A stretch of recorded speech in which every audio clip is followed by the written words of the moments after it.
Start talking. Hello. I will. Good morning, good afternoon, good evening. Hello, traders. Hello, friends, family, and everyone else. Welcome to Topstep TV. We got a superstar lineup today and each day of the week. You're not going to find another show on the internet like Topstep TV that offers everything in one simple package: education, trading buddies, market knowledge, good looks, tradertainment, and of course that cool swag that we're always wearing each and every morning. So, hey, this is opening call, and for those that don't know who we are, he's Hoag and I'm Horn. Yes, and we'll get on to that later on in the week, but we've got an informative, educational show for you each and every day.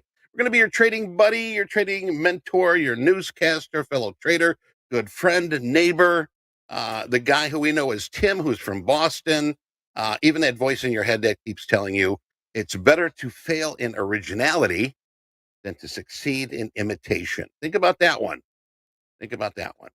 So let's get ourselves ready. Let's say hello to everybody's friend, trading mentor, and the man with the plan, John, a.k.a. the Hoagland. Good morning, Johnny. Good morning, Eddie. I hope you had a nice weekend. Hope everybody had a nice weekend. Got rested and ready for some more thrills, chills, and excitement in the futures markets. This week, as always, our context is risk management, patience, and context. Happy Monday, May the 13th, everyone. Very happy to be with you. Very happy to be here. Fresh week. Let's get her done. Well, let's get to the news here. Wall Street started the week on a positive note, but trading ranges are likely to be tight. Why? Well, ahead of the key inflation data, which could determine the market's near-term direction. U.S. stock futures edged up today, continuing in a recent positive tone ahead of these key inflation data, which would be the deciding factor in the near-term direction for the markets. We did see the Dow up 28, S&P up 6, and the NASDAQ jumping 36. Dow Industrial Average posted its 8th. Congratulations, 8th straight winning session. This was this Friday. Let's see if we can do it again. As well as the best week of the year. Wow, so far so good, helped by the corporate earnings.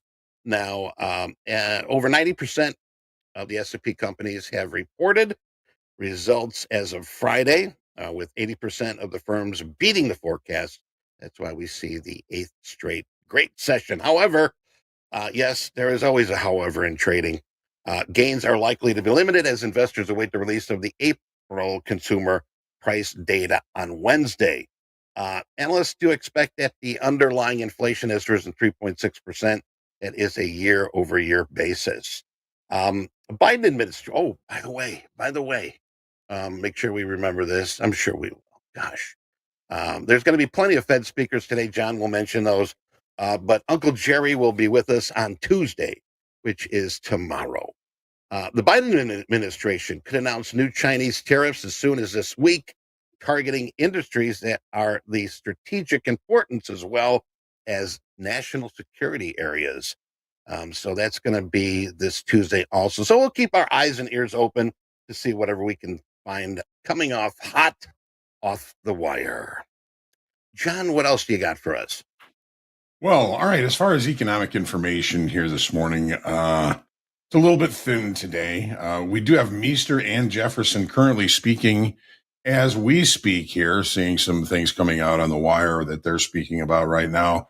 At 10 o'clock, the New York Fed inflation expectations is due out. 10:30, a 3-month and 6-month bill auction is happening at 10:30, and that's really about it as far as the economic numbers and talking Feds. Not a lot of talking Feds for the rest of the day, but however, for the rest of the week, there's plenty. On Tuesday, we have the PPI final coming out. We also have Cook and Powell on schedule to speak on Tuesday. Wednesday, CPI and retail sales. Thursday, housing starts and permits comes out, jobless claims, industrial production, and ending the week on Friday with leading indicators with a plethora of speaking Feds sprinkling their way through the next 4 or 5 trading days. As far as earnings are concerned, yes, 90% of the S&P has already released earnings. Today, SoftBank issued their earnings. They missed on both categories. However, tomorrow, Before the open, Home Depot and Alibaba are due out Wednesday, Alliance and Merck and Cisco on Wednesday. Thursday, Walmart and Siemens. We do still have a couple of doozies coming down the pipe in the future here, but that's really the only majors that I'm seeing so far for this week. So on that note, Eddie, back to you. Back to me. Yes. Dude, where's my crude? Well, taking a look here, crude right now looking around 78.80 right now last here. Still trying to reach for that 80 level again.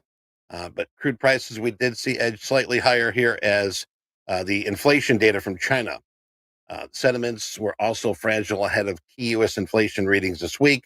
We did see the U.S. crude trading 0.4% higher, 78.54, and the Brent was 0.4% better at 83.08. All right, John, you like Steve Buscemi, right? You know who Steve Buscemi is, Oh right? yeah, oh yeah, I like Steve hilarious. Buscemi. You know, he's a guy Yeah, with he needs to see a dentist or an orthodontist, but he never did. Did you know that he was a firefighter in New York around 9/11? Did you know that? he was. Little Yes, trivia I there. did know that. Yeah. Well, sadly enough, I don't know how you can hate the guy. Steve Buscemi, um, he was this weekend. He was punched in the face last week. The actor's publicist says some random attack. Dude, 66 years old, was in the street of Manhattan Wednesday when it happened. Uh, Somebody said they saw him fall back, get up, and start chasing the person that did hit him.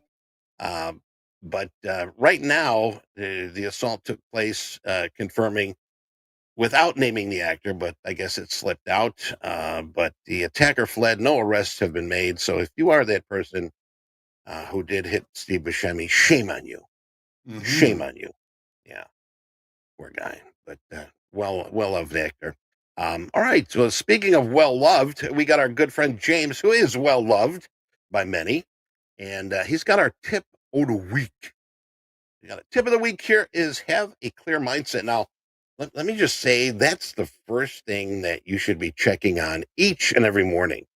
Don't worry about your monitors, your computers, your charts, whatever your systematic going ons. It's the mindset. All right. This is where it starts. Remember, be focused. Um, this is going to help you stay grounded, make better decisions, and you put that on your journal. You know, how is your mindset today? Um, so keep that in mind. Remember, it all starts up here first, and then your day goes on. So, but Johnny, what do you got for the have a clear mindset? Well, having a clearer mindset to me, Eddie, reminds me of what I always talk about is and that's remaining centered. You know, if you start getting tilted, you start getting upset, you are not trading with a clear mindset. I like what this says, you know. Go take a bike ride, go pet the dog, go walk the dog, go get some grass on your feet, whatever it is that's going to Whatever. help you get back to that center and have that clear mindset. You know, I think we all start the week with a pretty clear mindset after a nice weekend, hopefully a nice weekend, and got some rest, relaxation, and we're back down to business today. So, you know, make sure you have that clear mindset. Make sure you're trading from a place of being centered, and have a great trading day. I like this Exactly. one. Yeah, it's very important, and I think that's one of the biggest things that we sort of pass off as, "Oh, I'm good." You know, uh, Yeah. at least I woke up today and I'm Mhm. alive, so I can trade. But you got to watch the mindset. That's for sure. Also, I want to remind everybody today we do have a featured highlight, and you're wondering what the hell's a highlight? Well, it's the manual lockout that have saved many traders from going back and destroying their accounts. This is something that we do have in our Top Step X. So the manual lockout button is a favorite among Top Step coaches. Yes, all of us. And we're going to dive into how it can help and prevent emotional trading later this morning. Remember that that lockout isn't always for just having a good day. It's also for having a terrible day. You know, instead of digging the hole any deeper, you shut it down. Accept losses because that is part of this game. Also, I just want to let you know our Top Step X, industry's best price for our Top Step X that we have released to everyone. We are extending the expiration until May 20th. So you can get yourself buy one of those at a reduced price until May 20th at 12 o'clock high noon. And there you have it. So yes, we love you all, and we want to make sure that everybody has that discount and opportunity to experience the ultimate trading platform. All right. Eddie, I already Anything else saw you want to add, somebody in the John? chat. I already saw somebody in the chat asking if we could extend that forever. I don't know about forever, but it is now extended to May 20th. You can purchase that combine at those discounted prices till to and through May 20th. Always welcoming, and that's a good deal. Right. And remember, the max purchase is only 10. So have at it. But anyway, let's get this party started, John. These markets are moving. S&P's watching S&P's NASDAQ with here. Let's get to the charts here. And Johnny, what do you got for our contestants today? All right. Well, again, happy Monday, everybody. As always, we start with the daily and the S&Ps. The short-time upside auction remains intact past the weekend here. We saw volume maintaining, if not climbing a little bit higher on Friday. A little bit of a caveat to that is we only added 1,700 in open interest on a continuation move, an attempted continuation move above last week's weekly kickoff high. Last week's weekly kickoff high is 52.50. We failed to close above it. Settlement was 52.46 and a quarter, up 7 1/4 cents. Market is attempting to continue this upside move. It needs new business to do so. I've been a little bit concerned, thinking maybe with the buyers that have been able to come into this market have been a little bit laggards, but that can change at any moment. Of course, we all know how much money is on the sidelines looking for places to be, and in the equities seems to be looking a little bit more attractive here this morning.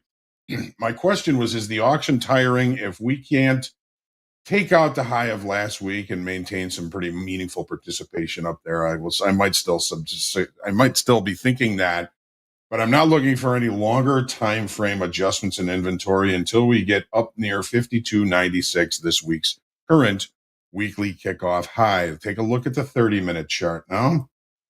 Let's get this sized so everybody can see. And here we go.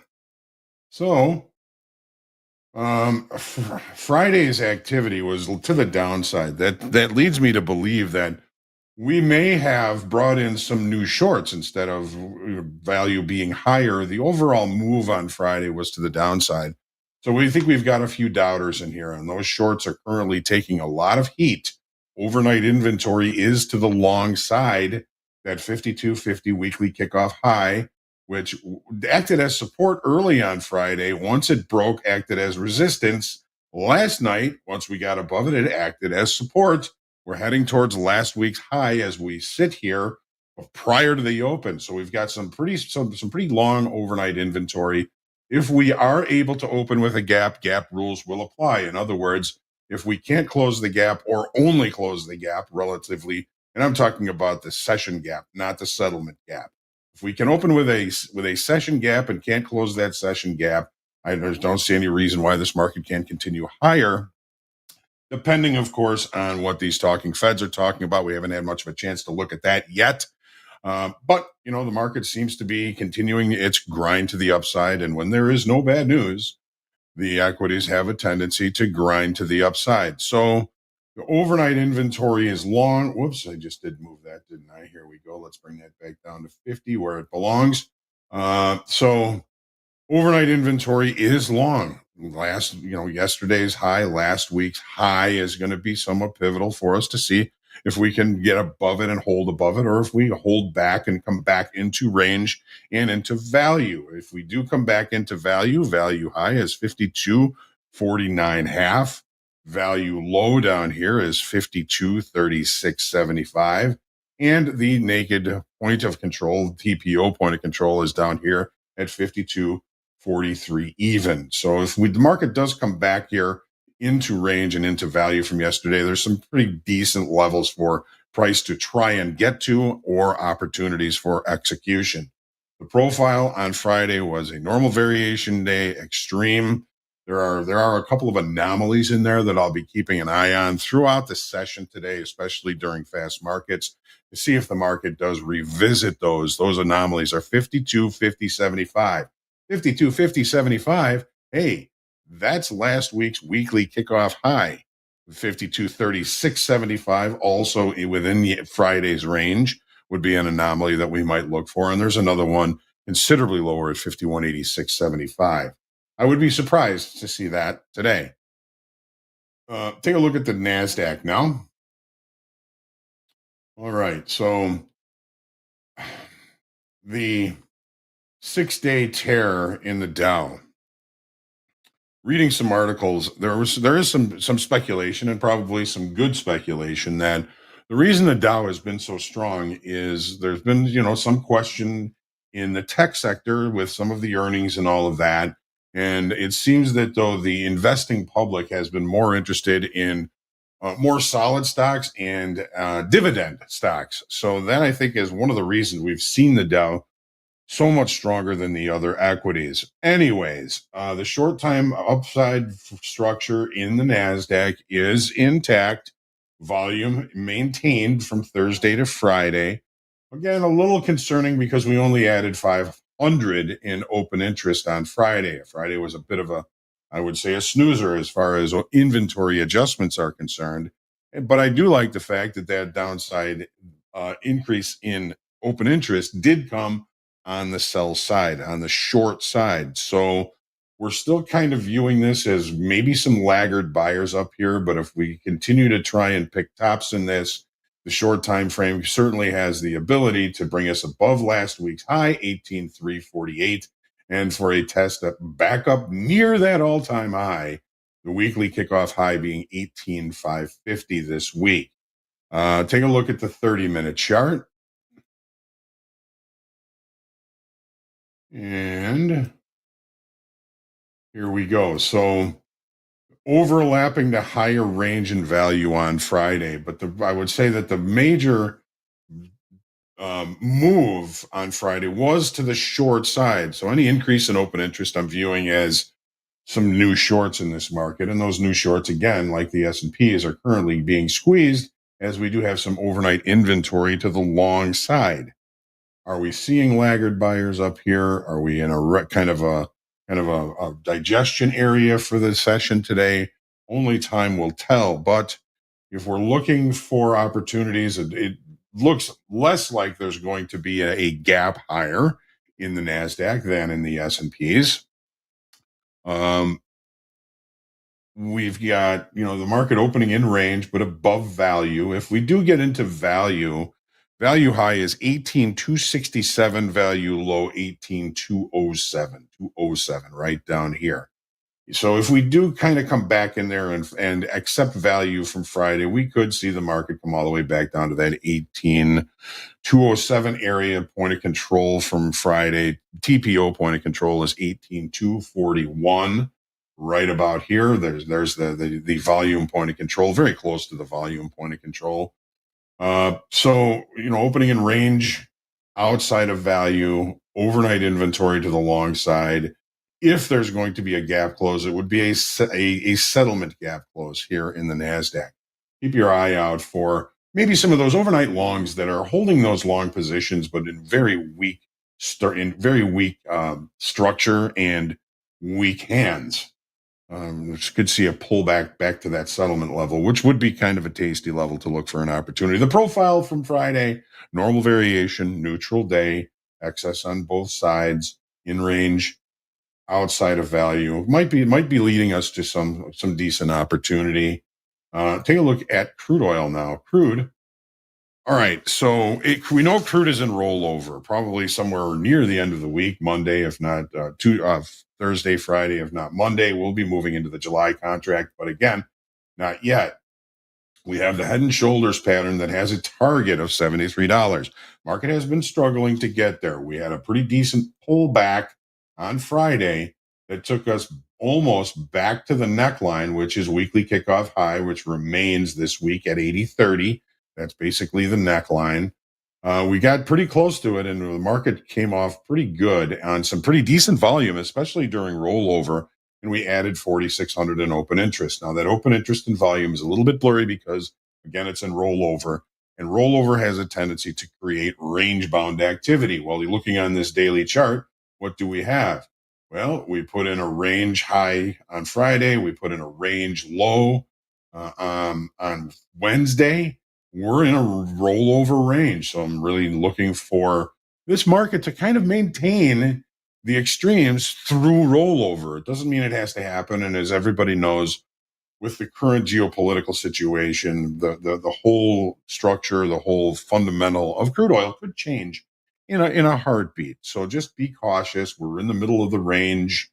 And what does that mean for our opportunities today? Well, if we're in range and we're in rollover range, and the longer time frame traders are more likely focusing on getting a cheap or making money during the roll, they're kind of leaving us out here to just kind of be in short time frame control. Overnight inventory is long.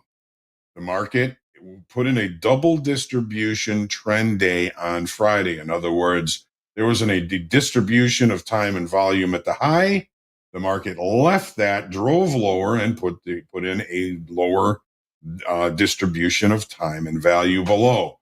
We are opening between those distributions, which creates an opportunity or a situation or a context where this market may try and repair the session on Friday.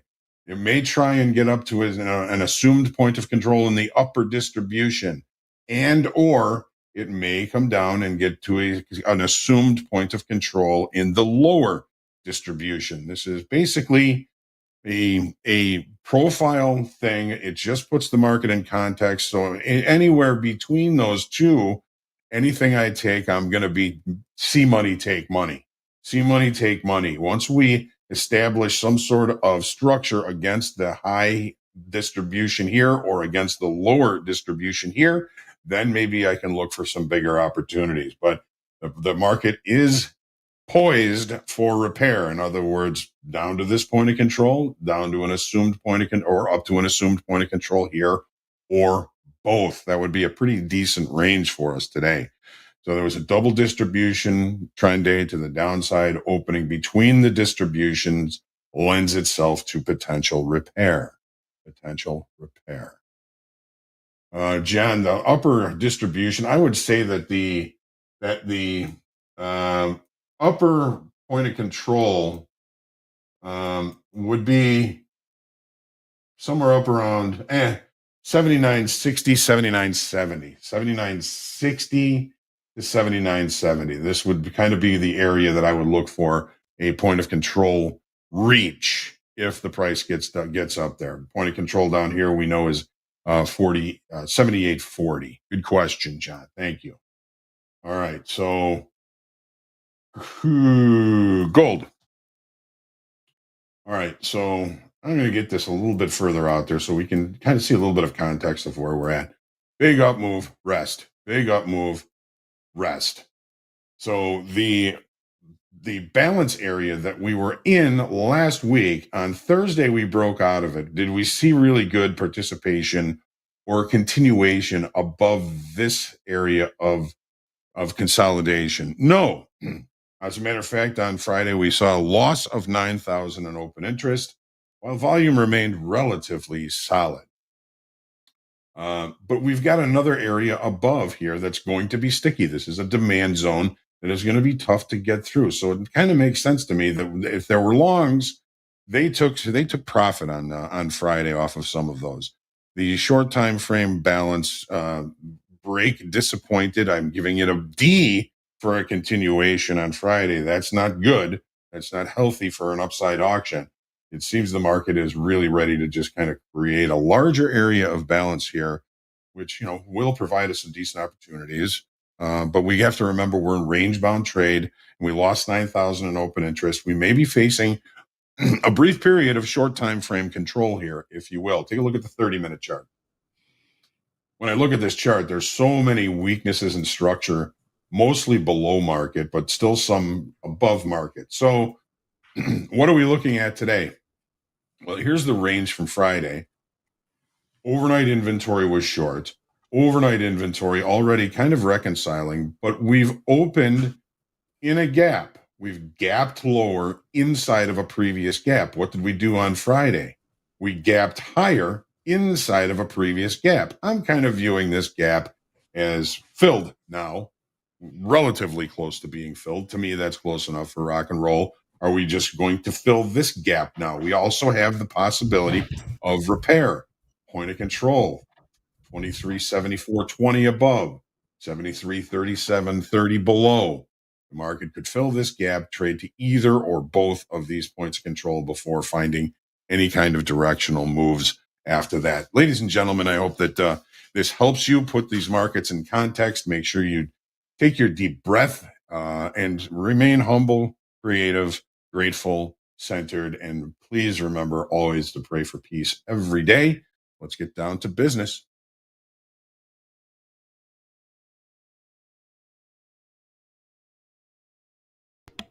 And you- that's you muted- $5 in you the new muted, Nick? jar.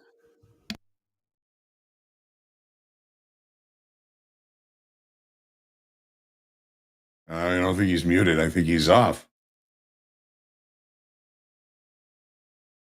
All right.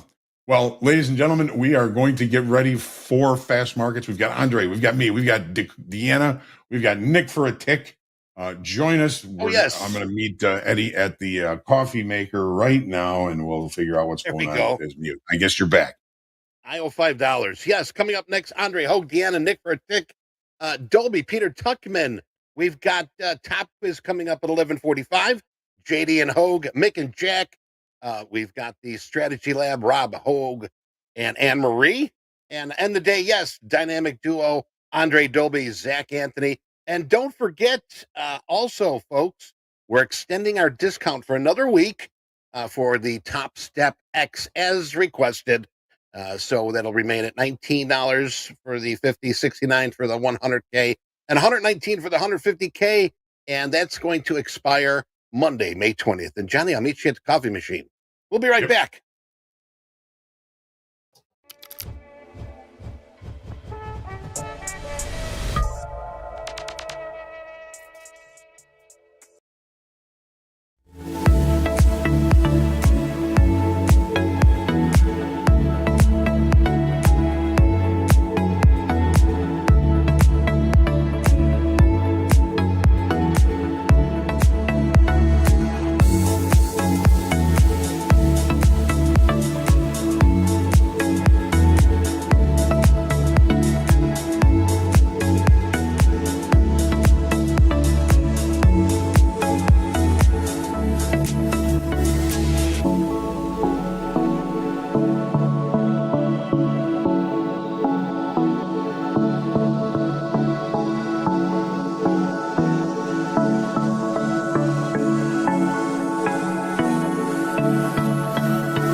All right, let's get our Steve Buscemi's in the gate.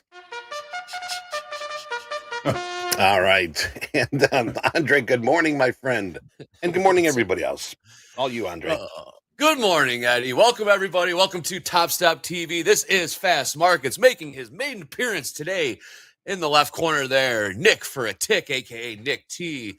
Of course, everyone knows Deeyana, and of course, Johnny and myself. Nick, welcome to Fast Markets. How we feeling? Feeling good. Thank you guys for having me on. This is usually my time of day where I'm actually making trades. So this is pretty awesome. This is going to be good. Chance here. All right, Johnny, let's go. Opening range. What are we looking at here? Well, we're just opening up right near last week's high. Right near last week's high in the S&Ps. Right near last week's high in the NASDAQ. We got a lot of long overnight inventory You know, if we break the opening range to the downside, there may be a nice little pullback and play down to the point of control, 52 to 43 quarter in the S&Ps, point of control in the NASDAQ, 18,241. Let's see what the opening range brings us, though. We've got pretty sizable opening range, 24 points in the NASDAQ and $4 in the S&Ps. If we take out last week's high, I mean, there's nothing that says this thing can't continue to grind higher. I have not had an opportunity to hear what Jefferson said. One of the things he did say that I thought was pretty hysterical is he did say there's a risk of confusion when officials speak but disagree. Oh, boy. Let's just call it a week on that one. Oh, boy. Exactly. What do we do? Thank you, Mr. Jefferson Fedman. All right. Very clear, as usual. Very good. Nick, welcome back, of course, to Fast Market. So what are you looking for on the opening bell? We are 1 minute into the session, 1 minute into the week. What are you looking for on the open? You said this is typically the time where you're making your trades, you're making that money. You've been hot lately. One of the rising up-and-comers here at Top Step. What are you looking at right now? Unfortunately, not a lot. This is one of those days where, as we head into kind of an OPEX week where we have Powell speaking, we have PPI, we have CPI, I don't plan on doing a ton. I plan on taking points and running today if I can get them. There's going to be so many opportunities to, make money this week. So I'm in absolutely no rush to, jump into a trade. That being said, we are heading to an area that I was looking to engage with last week, which is around 350 on the NASDAQ, where we haven't quite taken out previous day high, or I guess that would technically be last week's high as well. Mm-hmm. So looking to see if we can get back up there, potentially look for a short or a breakout if we get some continuation up there. Excellent. All right. So NASDAQ, Dow and the S&Ps have left the opening range at the high. The NASDAQ is still in that 24-point opening range. Yes, we are. All right, very good. Deeyana, what are we looking at? What markets are we doing? A little RBOB. I think crude is on the back burner for the indefinite future. We got RBOB. What are we looking at here, Deeyana? Well, it's open inside value, which is never a great thing for any early trades. So we're going to see what happens here. I am looking at gold and RBOB. I'm just looking at the overnight high at 252.54. So if we take that out, there could be some longs value in there. But for now, I'm just going to observe what they do for the rest of this initial balance. And gold, what is gold doing? Let's see. Gold is opening with a gap down. Let's see where we are on the daily chart. It is a move down coming from a supply on the daily chart. So that usually means I need to hold off on the longs unless it's something like super obvious, because if we're rejecting a supply on the daily, that could be a potential for a single direction day down as a continuation of what we've already seen in the overnight session and the London session. So so far, not much on my end either, sadly. It is Monday, so, we maybe need to be a little bit patient until some better trade locations present themselves. Let's see what ES is doing. So ES is also at a supply level, which we did reject on Friday.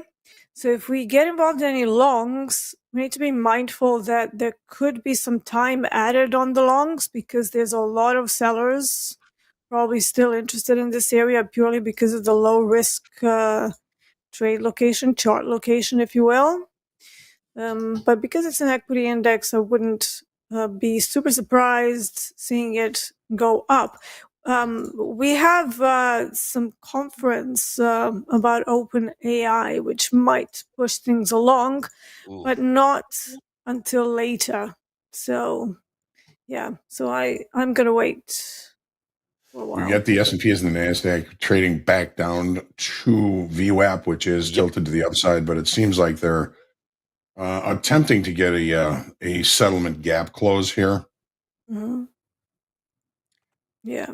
And if you're a fan of restricted monetary policy, I did notice GameStop squeezing again for the first time in recent memory. So congratulations to those if you're still in the long game from 2021. But I had a good laugh this morning seeing that.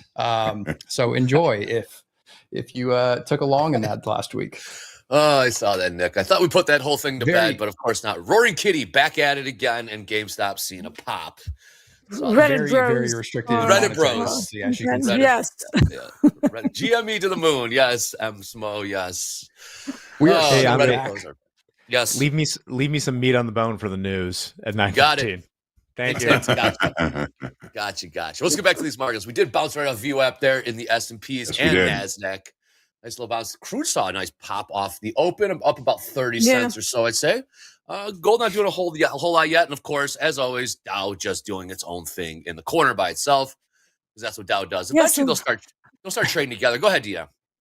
RBOB is just popping that overnight high that I was talking about just like a minute ago.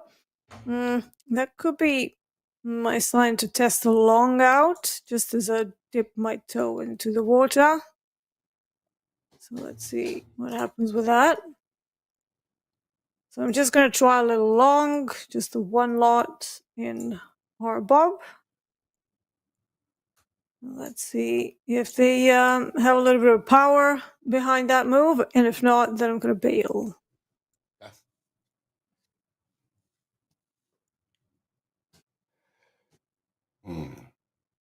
RBOB is June, right? It is June. Yeah, that's right. Leaving lots of little holes where it doesn't even trade. Interesting. Yeah. Volume 2,300 so far. 2,300, very thin. Yeah, it is a thin market. Very different from crude oil. Crude oil is thin as well, but it's not as thin as RBOB. So if you're going to be looking to trade size with it, probably not the best because you're going to get a lot of slippage. Yes, well, it is very early in the week, very early in the day. Took a quick peek at the calendar for what's coming up for today. I know we got a loaded calendar here at TopstepTV, but in terms of the economic calendar goes for the day, Eddie, what do you got for me? I don't see a whole lot, but maybe I'm overseeing some stuff. What do you got? No, you know what? The word thin comes to mind. It was just said just seconds ago. Mester was supposed to be speaking. I've not seen anything over the wire from Mester, but looking ahead down the road, 10 o'clock today, Central Time, we got a New York Fed one-year consumer inflation expectations. So whatever they're expecting, we'll see it at 10 o'clock. 10:30, we got a 3-month bill auction, 6-month bill auction, and scrolling down, and that is it. And like I said, thin for the win. We got lots more coming up this week, but back to you, Andre. All right, great. So it's thin. Be very patient coming into this week. All right, we're starting to see S&Ps going right back down to VWAP. NASDAQ staying a little bit stronger compared to the S&Ps. Crude hasn't pulled off just yet. Gold's seen a bit of a move to the downside. Gold trading 23.49, just beneath those 23.50s. John, not a whole lot of doing here on this open here. I mean, S&P's got to do a little chart in the NASDAQ. What are we seeing? Only thing to do would have been taking the opening range trade to the downside. If we can get back down, if we can get through VWAP and the S&P and the NASDAQ, I see an easy move down to settlement, which kind of creates value acceptance, possibly. So if I'm short S&Ps off the opening range right now, I'm holding it. All right, Nick4aTick. We also have last week's weekly kickoff high at 52.50 in the S&Ps. 52.50. Which, you know, it's been supportive and resistant every time it comes back to it from one side or another. It seems to be, at least for a brief period of time, supportive. Once it got above it last night, here we can see it on the chart here. Once it got above it last night, it found support there. You know, once it got to it, it was resistant. Then it became support. Then it became resistant. Then it was Then it was resistance. Then it was support. Here it is right now. Let's see what happens. But it seems pretty confident to be looking for a settlement gap fill. Again, settlement in the S&P is 52.46 quarter. Settlement in the NASDAQ 18.255. How's the NASDAQ doing on the way down here? Almost there already. Another 20 points in the NASDAQ, and we'll have our settlement gap fill. For those that did the VWAP play, hopefully got in, got out, see profit, take profit. Mm-hmm. Nick4aTick. For those that are just maybe getting to know you here, I've looked at your trading style. You seem to be very patient. You're on a hell of a run right now. I believe you're ranked number 5 on the live funded leaderboard. So everyone's getting to know you a little bit better here as you are a rising star. What are we looking for on this opening? I think you're pretty patient, but tell us what you're looking for levels wise. NASDAQ, S&Ps. What do we got for us, Nick4aTick? Yeah, I'm planning on being patient. I just think there's going to be so many potentially better opportunities later in the week. I actually had an ES short in the pre-market, which I never loved doing, but I was sitting short around 62. Ended up kind of scratching it just for half a point as I was getting organized to come on here. But that would have played off nicely because all we did was pretty much, I don't know if we took it out, but pretty much ran up to the previous day high on ES and kind of just started coming down from there. So could have held that, I guess, but who loves to be in a short in this market when you're not really able to kind of pay attention? So right now, there's not a whole lot I'm looking for. Just trying to see if buyers are going to step in here. Otherwise, we may, if we lose pretty much Friday's, opening range low or 30-minute opening range low, which we are kind of sitting at right now, I might be looking for some more continuation to the downside. Excellent. Yes, those 62s were a nice short if you were able to hold them. Unfortunately, it's very uncomfortable staying short for a prolonged amount of time in the equities, especially with no news, no catalyst to really send us lower. So I understand. It is very... there is some absorption here at the lows. Let's see if buyers want to step in right now and hold us at 270 on NQ. What do you mean by Nick4aTick, what do you mean by absorption? You're just seeing, for me, I'm seeing a large negative delta on the delta by price chart that I kind of have, or indicator that I pretty much have built here on my chart. So when you're seeing these big red numbers in the negatives, I'm just seeing buyers starting to absorb some of that selling. Which means, if they can continue to hold that 270 level, we probably will see some additional longs starting to build in that area. Mm-hmm. So as we reach new lows on the day, I'm starting to see those large red bars start to build, which indicates there is some absorption happening. Yes.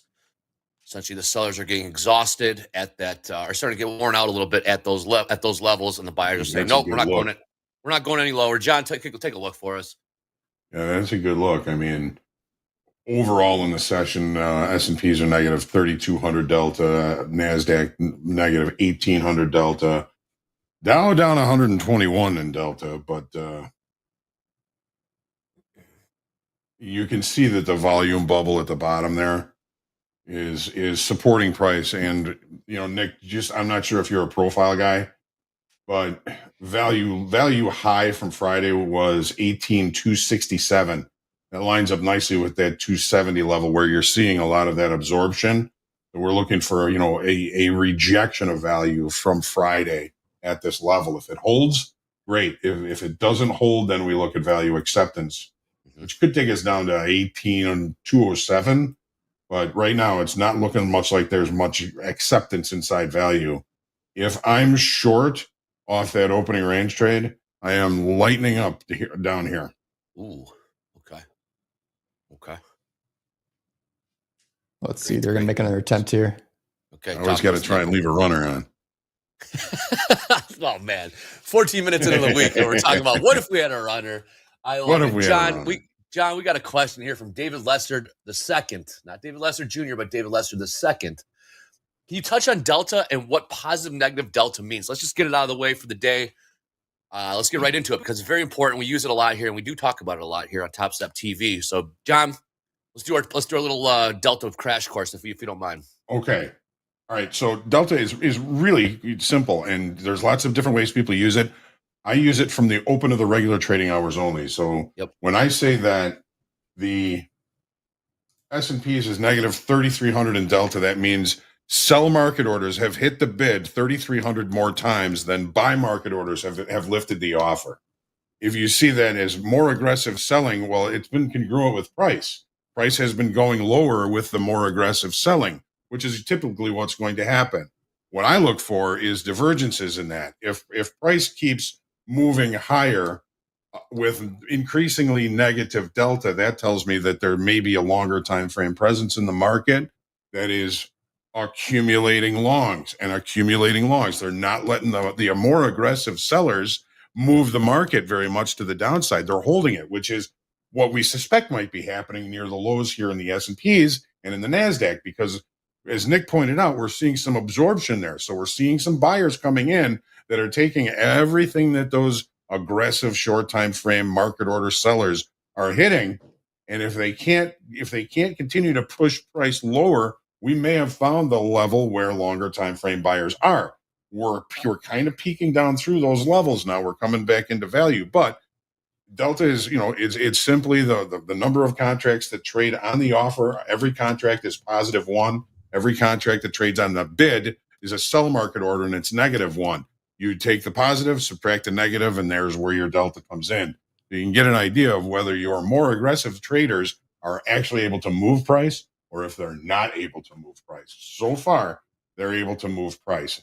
We just got our settlement gap close in the NASDAQ. That settlement gap took us down to 18,255. Almost there for the S&Ps. That settlement gap would be down to 52.46 quarter. Now there's a couple of naked points of control. If we do find acceptance inside value, which is very subjective, that's something else we can talk about later. There is that distinct possibility of a rotation down to the low of value in the S&Ps, which would make that 52.3675, and in the NASDAQ, low of value from yesterday was 18,207. So we're just kind of monitoring to see if we can, in a very subjective way, determine whether we're finding acceptance inside value from Friday. Absolutely. I'm taking a stab long at 259. All right, tell us. All right, long from 259. How many times, Nick? 3 lot. 3 lot from 259. Looking for my typical 20 points. There you go. Long 3 times from 259. This is your live account, Nick? This is my live funded, yes. Off the gap close. Nice. There you go. A little update for the bull. Yeah, I was kind of waiting for that excess low to see if sellers would continue. They didn't quite. They actually exhausted themselves a bit. So kind of a tight leash here, because all of that inventory pretty much from most of the Asia session / pretty much every Euro trader, I would say, from there is basically out of position right now or could puke into this further. So I'm going to tight leash this. Overnight inventory. Nice, Nick. Is that what you normally look for? 20 points, 20 handles? 20 to 30 typically when I do anywhere between 2 and 3 contracts on NQ is, a simple trade that I would typically do to start the week. That's very normal for me. I sometimes will turn that into a runner. But I just kind of like taking the initial long here and see what we can do. But I am not afraid to paper hand this for a few point loss or a quick 10, given if we can't get a move out of this quickly. Excellent. Where's your stop? Well, I don't know how comfortable. Stop is realistically going to be at 250-ish, a little less than that probably. Yeah, we can just keep in the issues. 249. Moving forward, we kind of are tops in the issues moving forward. I don't think we need to be to the tick for just, I don't know. Maybe it's my paranoia talking. For all the times I never like saying my stop out loud. It's like once you speak it into existence. So it's like, I have one. It's not on the DOM. I don't like showing it if I'm going to be on camera too. It's just like, you just never know, man. Someone could puke an order watching me in a live account and just to nick my stop at a market order or something. Nick, I'm with you, man. I'm with you. But we do, be assured he does have a stop. He adheres to his stops every trade. But yes. My finger would be on flat and all. I would rather puke a market order stop myself for an extra $100-ish than someone see my stop and take it out for no reason. 100%, man. It's weird. It's the paranoia talking. Those interns are everywhere. Yes, they are, Kipo. They are. All right. Well, you keep us posted on that trade. We'll let you monitor and maintain that one. D, not seeing a whole lot in crude, maybe a couple dollars sell off there, about down $6 here off the open. Anything? RBOB is Our Oh. Bob is just hanging around my entry at 52.27. So far it's neither going up or down. So we'll see. Okay. Well, we are going to All be right, I'm going to slide my stop or my take profit up a smidge. Sweet. And on from let's see, 253. it might just snag it really quick, and I'll just take this quick 21 points. Not a bad way to start 3 times. Nice. You know what they say in Cicero? Yeah. 21 Nick, points you is 21 points. 21 points is 21 points. You know what Cicero is, Nick? Yeah, It's Nick a rides city the in pink Illinois. line. That's all I know. It kind of is. It really is. Yes. Well done.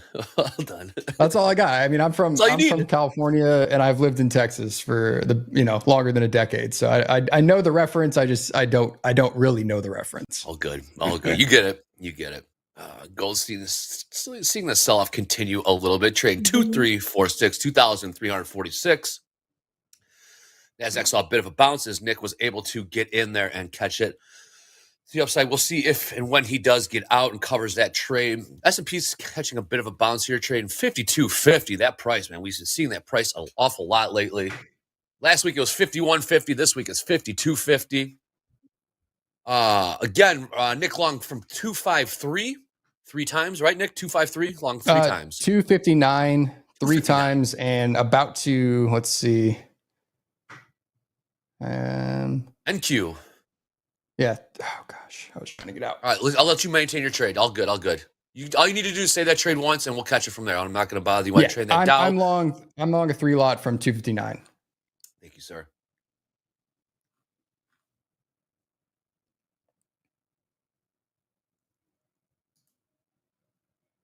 Dow just kind of doing its own thing as always. Eventually, it gets its act together and just kind of starts trading in unison with S&Ps and Nasdaq. Hell, even last week we saw Dow was the leader.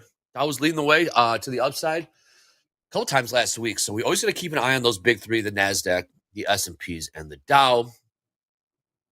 We're also keeping an eye on crude. Crude just chilling around $79 right now.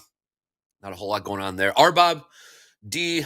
Sounds like the days of you and crude are over for the foreseeable future. What's going on in Just for RBOB now. right now? Just for now. Just for You're now, counseling. because I'm waiting for. Yes, just counseling. I'm waiting for the range to come back to what I'm used to in crude oil. So until that comes back, it's a little bit difficult because I look for follow through after the initial balance.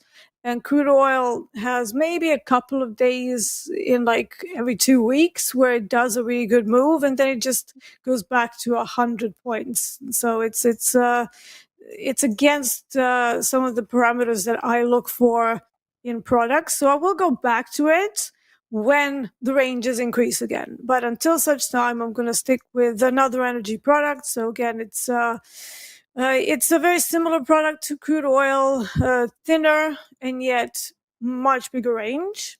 We're talking 497 ticks for an average session range right now, which is pretty good. So it means lots of follow through. When you get a proper move, you can even do those like breakout trades and expect some follow through. Whereas crude oil hasn't quite been doing that. So it's, unless you're kind of going for 30 ticks profit, it's difficult to get my D style trades where I get 70 to 80 and 100 ticks, right? Because that's like your entire range. But RBOB has been pretty kind, so it's been very fun to trade. So I'm just sticking with that. It's still hanging around that overnight high, so that's not a bad sign. And we're coming up to the end of the initial balance in about 5 minutes. So we're going to see what they do with any kind of a breakout, whether they break to the upside, whether they start to sell it off. Obviously, that's an unknown at the moment. It is an inside value day. So if I were to guess what's going to happen, there might be a chance for a sell-off around a 254 area where there's some sellers from previous week. Mm-hmm. So that's kind of my loose target area as well. Good. Hey, John. All right, I got a I'm question. flat. Okay, what'd you cover? Boy, I Nick. just covered it 78-ish. Hell yes. Wait, can we So get a basically P&L got up? my- about 18 points. So that's about $1,000. Up $1,000 P&L. Up $1,000, Robert. And I would have got my full take profit, of course. I got a question for you. I don't I'm not sure there's an answer. I can only ask you this question. I'm not sure that I've heard this answer before.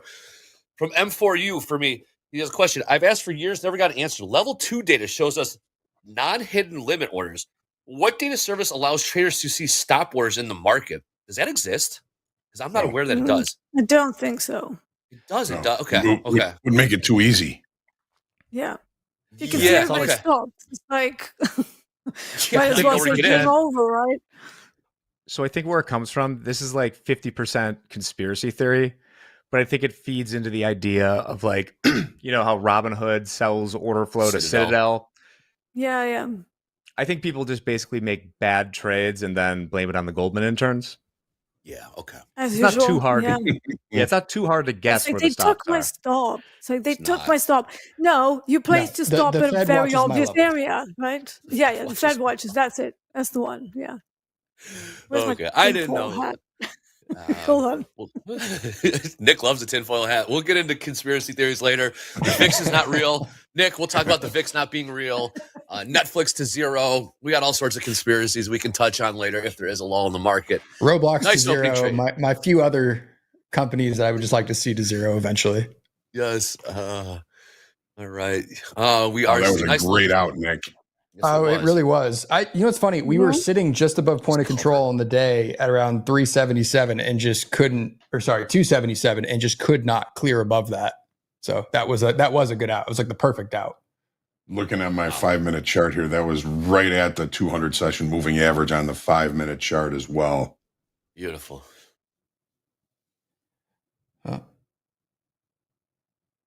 $1,000 Here's is less- $1,000. In Cicero, it always is. Nick gets it, man. Nick gets it.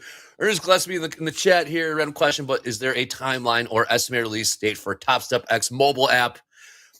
No specific date. Michael has floated out there by end of the year. It's not highest of priorities at the moment. We don't love trading mobile. We don't encourage it. If you need to, maybe a workaround or a hack you can do is just keep your Topstep X open on your desktop. Download a remote access, remote desktop app on your cell phone, on your mobile phone. You can access your. On that actually, you front, I don't. kind of agree with Andre. I am not a fan of mobile trading. I feel like I have had anytime I'm like doing like you're always distracted. If you're mobile trading, you're clearly doing something that's taking your time, and it's a terrible time to be Correct. trading.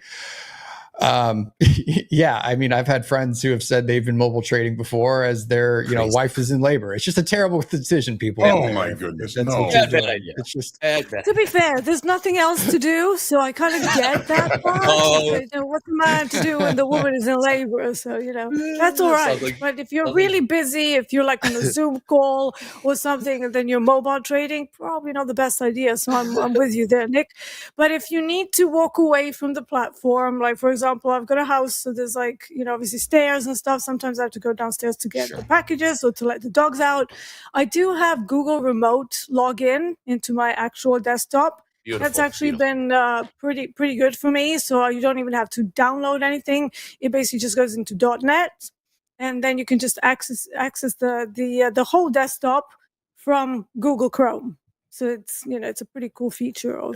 There you go. Yes. The If you want to only monitor a reason- position, go ahead, Johnny. I was going to say, I agree with D. Only reason that I would Managing trade a on- trade. Yes. Go ahead, Manage Nick. a trade. Well, managing a trade on mobile, all for it. In fact, that's I have what I a was good gonna say. trading friend who said a rite of passage for any of his children is they have to learn where the flatten button is on dad's computer. So at any time he may call and say, hey, go and click the flatten button as a way to manage a trade. I know people that trade on Sierra Chart have this problem of having zero mobile presence. So it is a way that you could have your children manage a trade for you. So big fan of that too. Yeah, but it's the Sierra only- is kind of like a it's the only way that I glorified would trade. Excel It's just to manage a spreadsheet, isn't trade. it? Yes. on mobile.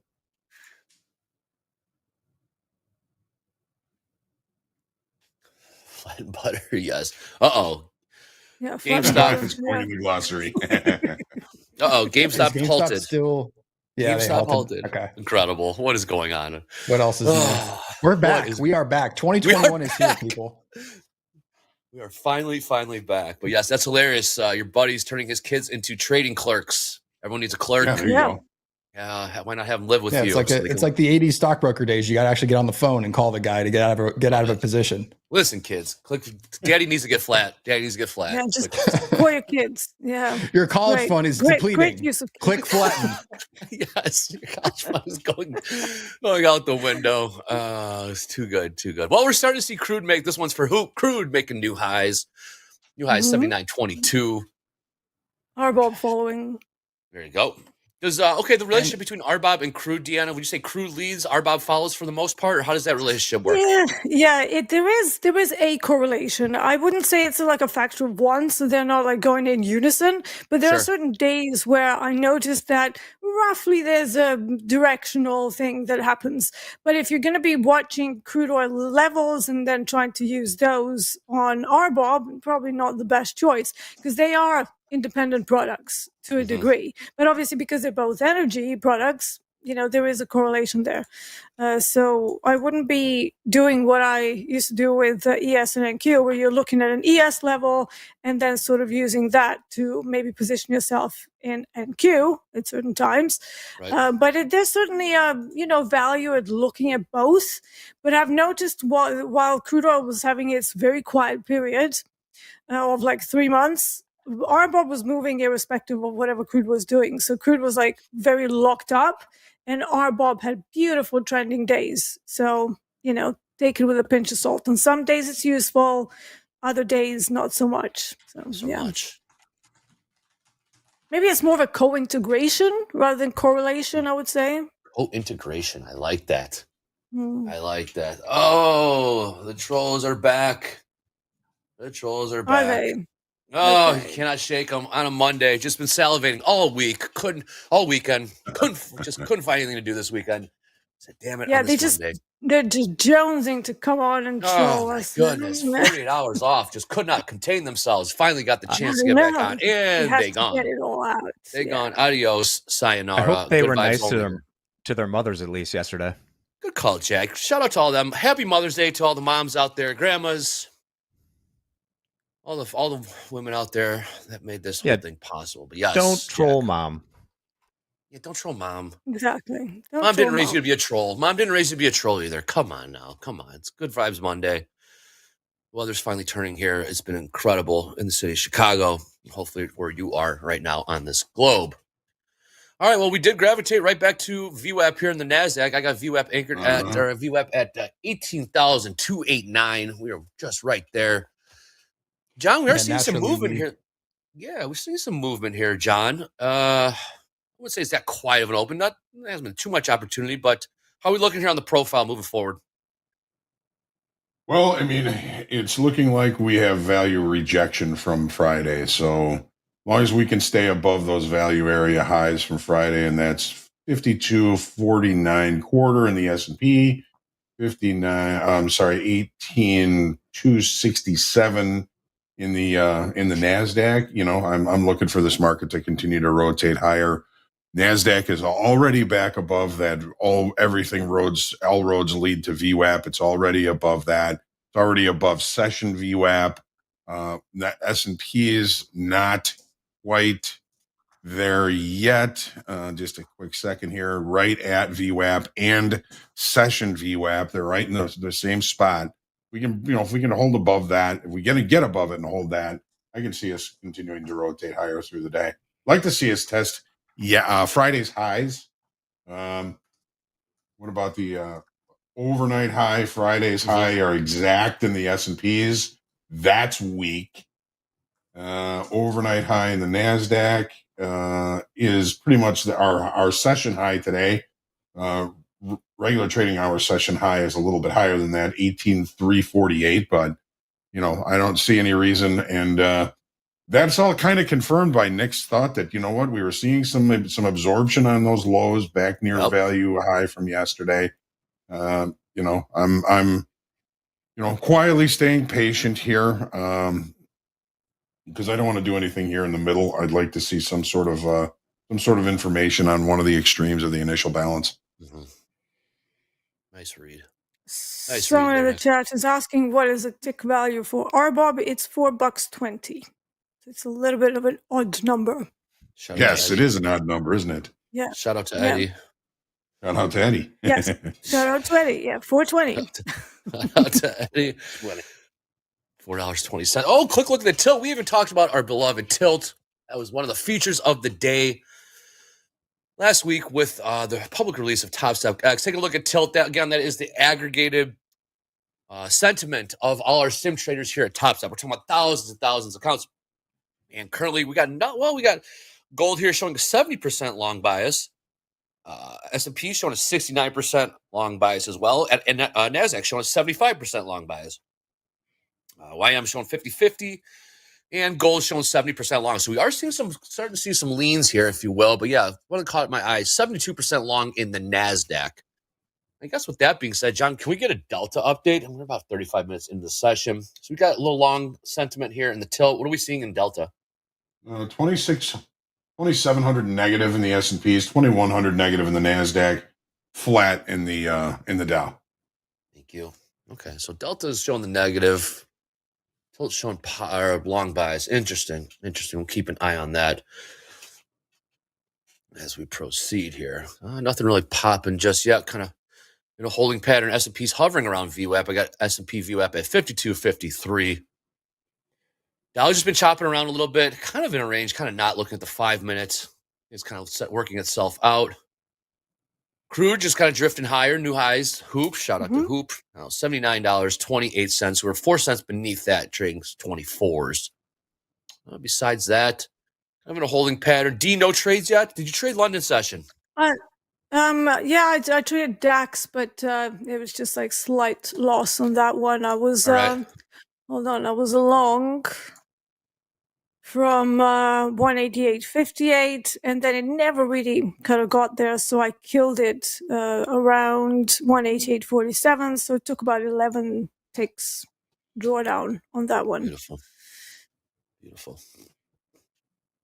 And I did do I tried a long RBOB, but then it came back to scratch. So I was like, okay, we'll try that again later. Very good. And here we are. So I've got the I'm actually in with 2 contracts from 252.27 now.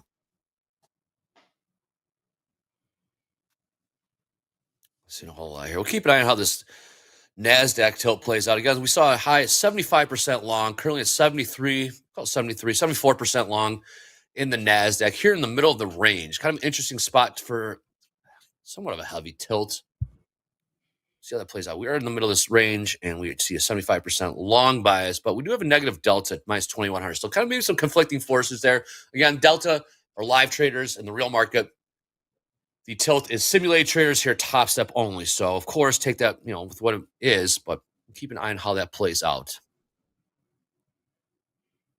We don't have a whole lot today. Still haven't seen any comments out of Mester yet, Eddie. I don't believe. Again, a lot of Fed speak last week. Nothing yet.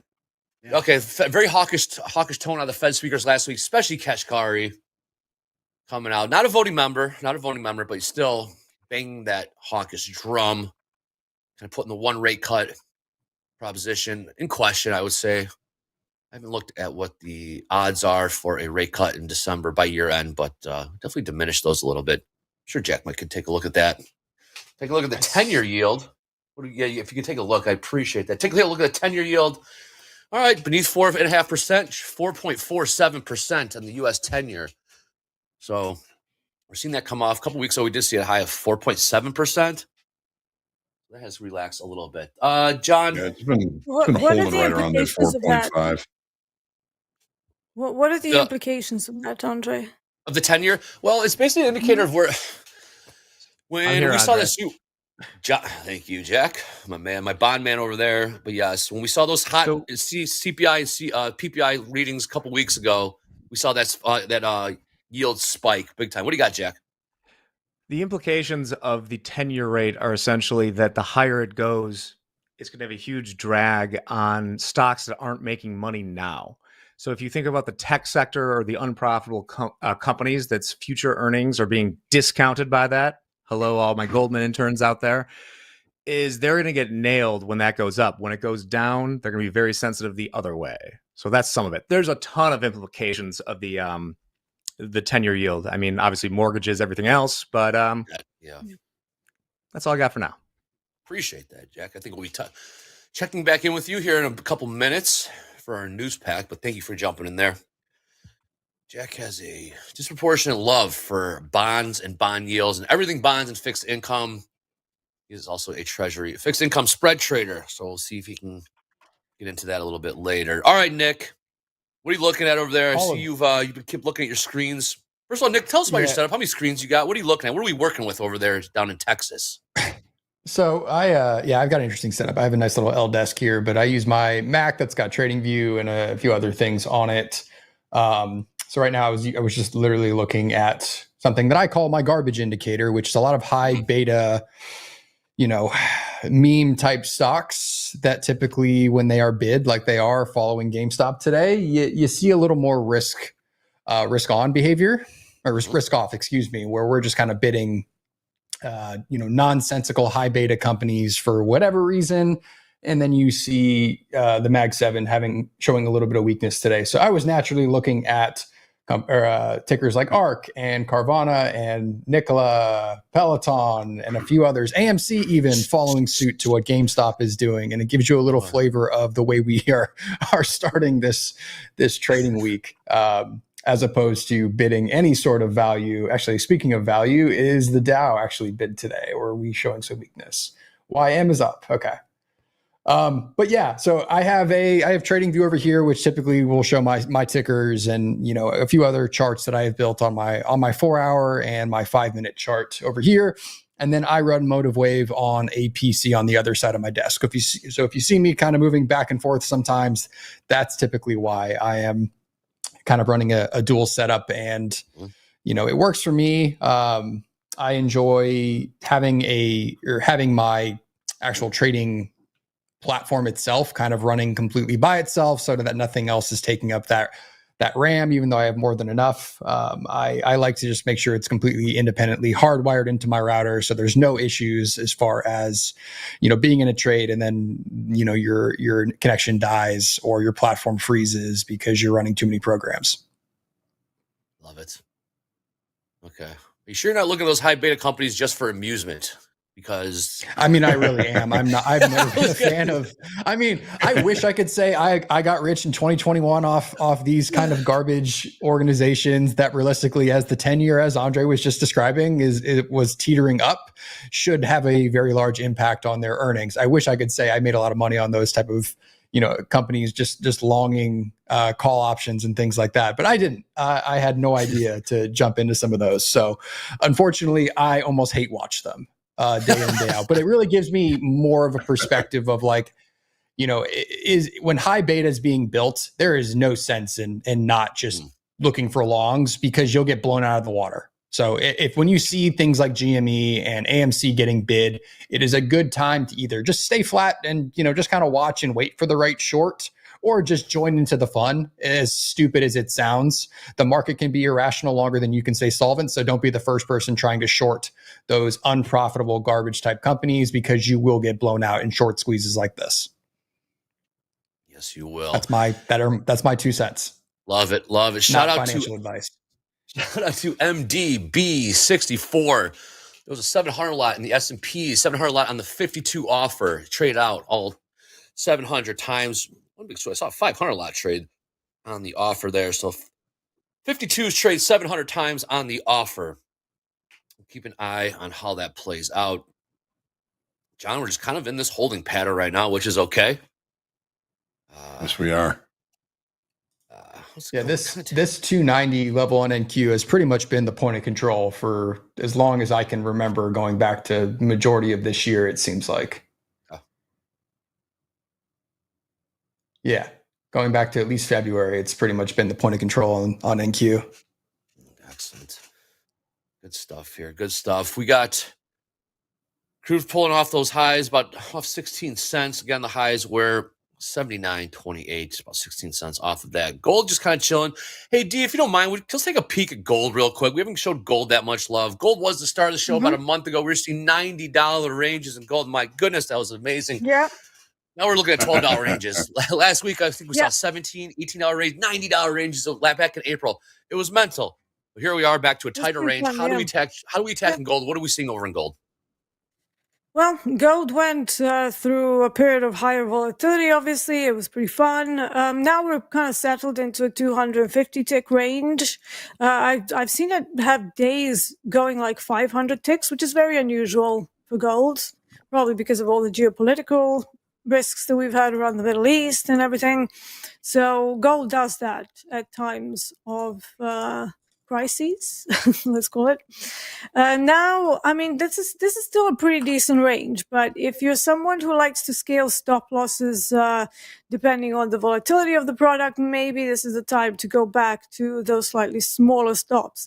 Whilst the whole volatility was happening, I was actually using a stop loss of about 55 ticks.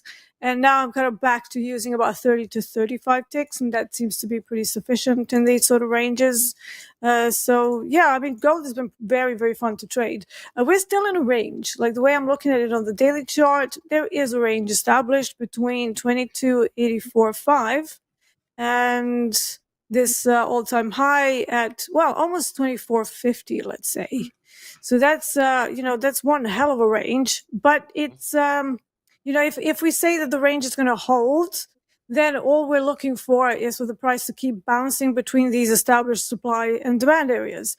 Right now, we're coming off a supply, so that means I expect more shorts to happen. So when I find an intraday level that speaks to me and has like good ways to limit risk on the short side, I will get involved in that. I'm not interested in any longs today until we're much later in the session, at which point we might have like a little bit of a take profit move happening. But for now, it's not really doing that much, and it is Monday. This is not a super busy week, but today we don't have that much to push things along. The initial balance is very slow, very, very small today, only 57 ticks in a range of 247 ticks average. So that's tiny.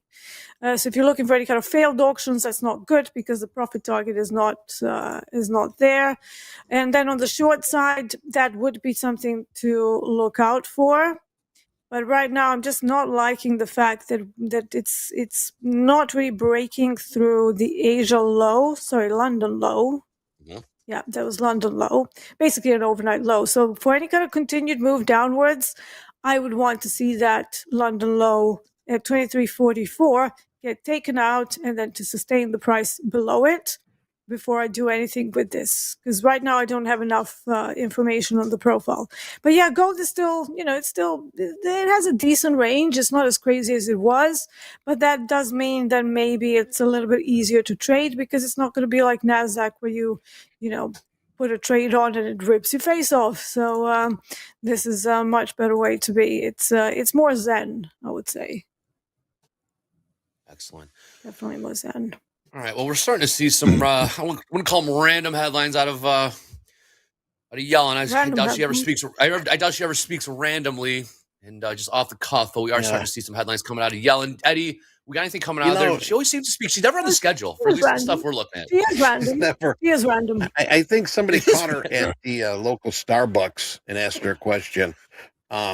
She did say that Biden's top priority. You gotta like that one. Biden's top priority is bringing down inflation. Well, thank God. No blink, Sherlock. I hope so. I'm sure it is. As far as all we've got right now from Janet. There was that time when she blurted out. Yeah, there's this time where she blurted out something about tapering because they were still doing very aggressive QE. Tapering. And and then she just blurted things out how they were going to start tapering, and then everything just started crashing. Yikes. And then she had to come out to say that wasn't the opinion of the entire Fed. It was just like an off-the-cuff comment. It's like, how can you do it? Like, you've got one job, right? Just don't talk nonsense. She's like the roaring kitty of the Treasury. Yeah. Get in there, Jack. Beautiful transition, Jack. Absolutely. Take it away. Yeah. Take it away, Jack. Yeah. I see what you did there. Happy Monday, Jack. Happy What's up, Mother's Andre? Day. Yes, happy Mother's Day to wife as well. Please, Jack, what do you got? All right. The story people have been asking about. Let's talk some GME real quick. These headlines are all old because I sent them in this morning, but I'm watching it right now on TradingView. Roaring Kitty did post again. James, let's show the next one so we can show really quick like what this post was, because it was basically nothing. It was this image on the right there. All right. Just the person sitting forward in a chair. Now, right now, I'm trying to see. We might be halted again. I don't see the price changing. It was halted for a while. It's up 83% right now. What is going on? It was up 100+%. Oh, Markets, man. I guess. Nuts. Yeah. Just Yep. let that be a lesson. You can just be some guy and have an effect on the world. So that's what we have there. I'm sorry that Island Mike isn't here today. He's on a plane home right now, so we can't catch up with him. But Hoag, you sent this article over that they found the earliest evidence of ayahuasca use in Bolivia. Of course they did. Okay. Okay.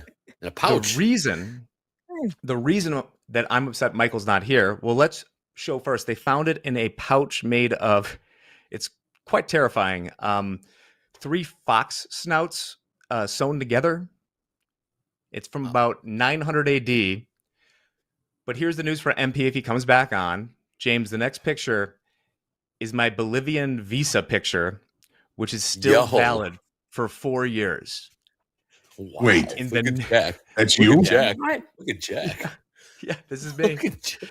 6 years ago, looking like I am doing something illegal. But Yes. 4 Totally. years, MP. All I'm saying is I can go back to Bolivia. I want to see Michael join Is me this in the name of this content. isn't why you have a this isn't why you have a parole officer, is it? I was going to say that photo makes me question: are you allowed back in Bolivia with that photo? There's only one way to find out. Yeah. It's kind of a badass picture, though. Not gonna lie. It is. Yeah. Yeah. If you guys ever get a chance to go there, even without the ayahuasca, Bolivia is incredible. Like absolute blast. Can't say enough about it. Very cool. And maybe very I'm allowed back. We'll see. You looked like you were smuggling some marching powder there. Yeah, you were on the narcos. Yes, it was maybe a mule. Who knows? Very cool picture. Thank you for that, Jack. We'll never know. We'll never know know. the full story. Never know. Good for content. I ain't Absolutely. saying nothing. Ain't nothing. Love it. Thank you, Jack. This one's for Hoop. Crude new highs. $79. They start calling you El Padrino. I love that show, man. That show ruled. So, all right, not a whole lot going on right now. Nick, one trade, one winner, I believe, correct? Up about $1,000. Yeah, and on a Monday in the week that we're about to have, being OPEX, Expiration, PPI, CPI, and Powell, I would take that and be very happy any day of the week. OPEX typically are, weeks where I tend to do well, especially as we head into the latter half of the week. It is a dangerous week. So if you're not experienced with, trading OPEX in the past, with how volatile it can be, how we might have 100-point swings, and it purely is options driven, especially when we have high volatility events like Powell, like CPI, be careful out there is what I would say. So, hey, Nick, tell us how you use the option chain. Look at how you use options to influence your futures trading, because I know it's a big part of your strategy, from what I understand. And please let the people know, how you use that into your decision-making process. I think Anne-Marie did a little deep dive on gamma and things last week too, and a few other people have kind of talked about it here and there. But the logic is I use the, kind of gamma exposure to really look at where large players are either positioned, where the open interest may be, where the volume typically is, almost in like an aggregate of all of those ideas kind of together.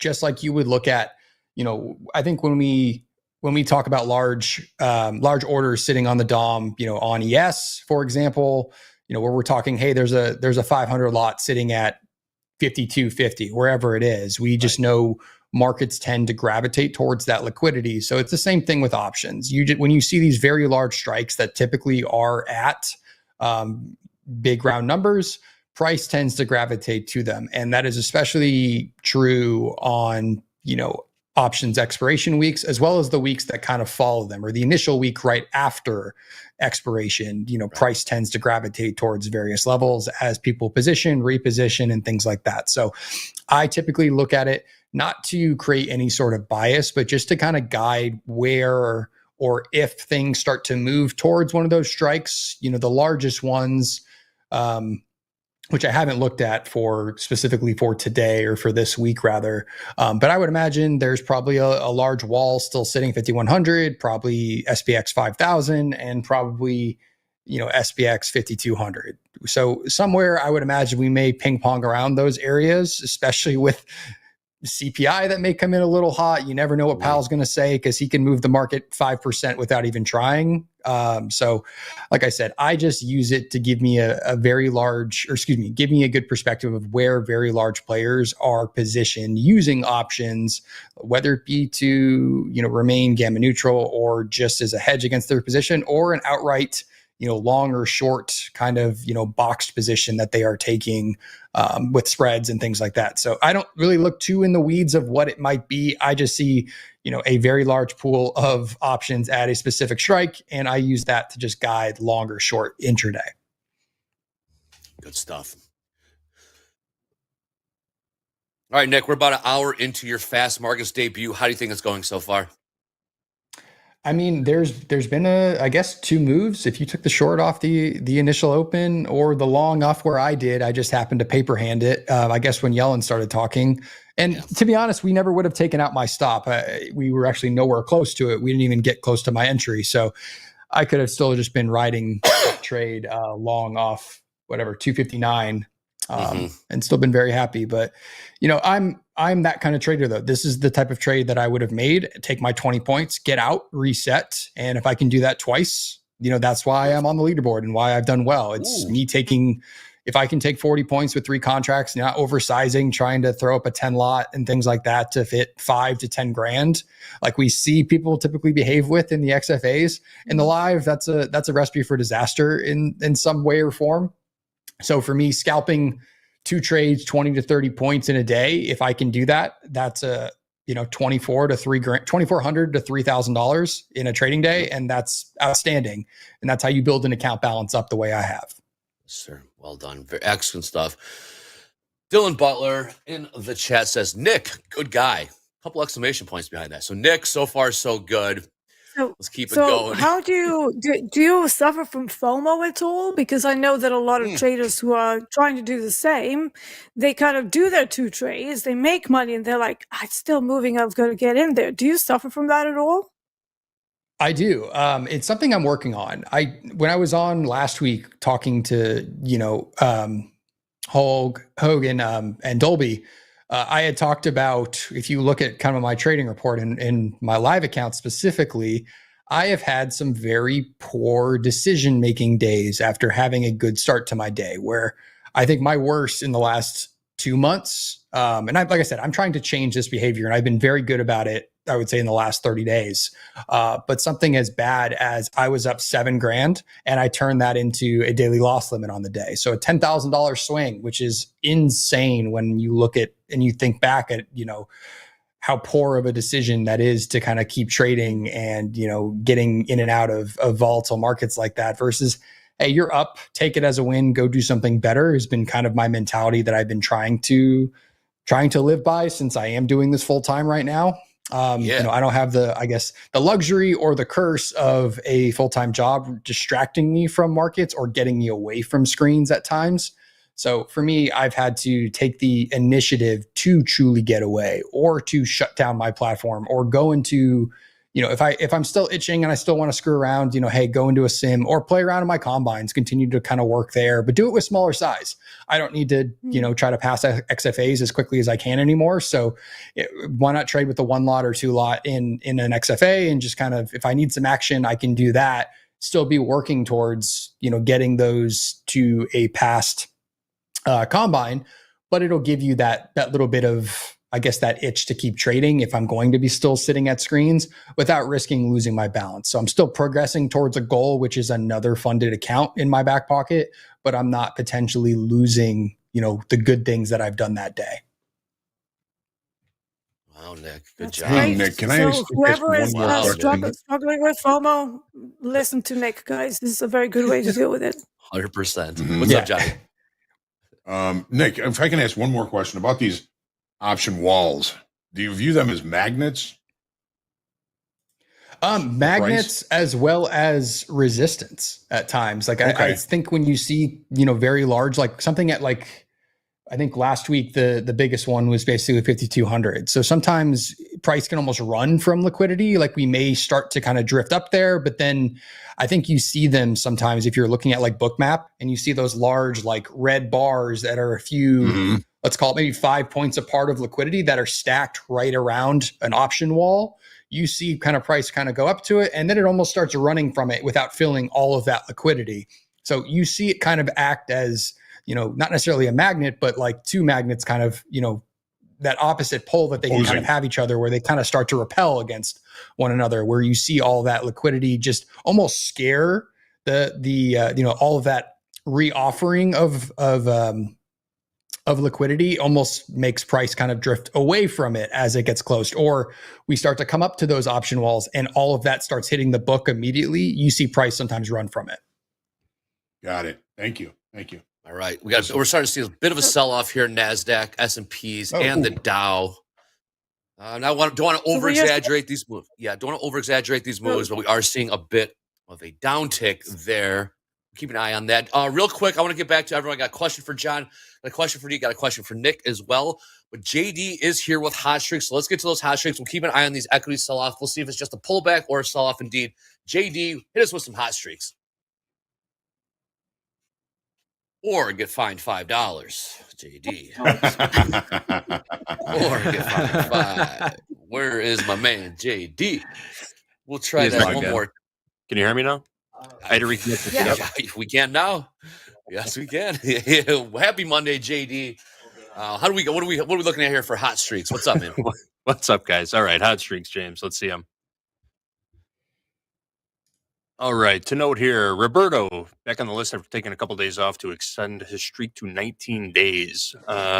Daniel, Jacob, Brian, and Earl also maintain their streaks for another day. We do have a trader still on a 26-day heater, Brian M. He took all week off last week. We'll see if he's back in the market today, and we'll report back on that tomorrow. There's your hot streaks for today. Next up, let's look at yesterday's best live funded P&Ls. All right, David, our king for a day, pulled in a cool $6,100 trading the NASDAQ. Pin had a nice day trading the Canadian dollar. We're seeing more and more currency trading happening the last few weeks. There is opportunity there, guys. Keep an eye on that. Yes, there is. Colby picked up close to $1,600 trading the micro NQ. Not bad for trading strictly micros. I was actually curious about this one, so I pulled up Colby's trade report. He's trading a 150K live funded account. He's trading 15 lots in the micros. And he only made 2 trades, went 2 for 2, held each for an average of 14 minutes. Looks like he was trading all in, all out. But I would say that's some solid trading there for Colby. And then Prince and Everardo, both with nice days trading the NASDAQ. Oh, we got an honorable mention. You're looking at Nick4aTick, number 6 on the list from Friday. Hey, Nick took $1,500 out of the NASDAQ on Friday. Nice job. How about that, Nick? You should have followed into one more trade. All right, we got a chart pattern. Oh, sweet. Let's do it. We've talked about this one quite a bit in the past. Here is your bullish flag continuation pattern. There is a reason why we're looking at this today. I'll bring it up in just a minute. But the bull flag, this pattern occurs within an uptrend, signifies a brief pause, consolidation, or pullback in price action before the upward trend continues. If you're looking at charts all day, you'll see this pattern popping out at you quite a bit on all different kinds of time frames. You'll notice 2 main components to the bull flag. The flag pull, which is a sharp upward move preceding the flag, and the flag itself, which is that period of consolidation where prices form sort of a rectangular channel pattern sloping against the prevailing trend.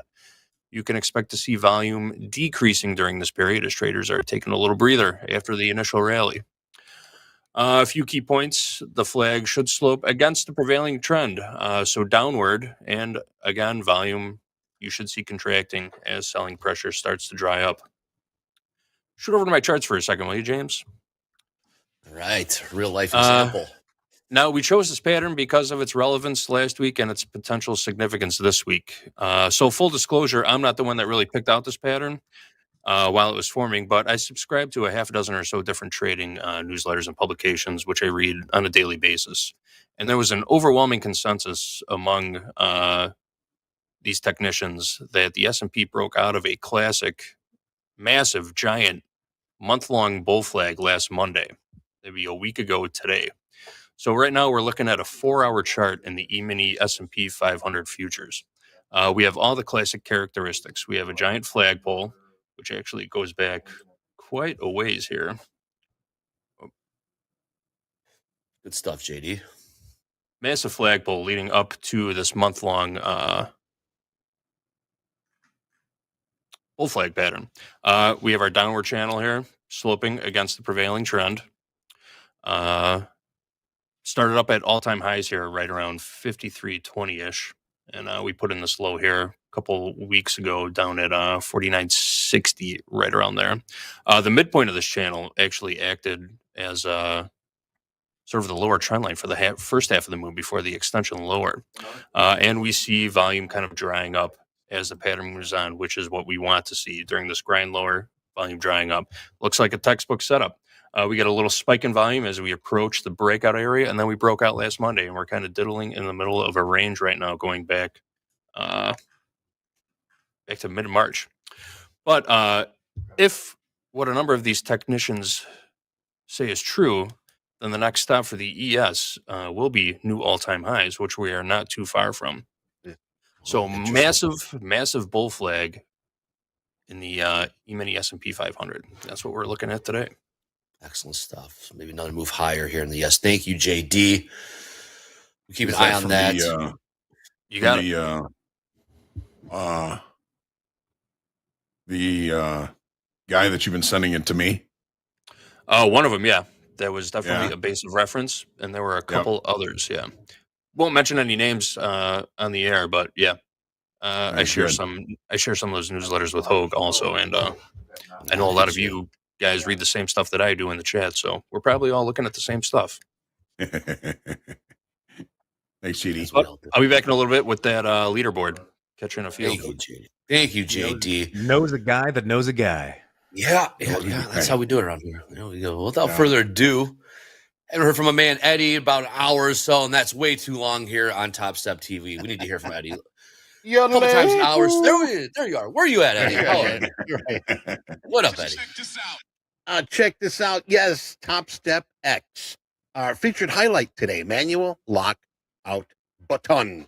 The manual lockout button allows you to lock in profits and prevents emotional trading by walking away for the day. We're going to be talking about that a little bit later. And of course, if you haven't noticed the announcement earlier today and some of the posts I've been putting in chat, lock in your Topstep X trading combine for as low as $19 for the $50K each month until you earn funding for the life of that evaluation. Remember, use code TopstepX, all lowercase. And what we did here is we extended the expiration, and that's going to be for Monday. It's going to be for Monday, the 20th. Okay. Don't forget, if you exceed the max loss limit at that time on your rebill, if you bust the account, all right, on your rebill, you're going to get a free reset. All right. So if the account is ineligible for funding, and it'll say that on your dashboard, when rebill time comes, the account will reset. Nice and fresh slate, clean slate, ready to go. So that's when you will get that free reset. But otherwise, if you're going to reset prior, there is that charge for the resets. And I can post that out here in the chat. But Monday, May 20th, Topstep X.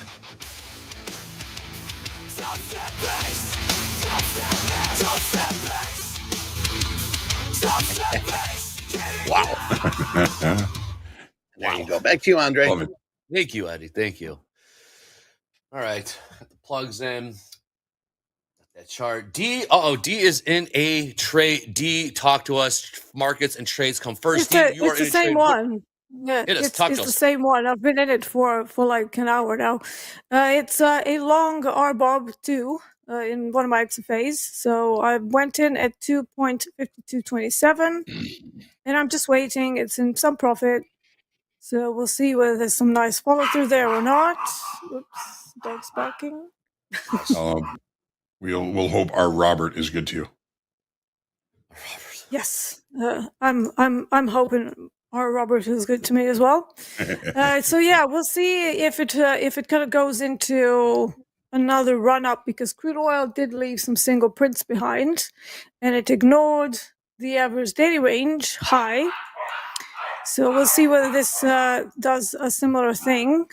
It is a little bit slow though, probably because we are heading towards the rollover. So that possibly has an effect on the strength of the moves. But so far, so good. So I'm just sitting here, again, caffeinating and waiting. Excellent. Well, we do have some questions in the queue here, as we've seen coming in the chat. So please continue to keep those questions coming. We'll see if the S&Ps want to keep rolling over here. About a buck off of the lows of the day. Low of the day, 52.47 quarter. Trading about $1 above that at the time. Question from Anne Marie in the chat for Nick4aTick. Nick, what time frames do you look at for your absorption, for those absorption levels? What time frame are you looking at for those indicators? Yeah, I messaged Anne Marie back in the chat, but I can explain it to everybody else if they were curious. So I use basically creating if you're in Motive Wave, I use a volume imprint to create a delta by price chart. So you see two of them there. One of them is a 60-point NQ rotation. So looking for kind of movement in that 60-point time frame, because like I said, I am typically looking for 20 to 30 points. And then the other is the day's volume profile, but in a delta by price. So that's typically where, you would understand this if you're looking at volume profile, or you kind of understand the basic concepts of it. You'll see absorption taking place at those lower levels of interest in the auction. So low volume nodes and things like that. You'll start to see a delta by price be negative in those areas where there was towards the bottom, obviously less interest and more absorption of that selling. So that's typically how I use it. But like I said, a 60-point version of it, and then the full day's volume profile, but in that delta by price format rather than a typical volume profile format. So that's a main aspect of how I trade, is going to be based on, areas in the auction. So for me, it's visualizing that in volume profile. Excellent. Thank you for that, Nick. John, another question from about 30 minutes ago. Can you elaborate on what point of control is? This one's for Hoagland. I forgot the full name in the chat, but for Hoagland, ask a question. Can you elaborate on what point of control means? We talk about point of control every day, all the time, throughout the day. What's point of control mean? All right. Well, point of control is, as far as I understand it, it's based off of market profile and volume profile. I'm going to put a link into the chat here that is about an hour-long explanation of market profile, a little bit of volume profile, but it talks about the vocabularies and what a lot of these things are. So in market profile, the point of control, because the market profile is based in time, so the variable is always price and the constant is always time. The point of control is the most visited price for a specific, let's say, time frame, whether it's a regular trading hour, whether it's extended trading hours. You can even put together a profile that has several days or even weeks on it. So the point of control and volume profile is the widest line of TPOs horizontally, closest to the center of the range. It's considered the fairest price of the day. There's my dog. Hopefully she'll be quiet now. So this is considered the fairest price of the day because it is the most visited. Oh, Lacey. Hang on one second. We're so lucky Michael's on John. a plane right now. Oh, yeah, we're good. He's on a plane. Taking a quick look at Tilt while John gets his house in order. With Tilt, we did see that 75% long in NASDAQ. And NASDAQ didn't really want to cooperate, so to speak. So we saw the longs get back. We're now back to 50-50, the sentiment. John, are we good to go? Point of control. Yes, we are. Yeah, cool. She's now up here saying, "Oh, sorry, Dad. Sorry. Sorry. Just want some love." Sorry, there was somebody outside. Okay, so the volume point of control is the single price that has the highest volume from a specific time period, whether it's regular trading hours, extended trading hours. So this is the volume point of control from Friday. Okay, that's 52.45 half. It is the single price that had the most volume during that session. The TPO, which is of course the widest line of TPOs closest to the center of the range, is the most popular by time. It's the most visited. The volume point of control is the most popular price by volume. Typically, the end of the session, they're going to be relatively close. The longer price stays in a specific area, the more likely it's going to be. You're going to see more volume there naturally. There was a situation, I think, last week where on this day, market opened, it kind of hung around, it rallied, it stayed in the upper quarter of the profile.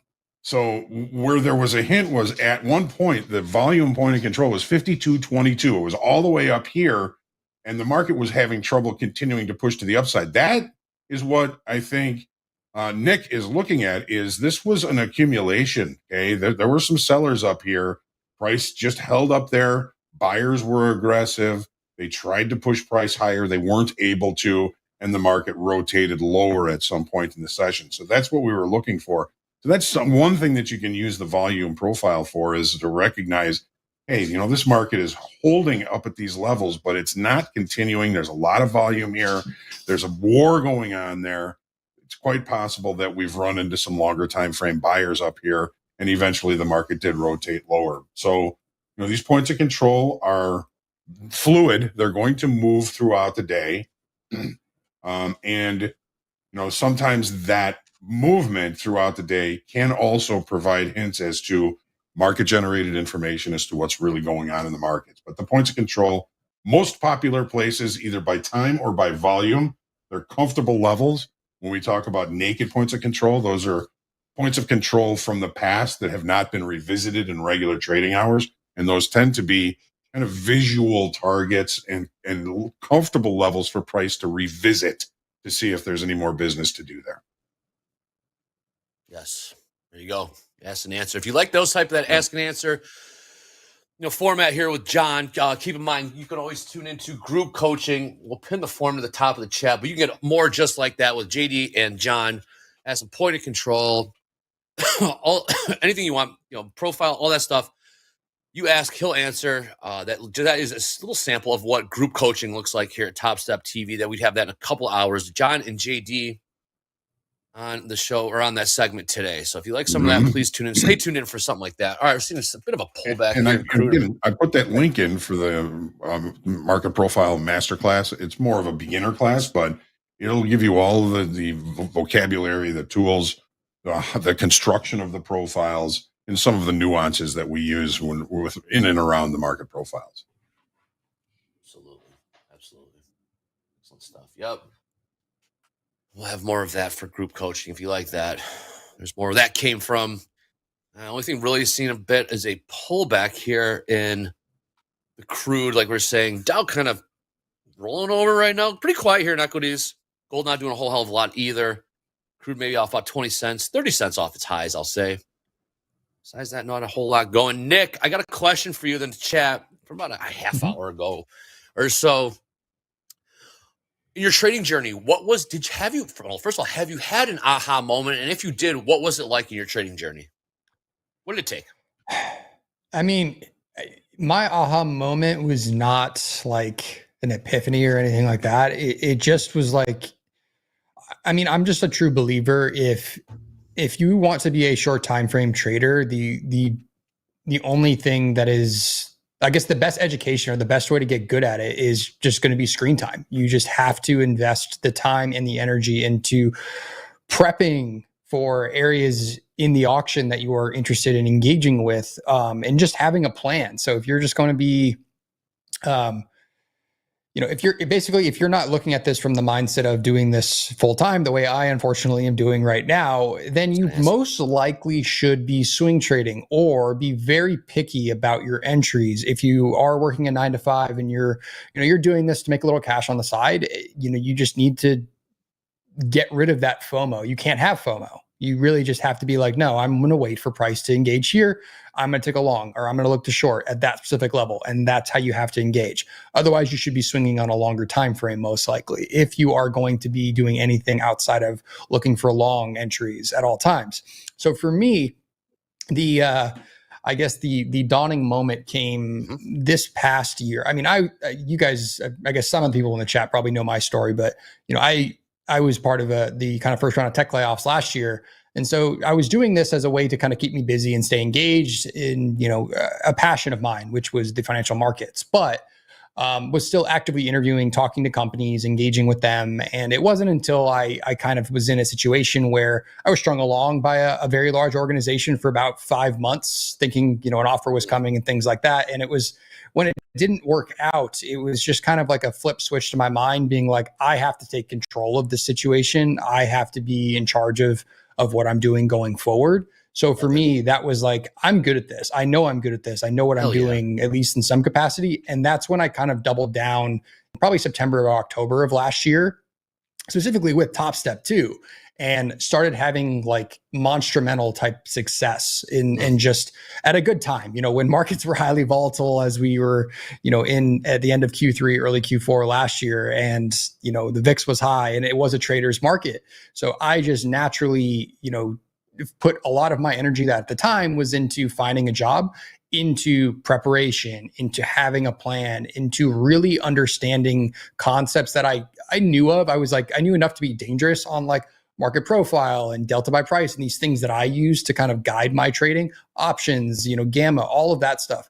I started kind of taking that extra layer of education to the next level and trying to implement it in a more effective way into my day-to-day. This was something that I viewed as it can't be a little side project for me if you're going to have that type of success where you could sustain this for a long period of time and it be your only income source.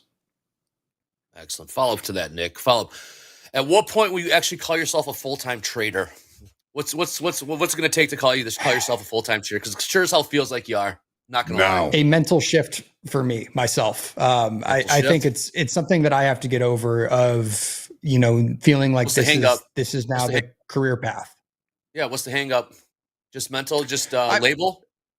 I mean, it's mental. There's a few things, I without divulging too much details. I mean, there's stuff that's going on and my personal life and as my family continues to grow and things like that, you have to make decisions that are the right decisions. And, speaking, I guess, responsibly, sometimes as that life evolves, as that family grows, in theory, trading maybe not be the best thing versus a stable 9 to 5, especially coming from my world where, 100%.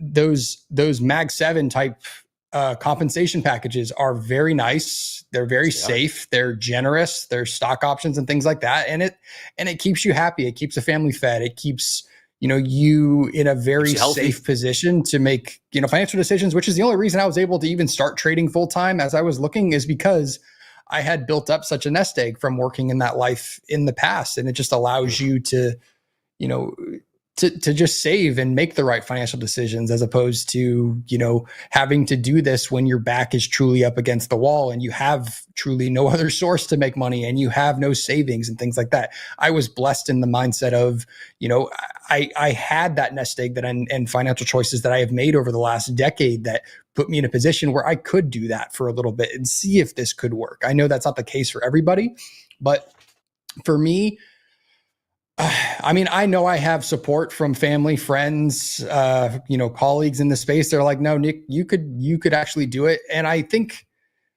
trading too, especially on a short time frame in day trading, like some people just kind of get it naturally, like something clicks. Some of these concepts on a shorter time frame just kind of make sense to you. And I know that is not the case for everyone. And I know I could do that, but it's, for me, I guess I'm looking for a longer sample size of me being successful, making the right decisions, not getting tilted, walking away at the right times, paying. I mean, I've been paying my bills this way for well over a year. So I guess I have seen a lot, but it's almost like I'm looking for the next step out of myself in that growth of like knowing when to walk away and actually turning this into something that, you know, doesn't have to rely on me staring at charts on a 1 minute, 5 minute, 4 hour time frame to make money. Because at some point you're trying to get less screen time, but also still have the, I guess, a level of revenue that I'm generating from this to do it full time.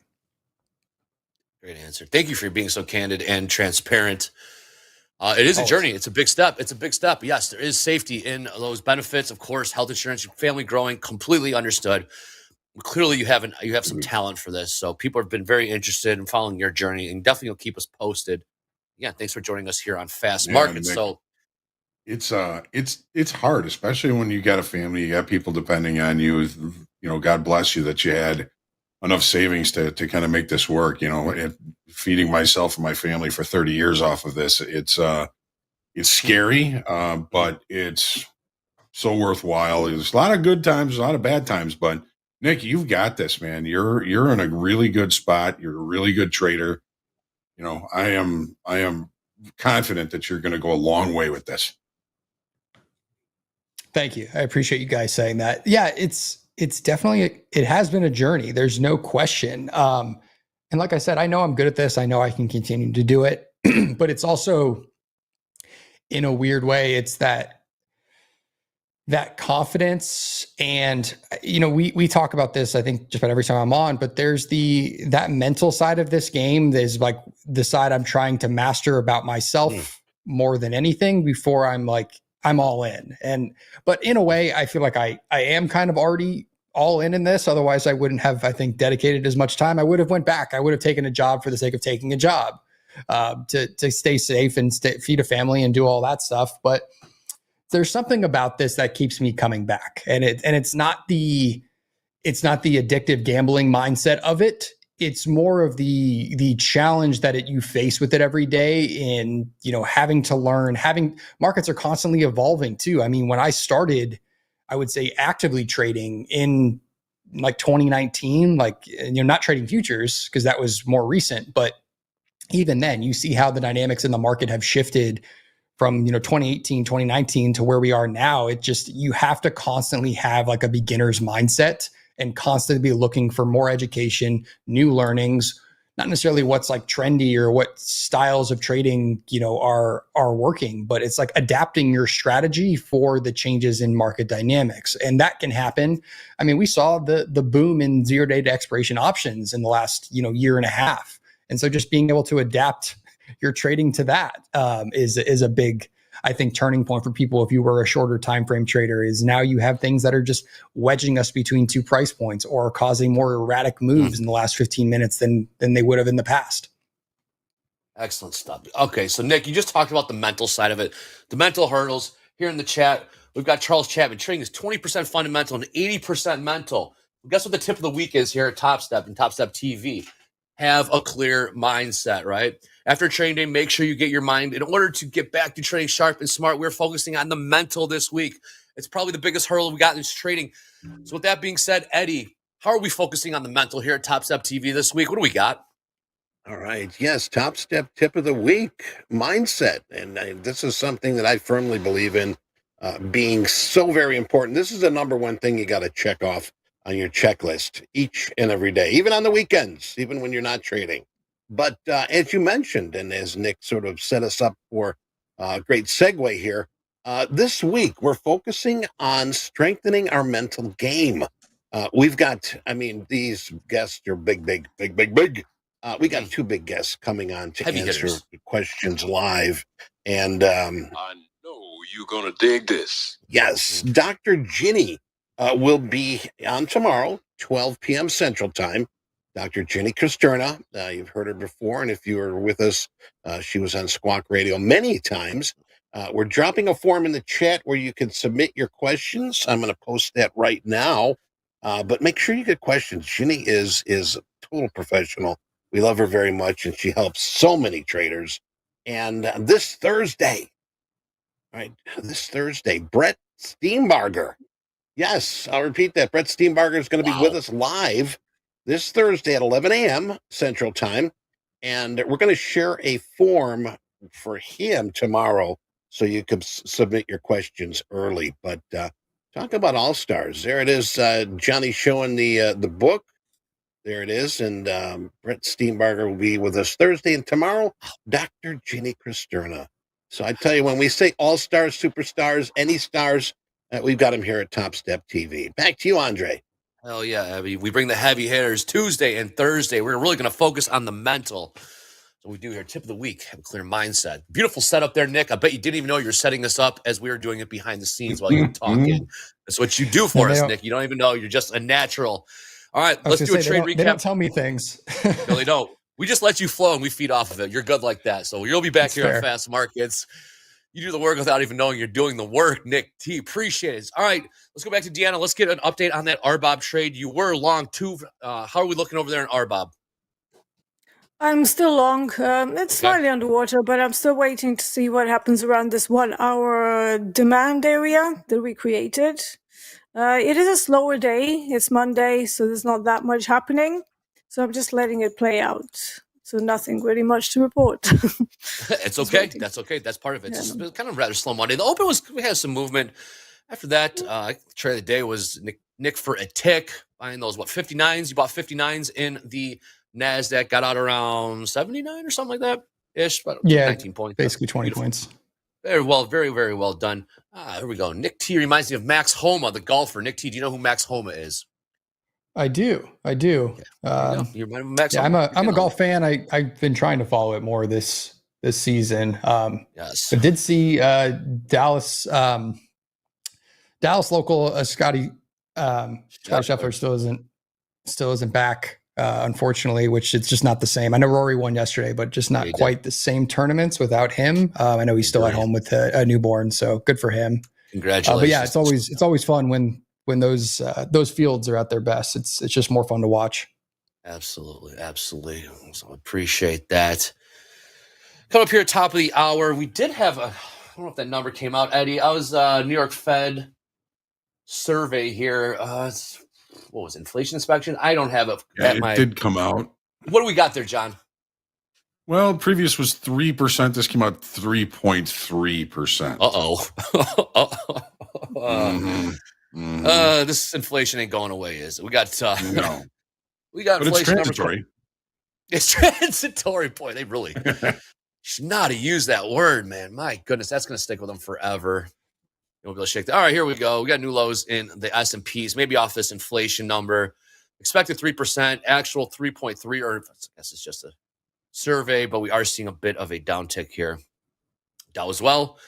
NASDAQ hasn't fully reacted to that just yet, but yeah, S&Ps did see a bit of a sell-off here. Catch an offer, if you will. Isaac Rivera, shout out there. But yeah, 3.3%. Here we go. Confidence increases in keeping one's job, decreases in finding a new one. This is according to the New York Fed.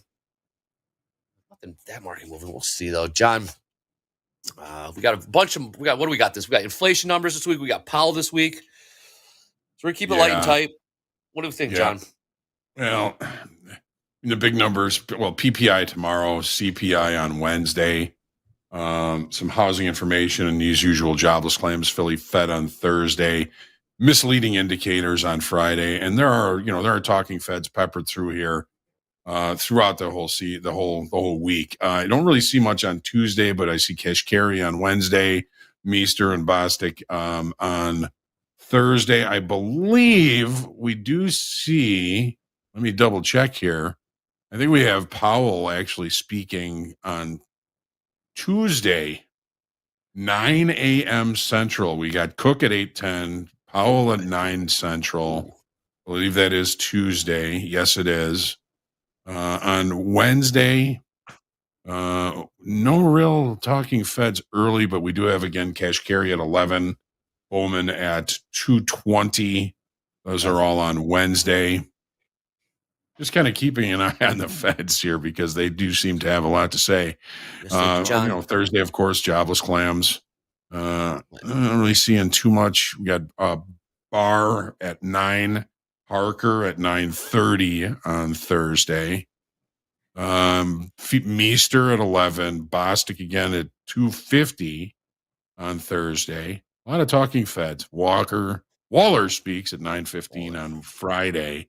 That's about it for that. But Cool. Hey, John. lots of things jump- for them to contradict themselves about. Absolutely. Talk out both sides. John, pull up the gold chart real quick. We just saw a $10 sell-off in about 30 seconds.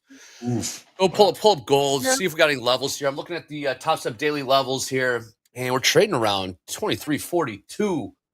I am seeing, Well, what do we got? We just saw a $10 sell-off there in no time. So see if come up to any levels. That's probably off that number. Yep. What are we looking at over there? So there's a naked point of control from back here on the 9th of May, 23.37. We opened in a gap. We gapped open in a gap. This is really kind of a situation where I look for repair. One of the points of control above or the one above below is likely to be visited today, if not both. The market opened between the ranges from Thursday to Friday, opened in the middle of it, naked point of control above, naked point of control below. This market is in short time frame control. It is in short time frame control because with the breakout that we saw above the weekly kickoff high last week, which was on Thursday, the continuation did not perform well on Friday. It doesn't surprise me that the market's starting to rotate back lower. We actually lost open interest on Friday on an attempted push to the upside. Volume was okay, but that loss in open interest says nobody was interested in buying this at that level. So it makes sense to me that the point of control that is probably going to be visited first is the one below price. Basically, we're range bound. We're seeing low volume. We're not seeing big jumps in open interest. Matter of fact, we saw a loss in open interest. This is in short time frame control. What do short time frame traders look at? What do they look for? Where do they drive price to? Visual levels. Point of control below, 23.37.30. Point of control above, 23.74.20. Thought maybe we'd fill this gap. We kind of filled the previous gap on Friday, which was close enough for me. You got to fill this gap. We didn't fill that yet, but a move to the point of control down here is logical to me. You just don't know which one that's going to go for first. Looks like it's going to the one below again, 23.37.30. We do have the 100 session moving average on the 30-minute chart, enveloping the low here, 23.40. 23.40. What's the low? 23.40. Right to that 200 session moving average. How about that? Yes, thank you. Thank you for that, John. Hoop, thank you for the reminder. Euro close, bottom of the hour, about 23 minutes left. Until then, let's do a quick tilt recap. Dow showing 73% short. Everything else around 50-50. Dow trading around the lows, 15 points off of that. There was a bit of a sell. We did find the buyers. NASDAQ just straight up barcoding around. It is a sloppy, ugly barcode, if I may say so myself. I'm looking at the 5 minutes. Besides that, well, we got everyone here at top. We got over 4,000 people watching. We had some of our best viewership ever last week. Let's keep that going. If you'd be so kind, please click like. Please click subscribe. As we march on to 100,000 subscribers, we will get there by this summer. So let's keep it going. We got an influencer update here coming hot off the press. Thank you, Ben. Pretty slow trading day for, not a lot of green. Let's just say that. Nick4aTick up about $1,300. Dennis M. Dennis spelled with one N, just like my father. I like that. Up $900. Brian Baker up $200. Jake S. I should say, up $1,400. Venkata up $1,100. Good to see some green on the board from our best traders there. So let's keep that up. Nick4aTick, what are we seeing? You seeing anything coming in? Any levels? Any action? Anything coming in, Nick? What are we looking at? No, just a little bit of initiation. It looks like buyers are trying to get up off the 30-minute opening range low on ES. Initial bounce low too. Yeah, I'm basically seeing, right there at 52.47. Potential failed auction. Failed auction at ES as well. Yeah. Had that excess low. See, that's usually a trade I love to take long. You just kind of get that peak below, a specific level. So in that case, the 30-minute opening range. Low / initial balance low kind of peaked right below it, which also coincided with the previous day or Friday's close. So kind of get a little peek below that and kind of push out of it is usually a very safe, low risk type long where you kind of know when you're wrong very quick. So I love those trades. Cheap trade. Absolutely. All right. Well, it's probably time. We are kind of barking, like I said. John, I want to get a Delta update from you. Last time we checked in about an hour ago, ES was minus 2,700, NQ minus 2,100. But before we get that Delta update, I want to give a big shout out to Richard Harris in the chat, up $128 today. Well done. Shout out to Richard Harris in the chat. There you go, Richard. Nice work. Delta update, John. It is 10:10 a.m. Central here. What is our Delta looking like? Has there been much of a change? Yes, negative 4,300, congruent with direction. Okay. NASDAQ negative 1,600, but the NASDAQ is currently holding above the 50%, the halfway mark, half part of the range, above the point of control. NASDAQ is presenting as one of the stronger of the markets here.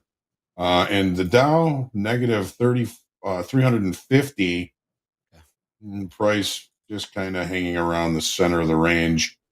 It did extend below the initial balance and is holding below the initial balance. So bit of a switch from last week to this week. The Dow presenting as the weakest, the NASDAQ presenting as the strongest. What are we looking at as far as the Mag 7 here?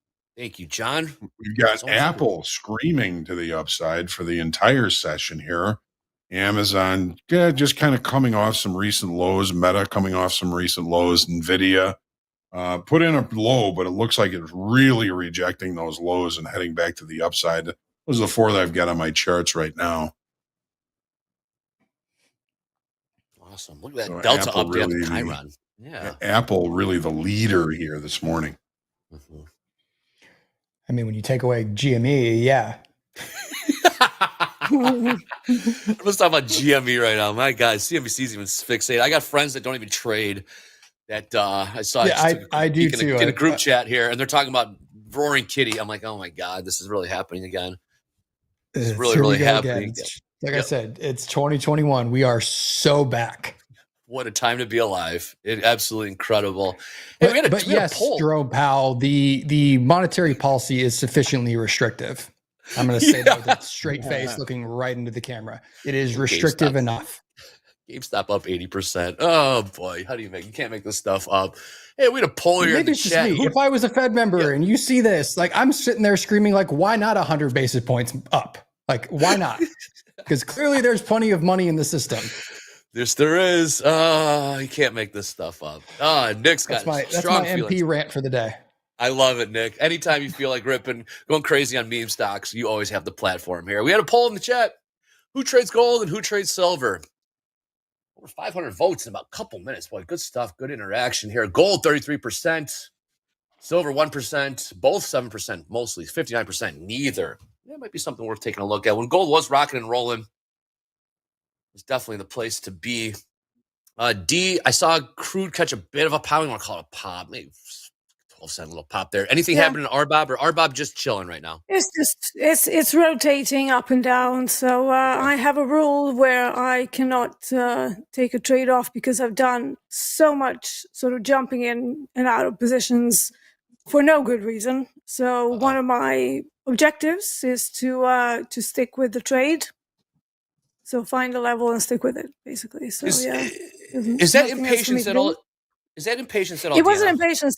It was a blend of me wanting to be more of a scalper, like to make myself more exciting, and then crude oil just dying on me effectively, and I was over managing trades out of fear that it's not going to go my way. So when everything came back, I continued to grasshopper out of perfectly good trades. So I'm just trying to repair that mindset now. And that means that I have to commit to the trade. I can't just, jump in and out. If I've committed the time to the trade, I have to follow it through. So that's what I'm doing right now. And that means not using big size, making sure risk is okay and all of that. So, yeah. Excellent. So awesome. I'm just looking at this gold.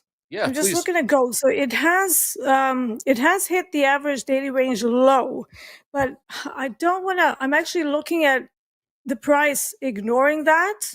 So if the market doesn't do anything around this 23.42, and if it just continues to fall below it, there could be a short there.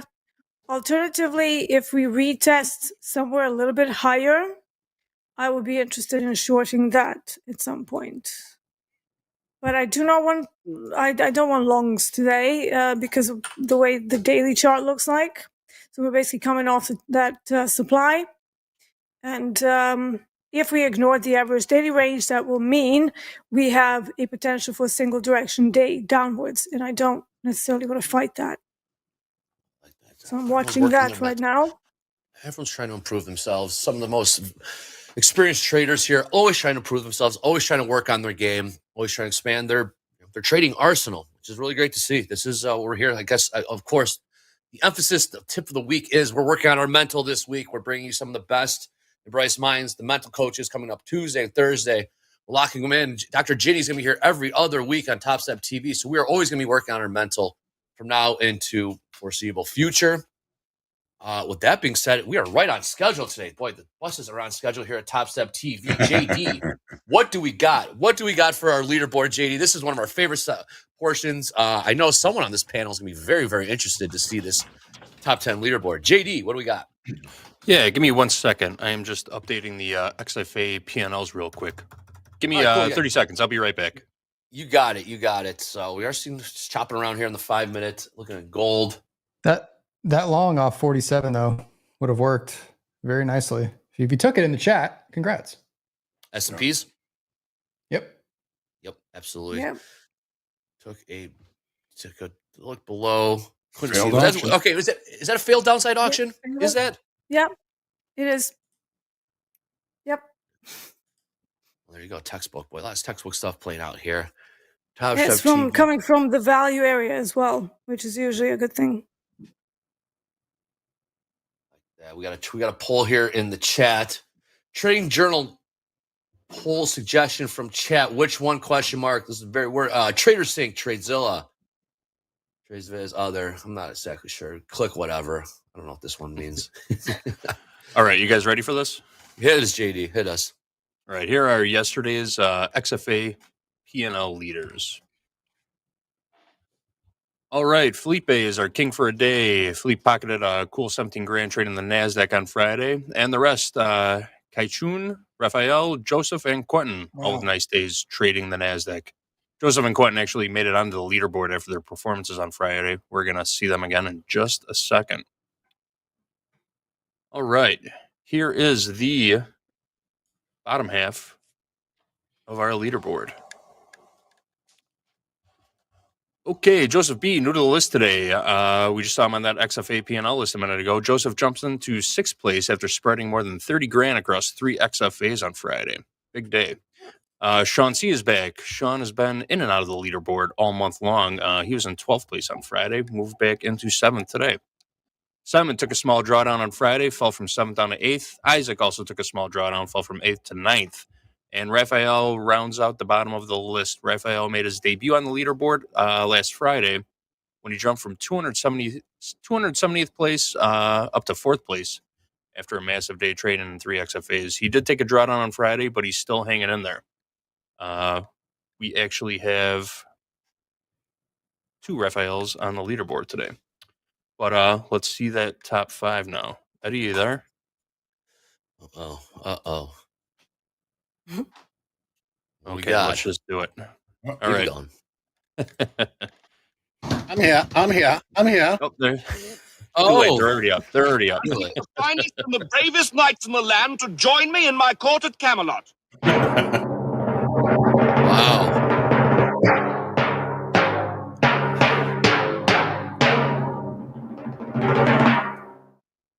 Thank you, sir. All right, starting at the bottom, you're looking at him. Nick is back in the top 5. Nick4aTick, that $1,500 day he had on Friday boosted him from 6th up to 5th. Back in the top 5 for Nick. Wow. Who's that guy? Wow. Well done.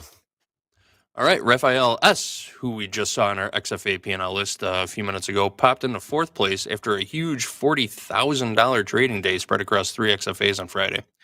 I can't confirm if Raphael is trade copying or not, but still pretty nice day for Raphael. Next up, Ming got a boost from 5th to 3rd after picking up 10 grand on Friday. Drew is closing the gap on Dakota just a little bit. Drew took home 9 grand on Friday, while Dakota took an $11,000 drawdown. Dakota is still pretty safe in the lead for now, though.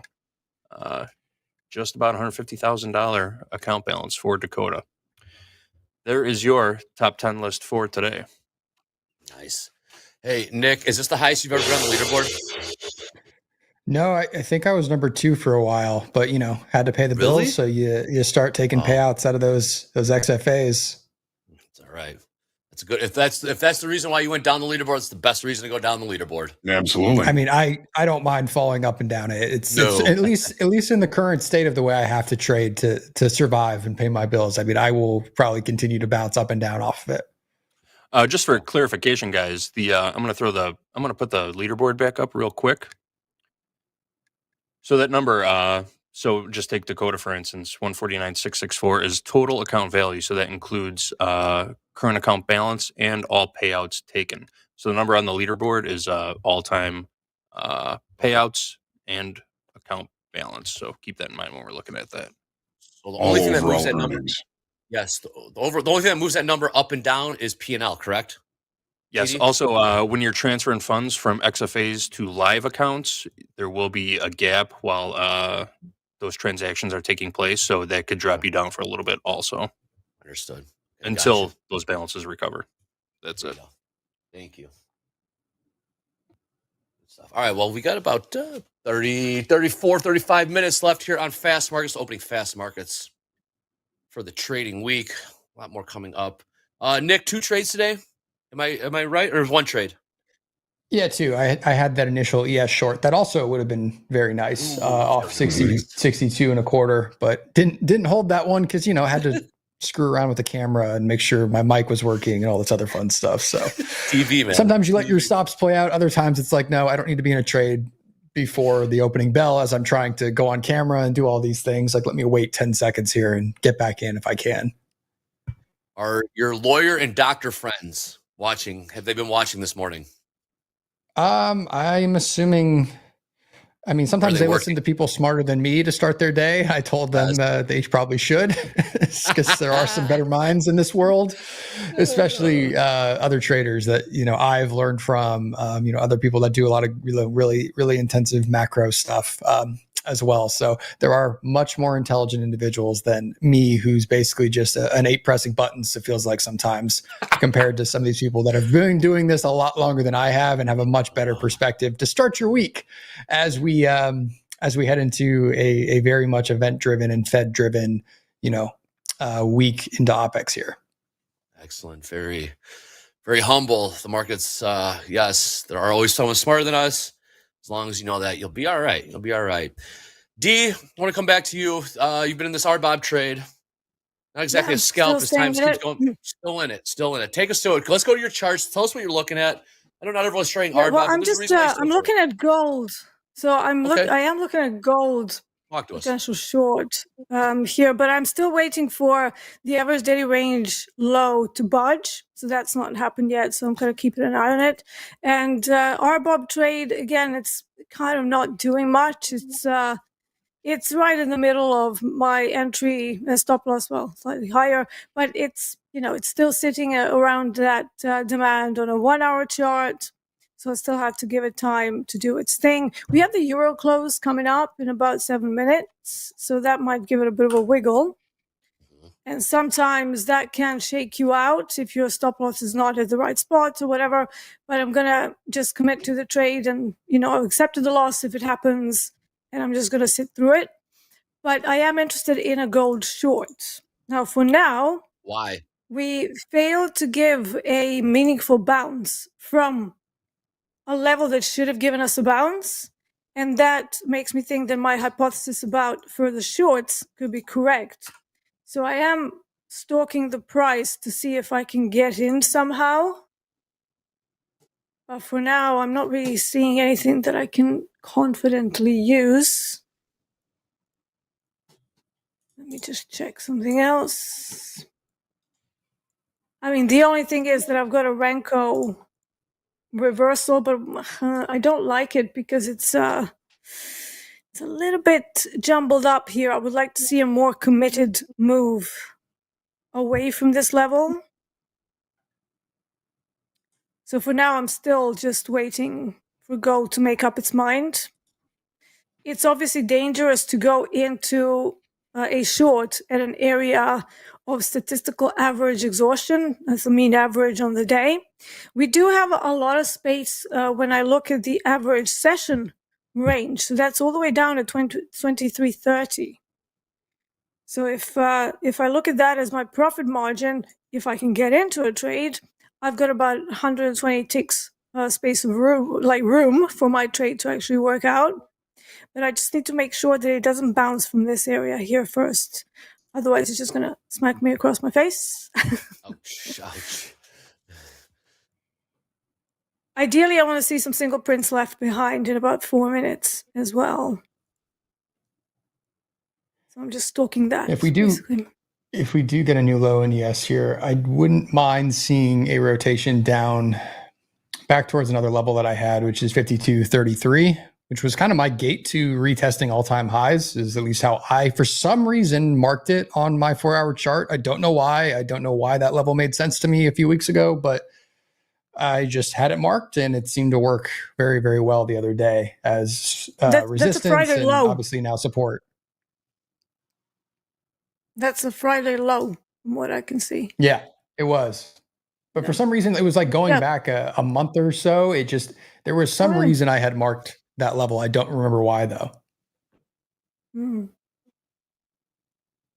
I mean, it's a low volume node, but outside of that, I couldn't find a good reason why I would mark that a path or a line in the sand to a new all-time high. So, John, you see if we do go lower, it will be a value acceptance.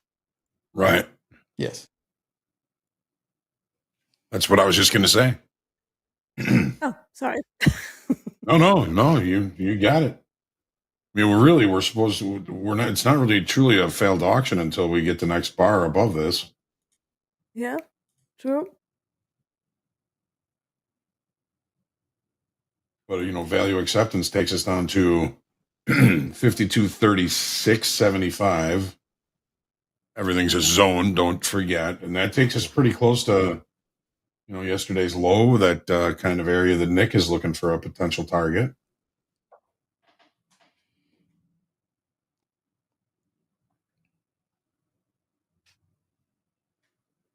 Got to see if we open this next bar inside the initial balance. Looks like it's having a little bit of trouble here, doesn't it, D? Yeah. It's never a good sign if they can't sustain the price into initial balance. Obviously, we can try and front run a failed auction on the assumption that it's going to bounce, but I don't like the fact that it's spending time inside value whilst attempting to fail the auction and not really doing it. So, subtleties. We have a comment here from Command, regular in the chat, saying to me, last Friday, I hit my DLL on my combine, regrouped over the weekend, calmed down, studied, and today I locked myself out up $1,200, $1,200. So back in business, I'm very happy to be out of the hole. Hell of a job, Command. Very nice. Way to use that lockout button. Got to be one of the most popular features, if not the most popular feature on Topstep X. No one is doing it. I'm sure copycats will pop up eventually, but yes, we use that lockout button all the time. Lock in those profits. Prevent yourself from having a blow-up day. You can have a bad day, but don't compound it. There's nothing worse than compounding a bad day. You're down $1,000 today on Monday. Let's not turn that into a $5,000 day, a down $3,000 day. Because in the next 2 days, come Wednesday, if you have 2 back-to-back profitable days, Tuesday and Wednesday, now you're back to scratch. It took you 2 days to get back 1 day's worth of work or 1 day's worth of mess up. So, and then you got Thursday and Friday to try and make your money. Don't let today be a blow-up day. You can't necessarily make your week on a day like on a trading day like today, but you can certainly break your week on a trading day like today. So please use patience, use discipline. What do you always say to We always say to Michael Andre, don't make a bad day ugly or something like that. Yeah, just don't make it a blow up day. Yeah. Don't make a bad day like a terrible day. As we say, D, you were taking a look. You were looking for the short side here in gold. Sure enough, we did sell for about $2 real Here we quick go. there. Dow seeing some sellers. Here we go. We got some sellers coming in. Dow, S&Ps, and NASDAQ. Nick T, what do you got? You're about to say something. No, I was saying we were breaking that previous low. So let's see if we can kind of push that into the euro close here for additional downside. Okay, we got euro close here in less than 60 seconds. We did have Delta minus 4,300. Also on ES. the Go ahead. On the Monday front, if you're green right now, there's nothing wrong with walking a day. Nothing's worse than thinking you're starting the week. Oh, wait, now I'm going to pause because we are rolling over. More sellers. We did have a 3 and 6 month bill auction here. Value the acceptance. results. Okay. Yeah. Let's get back to these markets. Yes, pushing down. Okay. Let's see if we go to 33. 52.33. Nick T. Nick4aTick. Targeting 52.33 to the downside here in the S&Ps. Nick, what do you want to do? What do you want to see around 52.33? I'd like to see buyers continue to step in. Otherwise, I think, I mean, there's a lot of event volatility this week, so grain of salt with anything I'm about to say. But I feel like this might, if we kind of can build back below 33, at least how I have my charts built and how I'm looking at things. I mean, I think you're looking at another failed trip potentially back to the all-time high or retesting of an all-time high. And especially if we get a hot CPI, I think you throw that out. If we continue to kind of build further downside here below 52.33 and heading back towards 5,200 on SPX. It just sets up for, another kind of peak above and fail and fall back into pretty much most of April's range balance. Excuse me. Could not think of the word.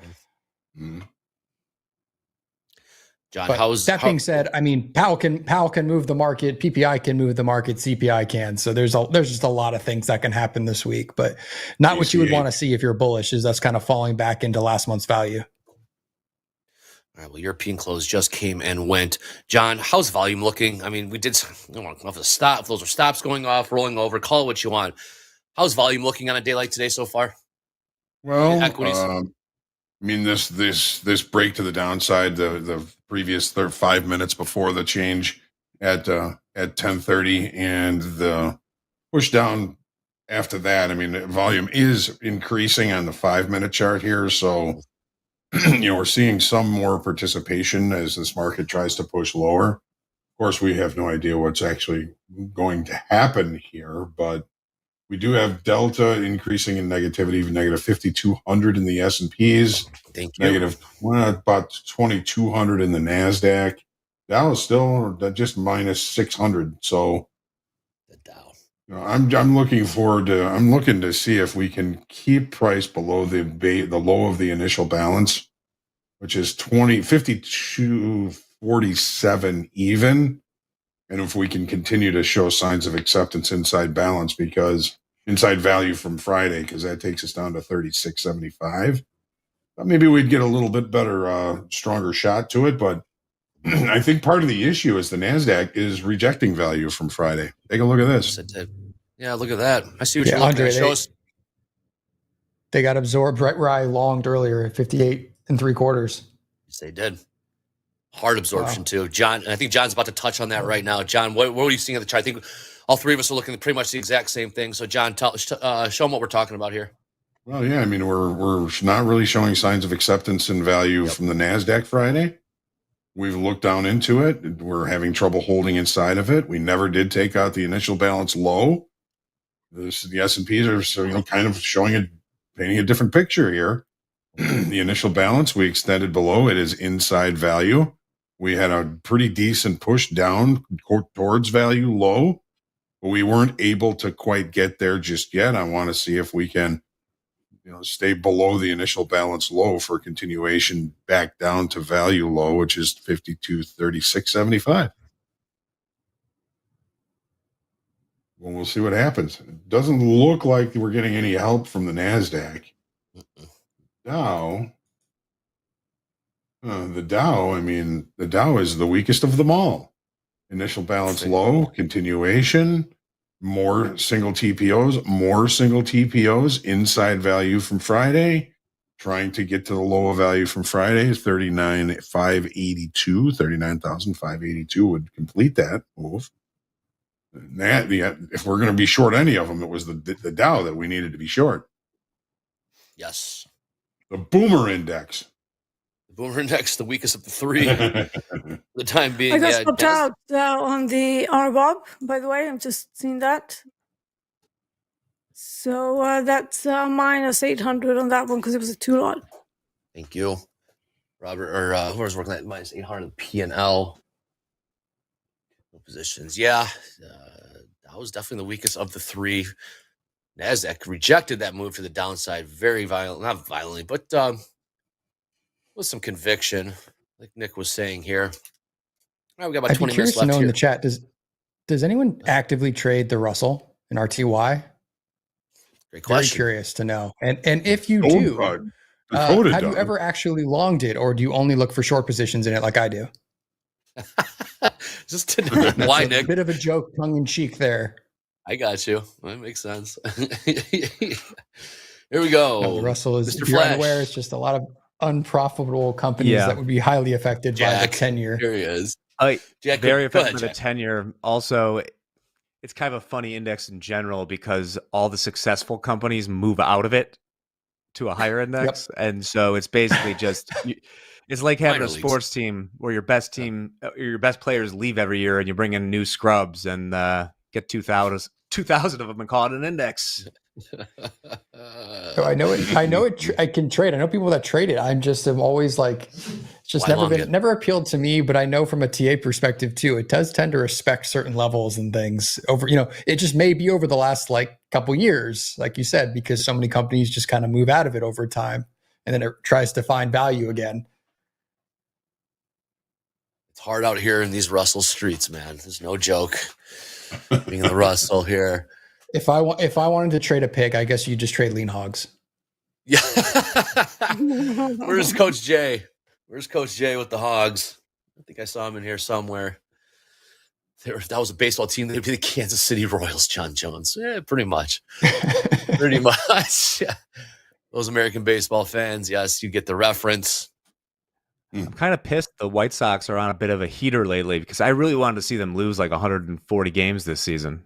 They were going to do it. Be the worst. Be the worst. They were going to do it.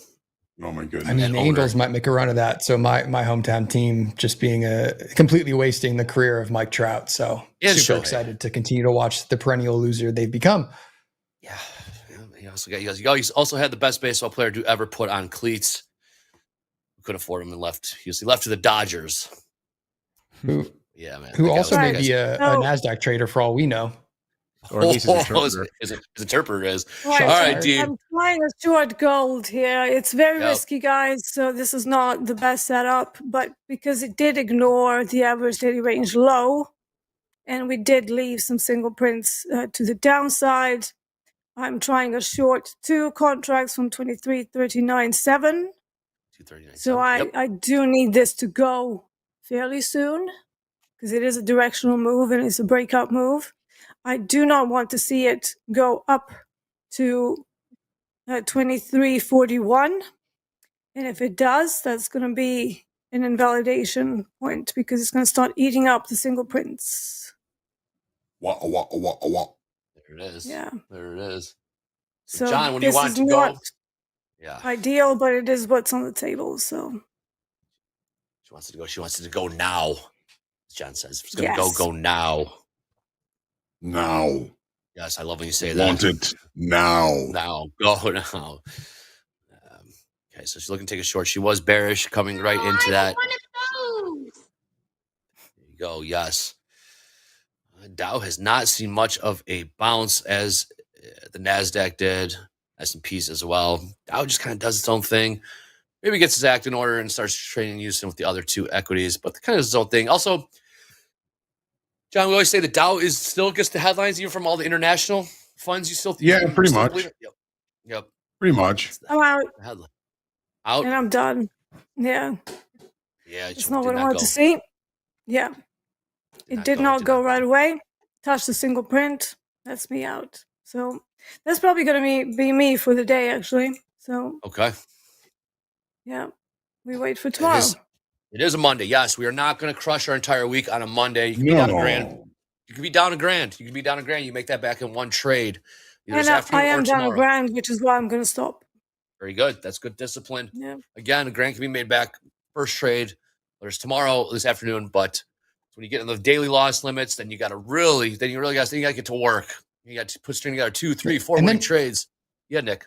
And then your mindset shifts too. You hit a daily loss limit or like let a red day snowball. Then you're feeling like you're trying to make it back as quickly as you can versus waiting for the right type of trade. So like that's what I was saying earlier. It's just so easy to snowball your week, especially in a one like this, where there are plenty of opportunities to make money as we move into 100%. all the price action after the event volatility even.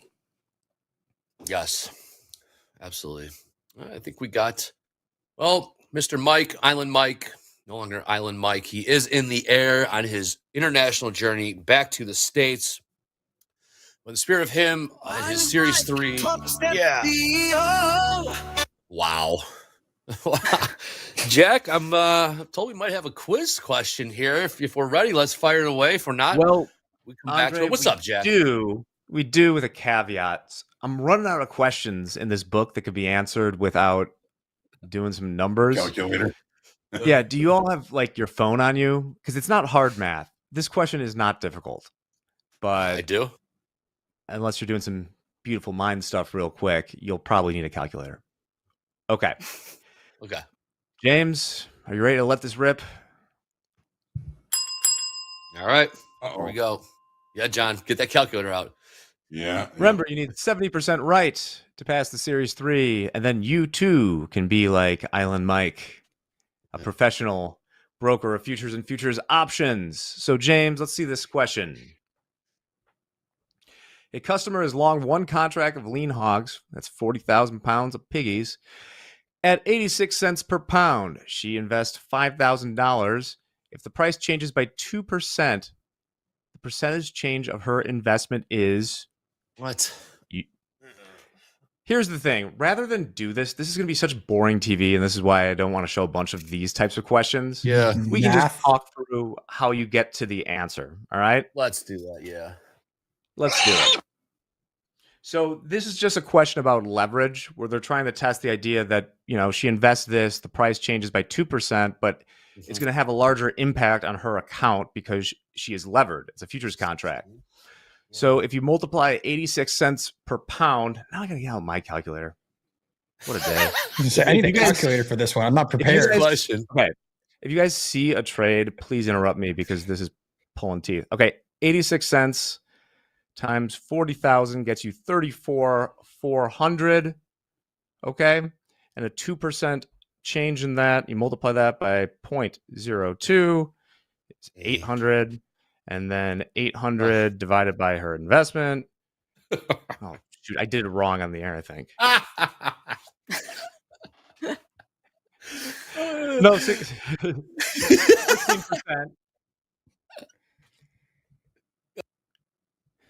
Live TV, James, folks. let's show the answer. This is incredible. That was a... Guys.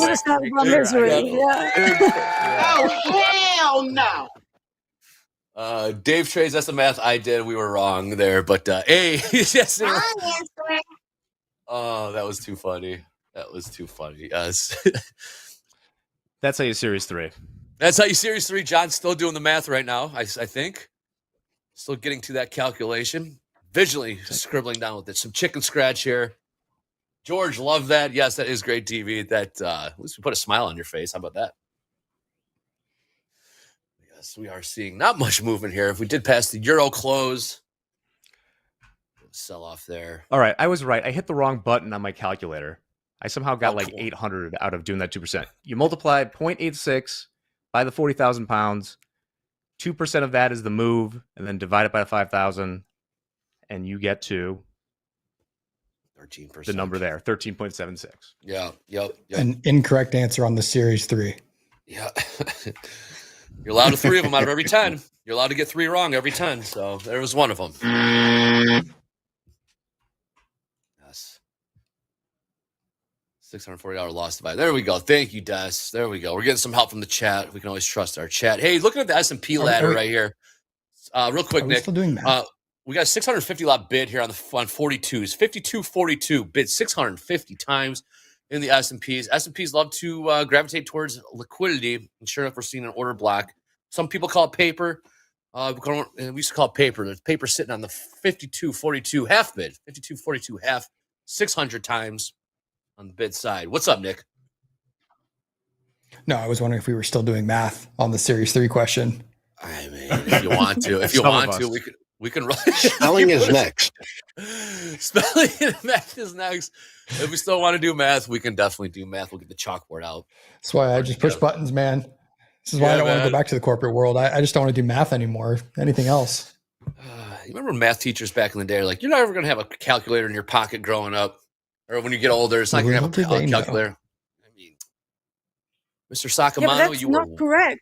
That was technically, way off. we all have a calculator in our pocket. Math, my 10th grade math teacher could not have been more wrong. I can get 40,000 pounds of leverage in lean hogs on my phone. So who's laughing now, first grade teacher? That's Mr. right. S, you were very, very wrong there. Very, very wrong. But yes, again, we have that 660 lot sitting on that 42 half bid in the S&Ps. We'll see if it does get tagged or filled for that matter. We did see 52s on the offer. 52s traded about 700 times about hour and a half ago. So that fills looking very nice. Since that's been a bit muted morning session here. We can take a look at the upcoming schedule here. You have about 9 minutes left in fast markets. Oh boy, I love this guy. Everyone loves this guy. The most photographed man on the New York Stock Exchange floor, the Einstein of Wall Street, a frequent contributor here at Topstep TV. Join us every Monday and Friday. Mr. Peter Tuckman coming up with Dolby Time on Power Players. Top Quiz, Eddie and Devin. Boy, anytime Eddie runs Top Quiz, controversy ensues.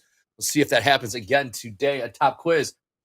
Shoulder tap coming up with Jack and Mick. That's a cool little duo. Group coaching, JD and Hoag. I think we had that form pinned to the top of the chat so we can get those questions in for you. Heard John talk about point of control earlier, or if you like more of that, I mean, just a wealth of knowledge coming out from there. Also, got coming up this afternoon, we got Strategy Lab with Anne-Marie, and of course, Dolby Time, myself, and Zach Anthony Power Hour, and we'll never forget, last but not least, Dakota with Slow Markets, 8 p.m. Central. Haven't heard much from Dakota or seen much from Dakota here in the chat. Hopefully he's recovering. That voice is back to 100%. So those 42... Your order lifted, Andre. It did. Did it lift? I was looking. Yeah. Did it trade? No, it didn't. It didn't trade. They lifted it. They pulled it. Gotcha. They pulled it. Okay, cool. Mission accomplished, maybe, but we are a bit higher from this 42 half bid. Okay, so they pulled it. We'll see if it does come in. If they have to end up chasing, keep an eye for that 600 lot. See if they do start moving it up the ladder. We'll keep an eye on that. John, are you done calculating over there? And is it indeed 13.75% on that Series 3?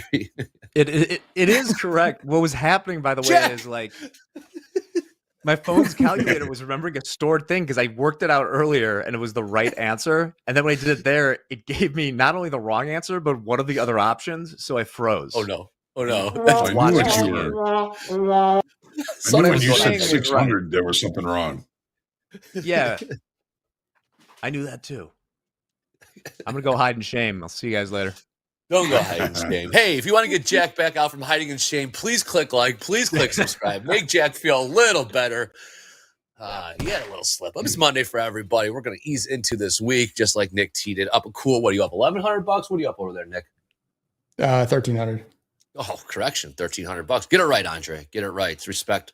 It's a good day, man. That's a good day. Yeah, I probably won't touch my XFA or my live account the rest of the day. I'll probably do a little bit in the XFAs this afternoon. Nick, for those that are still getting to know you, I mean, they've seen you on Power Players, they've seen you on Power Hour as well. You're starting to become a regular around here, which is a very good thing. 5th on the leaderboard. You're looking at him right there.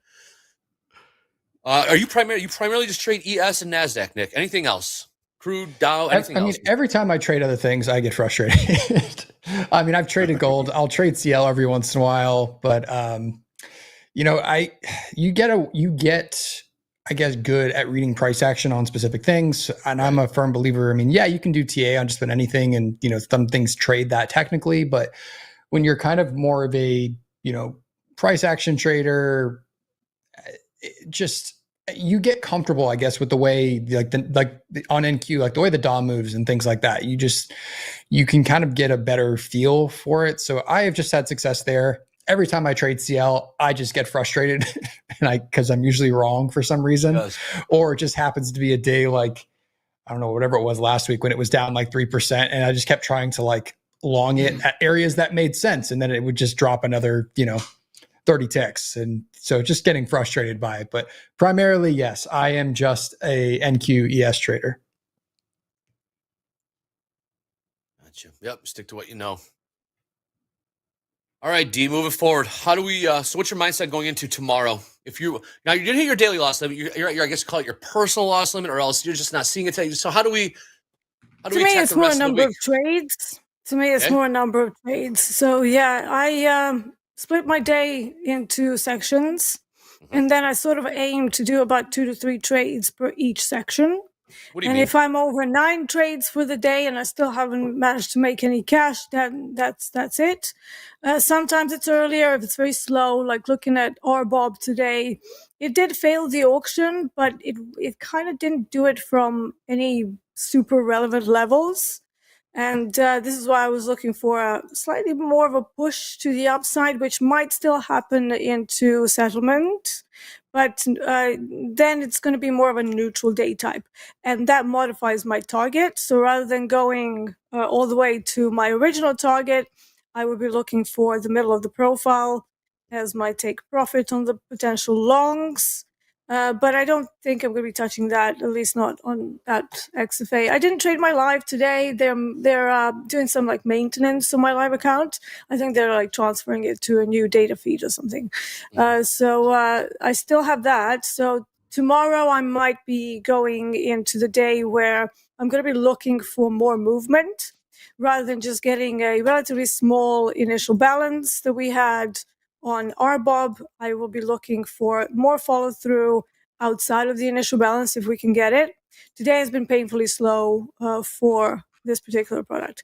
So that's going to be my mindset. So I'm not going to rush. I'm probably going to wait until the New York session, and I'm going to take my morning to rest up and to be kind of fresh for whatever comes, because I have my own live stream, and then I'm on for Market Stalking with D pretty late in the day, because that's like 7 p.m. my time. So I don't want to be like super knackered. I'm usually already quite, kind of fatigued from my own live stream, which is usually about 90 minutes.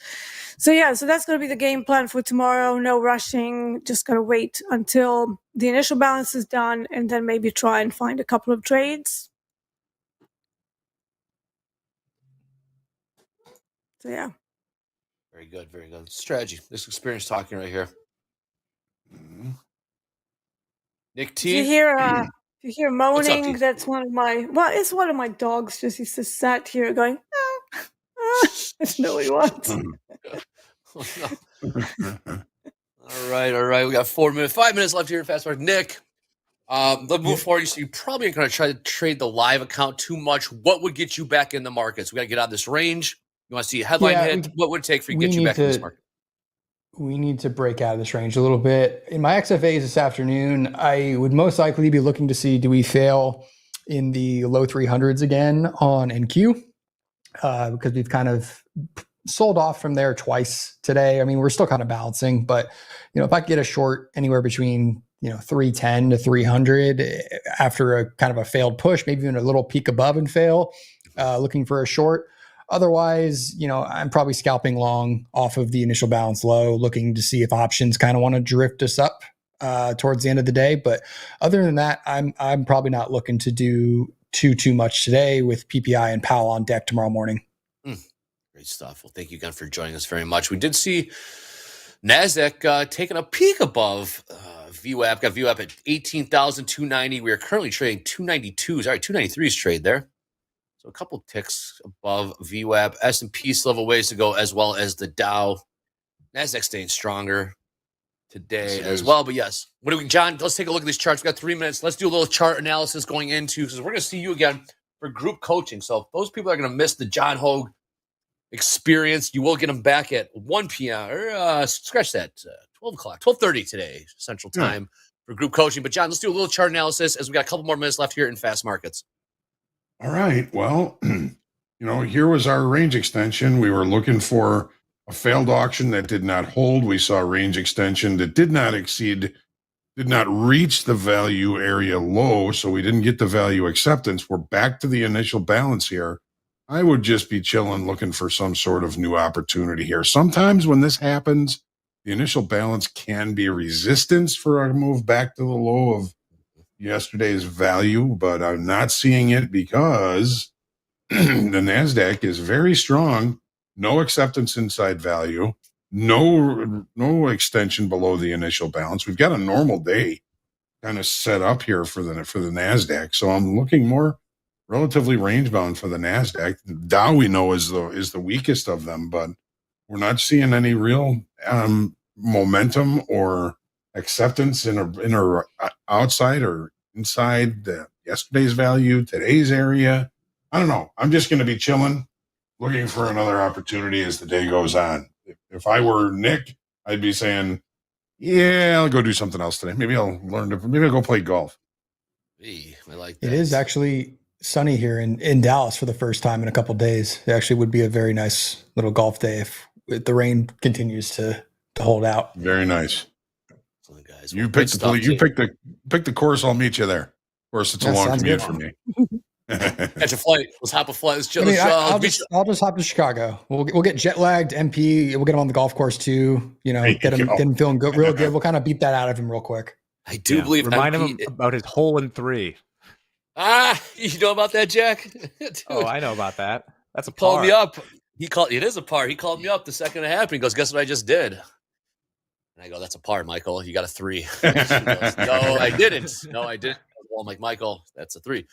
Anyhow, very good stuff today, guys. It wasn't the most exciting Fast Markets in terms of markets, but here, content-wise, we bring you the best. We got Deeyana here. We got Nick4aTick, the man, the myth, the legend, John Hoagland. We'll see him again in group coaching later today. We're going to keep it light. We're going to keep it tight. We got more stuff on the later in the week. Nick4aTick, absolutely great performance today on Fast Markets. You will definitely be welcome back. We're going to see more of you this week. And stay active in the chat. Everybody, we got power players coming up next with the Mr. Peter Tuchman, the Einstein of Wall Street. Stay with us. Big day in store. Let's go. Topstep was created from an idea born out of the trading pits in Chicago. The idea that we could provide traders education, access, experience, and capital to use in the markets.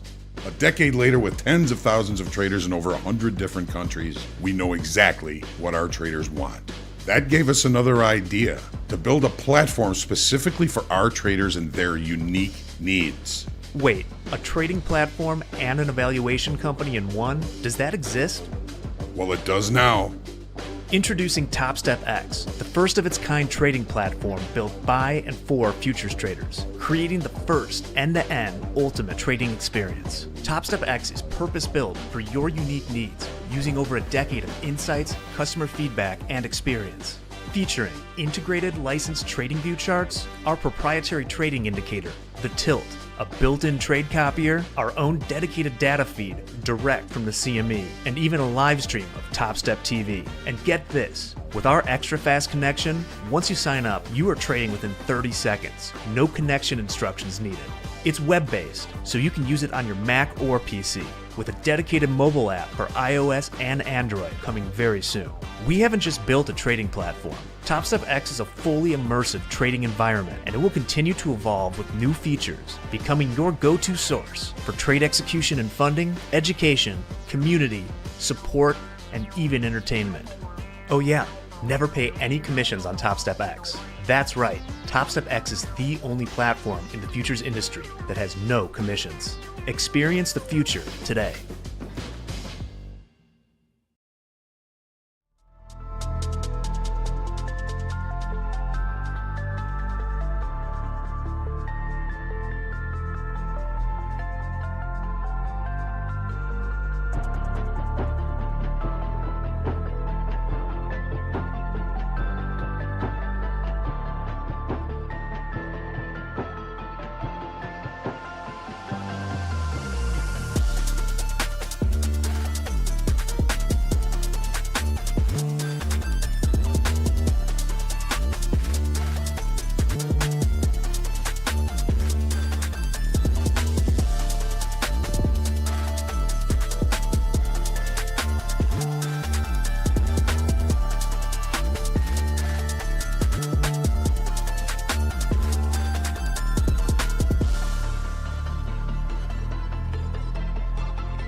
everybody, and welcome to Power Players with the Spice Man himself. Peter Tuchman is looking very, very dancy on this Monday.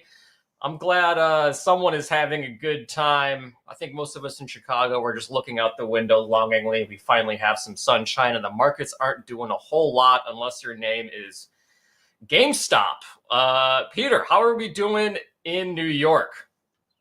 You know what? It is freezing cold. It's May. We can't even get a break and get a hot sunny day for more than about half an hour, so that's not fun.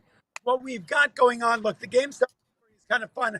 I'll send you guys a photo of it because it was, the stock stopped trading a number of times this morning. Obviously, it's all around, I guess Roaring Kitty put out a couple of cryptic, whatever that means. God only knows what that means.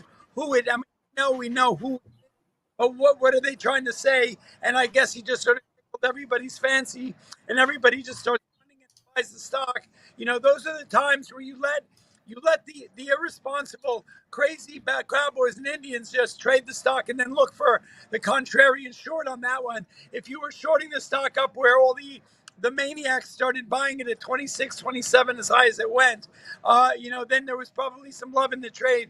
But the fact was that we have this limit up, limit down strategy on the floor that when a stock dislocates more than 7 to 10%, we actually have to stop trading it. And back in the day, when the original GameStop and the meme phenomenon happened, we stopped trading GameStop that day 29 times. Went limit up, limit down. I remember it well. And this morning I went running in there after they opened it, and it went immediately to a limit up, limit down. We stopped trading again. I took a photo of it just because it was like this crazy, it was like a deja vu all over again, just going back to those crazy days of the stock. But I don't know where it's traded. It got back down, I guess, 20 or something. But, look, it's humorous in a lot of ways. The company does not make any money. It just gave everybody a little bit of a taste about how crazy it was back in the day. I need everybody to realize that don't think you missed anything, because I would imagine at least 8 or 9 out of 10 people who traded that stock lost money at the end of the day, right? Everybody, I analyzed it so distinctly. Back when it went from 2 to 20, 20 to 40, and 40 to $483, and then it went right back down. David Green, who you guys all know from Wall Street Global Trading Academy, I was in the stock trading it for customers that day. And the stock had run up literally to $483. And I had guys calling me saying, where do I buy it? Where do I buy it? It had started to roll over. And you have to realize the stock is up $400 in a period of a few hours.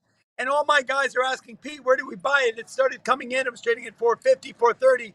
And so David Green, you guys know him, great technician, really strict, disciplined strategist in the technical analysis space and risk management.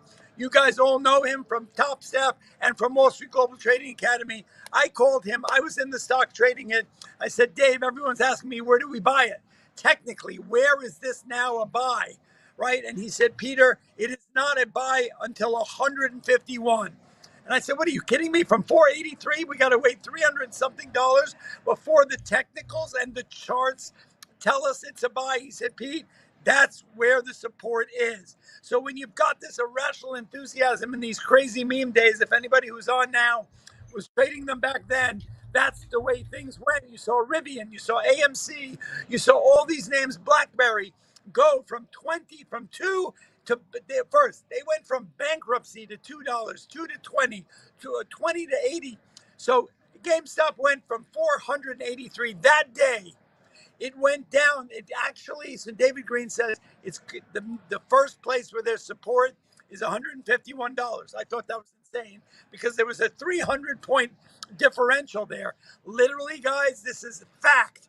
The stock went to $150.75. It went down 330 points. Only broke David's level by 25 cents, and then it rallied 37. So I'm saying this all to say that anybody who says technical analysis doesn't work, they're full of BS. And the bottom line is, when you've got situations like that, your only salvation is technicals. Because think about it, all those thousands and thousands of people who missed the ride up in GameStop and were thinking, oh my God, it was at 483. It's down 100 from the high. It's got to be a buy here. And then, no, that would have been, that account's blown up. Then it goes down another 100 and everyone's going, oh my God, at 250, it's got to be a buy. No, those guys are blown up, right? So, that's the madness of that irrational enthusiasm and that meme stock phenomenon. That was literally, imagine that it went down 300 plus points and broke David's levels by 25 cents. So technicals work for a reason. It works for a reason because charts never lie. Also, everybody's watching the same numbers, so they know where the moving averages are. I believe that was the 200-day moving average was 151.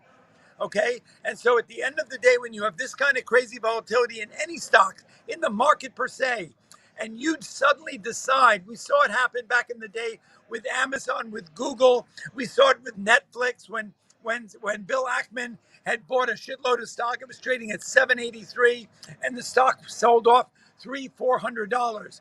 At the end of the day, FOMO and hope and hype are not sustainable trading strategies. You cannot just look at a stock and think that if it was once trading at $300 and it is now trading at $200, that it must be a buy because it come in 25%. That is not a fact at all. Look at Tesla. Over the last number of months was trading at 3 and change, 2 and change, 180, and then everyone's going, it can't go any lower. If we've learned anything over the last number of years, is stocks can go higher and they can go lower, and they will baffle.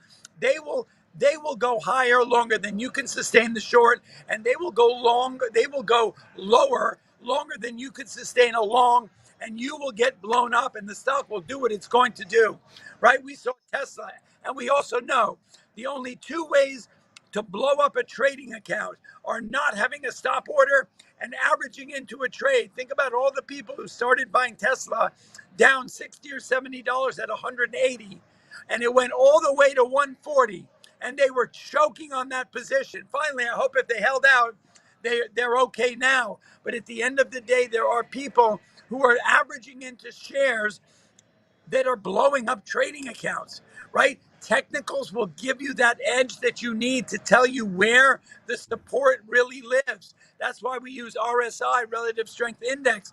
That's why we use the moving averages that we use, because technicals work. Support and resistance are the lifeblood of this market. In a market, talk about the market for today. Everybody thought there was some good irrational enthusiasm coming into the market. We opened up 15 handles and then the market just kind of imploded. I mean, I don't want to get catastrophist. It's a minor bit of a sell-off. But what's happening, if everyone wants to know what's happening today, is that there's this undercurrent of fear once again by a couple of the Fed governors that they're going to further tighten economic policy, monetary policy. What does that mean? That means that they're starting to chatter again that they may have to raise interest rates because they're fearful of the economic data that's coming out. We're going to have PPI this week, CPI this week. The Michigan confidence number came out last week around retail. It was disappointing. So there's still this under chatter. We know that chatter was going on before the Fed talk last week, and that labor number that came out on Friday, which was that bad news was good news type of thing. Right now, the Fed may have to cut because things are pointing in that direction. There's still a lot of dissent amongst the ranks of these Fed governors that they're not playing with the same deck of cards. They're not in agreement. Some are dovish, some are hawkish. They're not happy. Some are not paying attention to the economic data. Some think it's more significant. So when you have that indecisiveness, when you have the powers that be talking out of two different sides of their mouth, you have markets that do what these have done. Think about how crazy it is. Last week was the best week of 2024. Now that's kind of crazy. The first quarter was a great quarter, best quarter since 2019. Okay, but last week the market, in a funny little way, trickled its way up and regained good levels in the SPY, good levels in Dow, good levels in NASDAQ, and it was the best week of the whole year. And then today we come in and there's no follow through. You got the market selling off here. So I'm saying all this to say, along with the GameStop story, is that, look, you guys are all starting to trade with Topstep. You're learning how to trade futures funded trading. That's super exciting. But what you'll get from me and David Green are the importance that the educational component of technical analysis and risk management are pivotal in order to trade this market and do it successfully. You don't want to be blowing up accounts day after day after day after day. You want to be able to successfully trade. TopStep gave you this amazing platform where all the barriers to entry are down. Anybody with 50 bucks, 100 bucks, 150 bucks can actually open up an account and trade. And now when you come to Wall Street Academy, you can then learn how to trade using technicals and then become a successful trader. That's good for you. It's good for TopStep. It's good for us.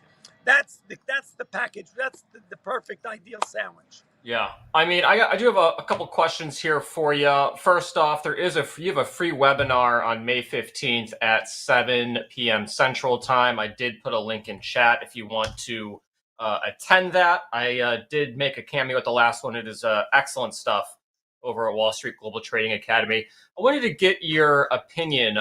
Stanley Druckenmeier, I believe, he had a comment about the Fed chairs going on CNN, doing this whole like rock star tour thing. I was kind of curious what your opinion is on his opinion. Should the Fed speakers really be kind of doing this stuff and hopping on CNN and you know, saying all these buzzwords and things? Is this important to the markets, or is it more important to their ego? I think it's completely a part of their ego. They have become, these are not, they should not become media. Look, there should be a Chinese wall in this thing. Separate church and state. They should not be becoming media sensations. Their word is so significant. First of all, we're getting a mixed message from all of them. That's problematic. Then they're hopping on and giving us news conferences. Back in the old days, in the 60s, 70s, 80s, and 90s, when you were going to have a Fed chairman or anyone from the Fed was going to have a news conference, you knew about it in advance. Everybody got together and they spoke through one voice. Now you've got the Fed chair doing this. You've got all the other governors doing that. They pop on social media. They say stuff on CNN. They do all this stuff. These are significant numbers. These are major players in the game. It's really tantamount to Nancy Pelosi, like trading inside information off of what's going on in the marketplace. There should be lines of demarcation where people who actually have major influence in the market. Look, you'll never hear me recommend a stock, right? And I'm just another bozo on the bus, right? Who am I? I'm just a guy been trading for a long time, but it may be perceived that I'm recommending something if I talk about a specific stock. And so I don't even do that because I don't want to be that person that gets someone involved in a name with the wrong idea, right? You and I, we are here for educational purposes only, but they are not. They are here. We are market movers in our own wonderful way, Nick. And the TopStep family, it's wonderful. But those guys move markets, right? And so that's unfair. It disadvantages the market in a big way. I think it's all about ego, and there should be a complete wall between that and what they're doing. Just talking. We should know in advance. They should talk. Look, they may disagree about policy, and that's fine, but they've got to give us some kind of a standard of when they're talking and what they're going to say and how we can react to it, because the market is very catastrophist. It will overreact and react like crazy around every word. Look what happens on a normal Wednesday when it's Fed Talk Wednesday, right? And he talks about the number, and then he has a news conference for an hour from 2:30 to 3:30. And the market, those are the most volatile days. We talk about it all the time at Wall Street Global. Those are the days you sit on your hands for that hour, because the market will go up and down hundreds of points on every word that comes out of Jay Powell's mouth. So you've got that, plus you've got dissent amongst the governors, plus you got guys going out on social and guys going out on CNN. It's absolutely irresponsible. Hey, thank you so much for giving us a clear answer on that one and not shying away from that question. We are already out of time. We do have a quiet day today, but we do have some news events later this week. Are there any that you're looking forward to in 15, 30 seconds? Sure. Well, first of all, the best thing of all is our live free webinar Wednesday night, 8 p.m. Eastern Time. WSGTA.com and register. You got to register to be in. We're going to be giving away a lot of great knowledge about technical analysis, risk management, the secrets of day trading. We're going to be talking about one thing. Besides that, the market's going to be looking for some directionality, CPI, PPI, consumer confidence, stuff like that. Keep your eyes out on that. The market, look, is the market going to go up or down? The answer is yes. So just use stop orders, and happy trading, everybody. Wall Street Global Trading Academy from the New York Stock Exchange floor. Thank you so much for your words of wisdom and good luck with your hot sauce. So we are going to move on for the rest of Power Players, but the next half an hour here, I see we got Andre in the waiting room. We got Eddie in the middle. Look at that seamless transition, guys. Seamless. I am the monkey in the middle. We are getting good at this, man. Look at that. It's like we know what we're doing now, man. It's crazy. That was good stuff, Dolby. Mr. Tuckman's got a lot to say. It's good to see him. Yeah, Yes, Peter's cool, man. A real OG. You don't get access to too many OGs these days. And Not like that. Not like that. No. Yeah, we got to set something up where we can have dinner with the guy. I'd like to pick his mind and just sit across the table from him and just exchange bread. Pass the bread, please. Maybe if you bid enough for a date, Eddie, you can get that silent auction and win that one. A date. Date with Peter Tuckman. Absolutely. Like a jacked up Brady Bunch. Anyways, yes, that was really good stuff, Dolby. The energy's unmatched. The Academy is really It was awesome. Awesome stuff. What are these markets doing?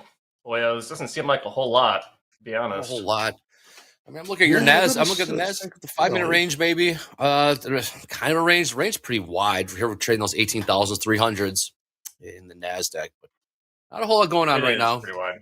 No, there's not. I'm looking at gold and just trying to watch the dome here, trying to price it out here. And I mean, I'm looking to go long here because my VWAP's still a little in range here to catch.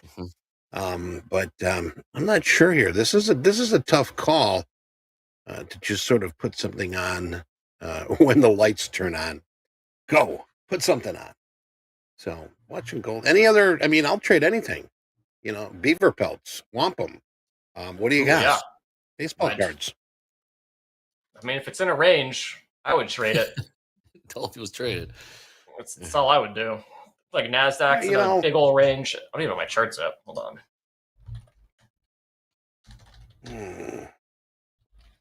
Chris Moore says markets are waiting for the 1 p.m. Eastern news. Is there something I'm missing, Eddie? I'm not. What am I missing here for the noon Chicago time? I'm not seeing anything on the juice. Again, that's the beauty of our chat. Lot on here real quick. 5 lot at 23.43, 43.70. We're going to be a buyer here and see what happens. Nice. What the hey? Yeah. What the hey? You're talking about news. Let me check. No, they got it. I appreciate it. That AI conference. Really unless they added something. Did they add something? Like they have been. AI they've been doing that lately too. It's just sort of, hey, they're not looking. They're all watching TopstepTV. Put something on there. Yeah, right. Dre, how was fast markets this morning? It looks like Nick4aTick, I think, was pretty excellent. Yeah, he was really good. He was very good. People really seem to like him. He's a natural on here. As you know, he's been on with us during Power Hour. Seamless transition into fast markets. I'd like to get him back on Power Hour as well. He's good. He's really good at what he does. He is going through a very interesting time where he's seeing success in this trading thing, but he's got, the family, you got real life stuff, right? You can't just going through balancing out. Am I really this good at it? And I need to be. He's like, basically, I need to be good at this for a longer amount of time to go for the full plunge. He's in there in the chat right now. Shout out to Nick4aTick. He's definitely he's got the talent for this, and he's realizing put a price on that $0 deductible. That's true. I just got hit. Pretty good. Quick, I got stopped out. And I am down the number of the beast. Maybe I should do something here. You know what? That's funny because when I was doing business for Deutsche Bank, the guy I did business with, great guy. We still talk. If our totals were 666, he would say, you know, we do totals, we check throughout the day. You could buy one, sell one. I don't care where, just buy one, sell one. Just to get off a number. Yeah. Get off a number, yeah, 666. And it happened. It happened a lot, you know, amazingly. But you know, he tried to recruit me for the Satan's Club. I didn't go for it, but I'm kidding. Sellers are strong here in the gold, which sort of just knocked me off my horse. Yes, not good here. I caught this completely the wrong way. Yeah, markets are certainly feels like they're waiting for something, and that something is the barrage of news events that we have coming out. We have US PPI tomorrow. We have EIA on, that's for the crude traders. I believe that's on the 15th.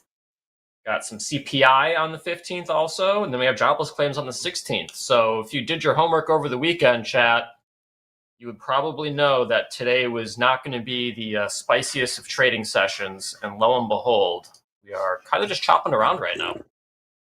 Yeah.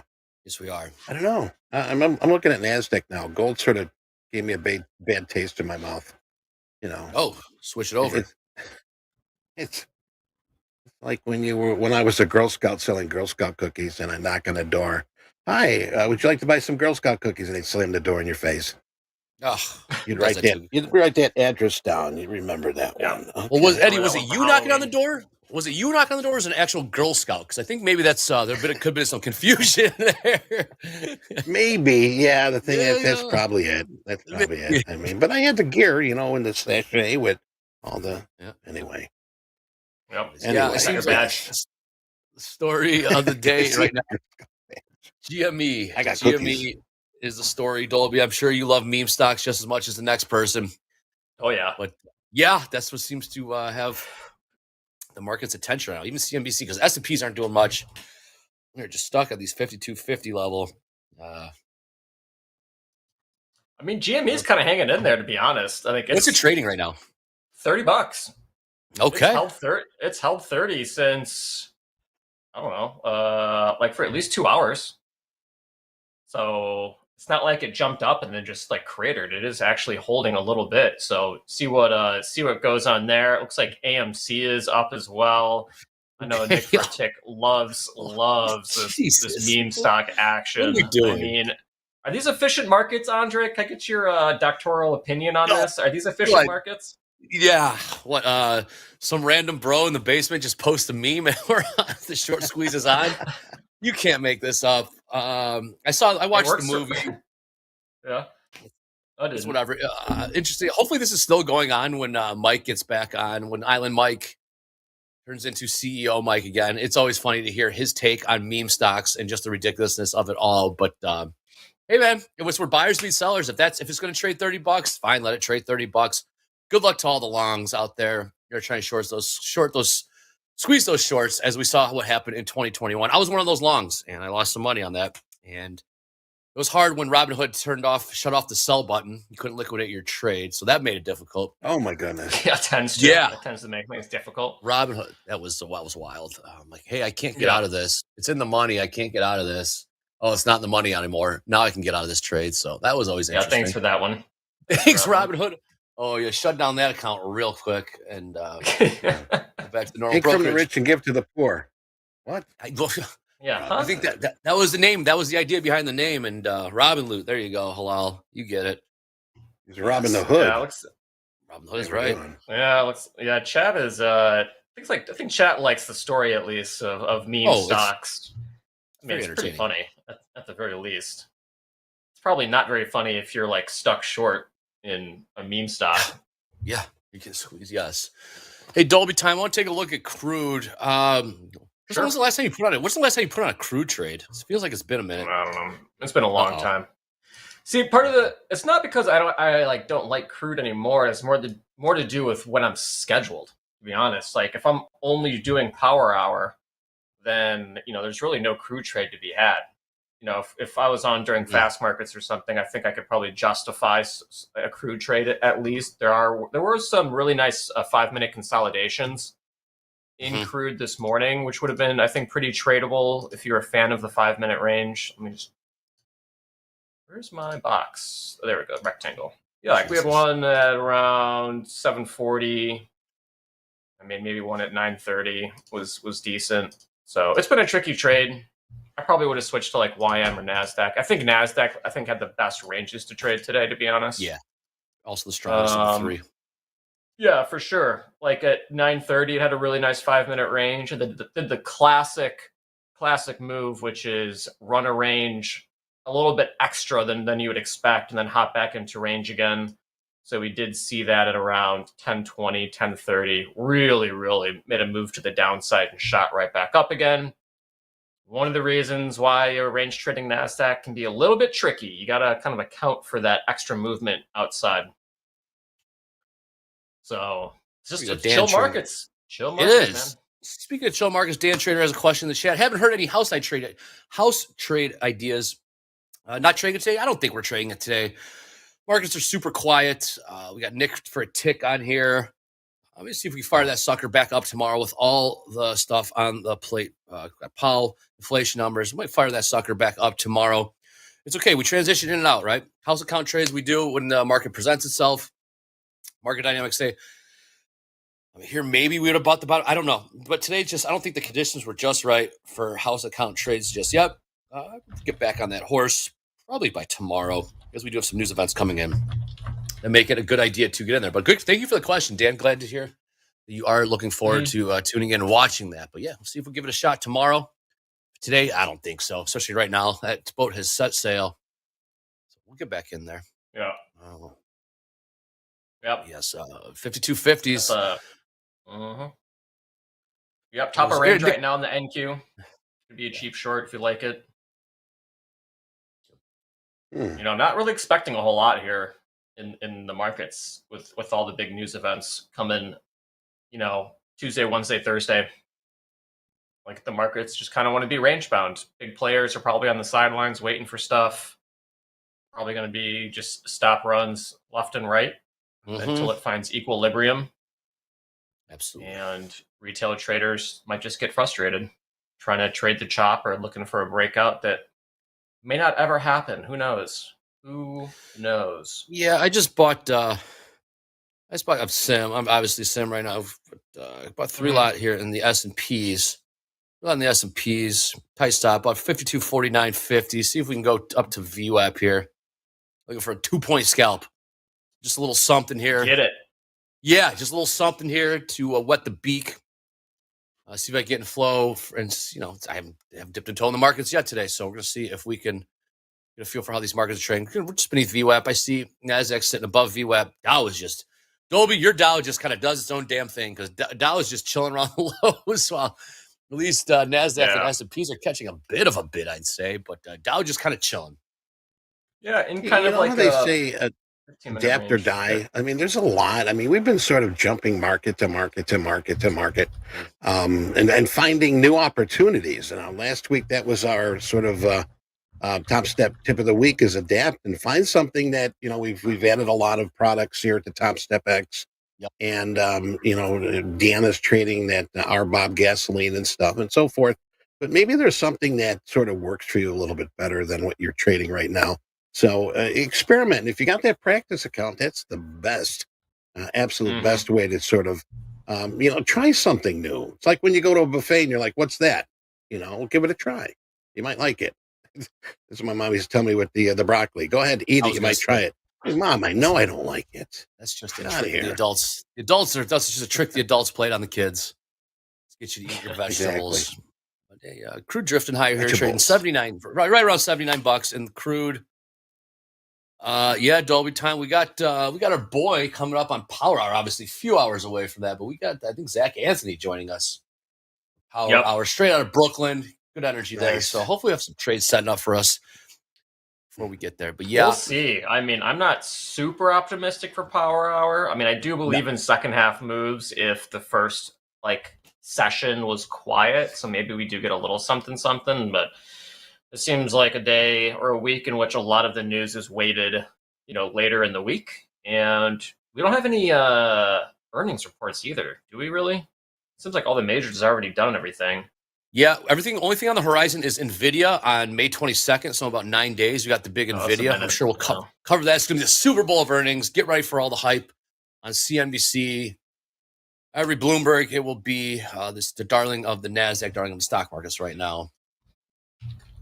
But yeah. Got a little run here in NASDAQ, and I'm hoping to put some profit here. I was down chipping away here, just trying to chip away. I might just try to catch another small winner here. But Eddie slanging the 15 lots? Yeah, why not? Get in there. I'll probably get stopped out here. That's all right. Down 700, but it's down. Took a big hit here. So watching this dome, watching the buyers, watching the momentum, and see if we can put another. I like the run that they're having.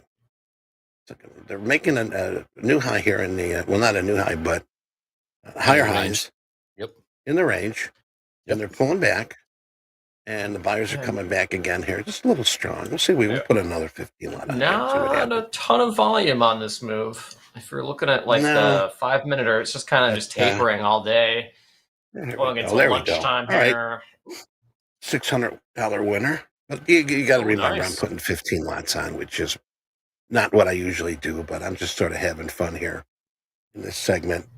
Buyers back again. See if we get a positive move here. NASDAQ on the move. Yeah.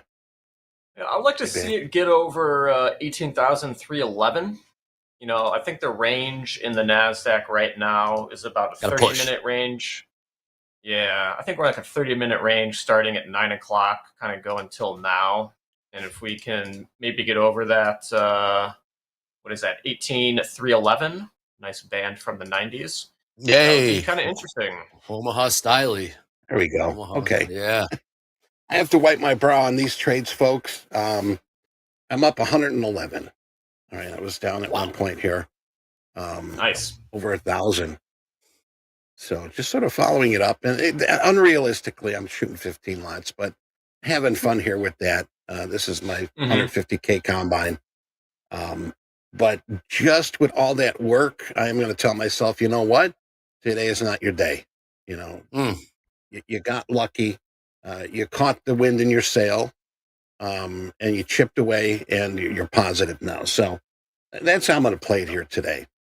Smart. Yeah. So don't be looking at practice account. Micro don't be look at this NASDAQ here. I was just look like an area you probably, if you were trading this area, you might perhaps get short around the 18,307s. Yeah. Okay. I'm starting to see what you're seeing. I'm learning from you, partner. I'm learning.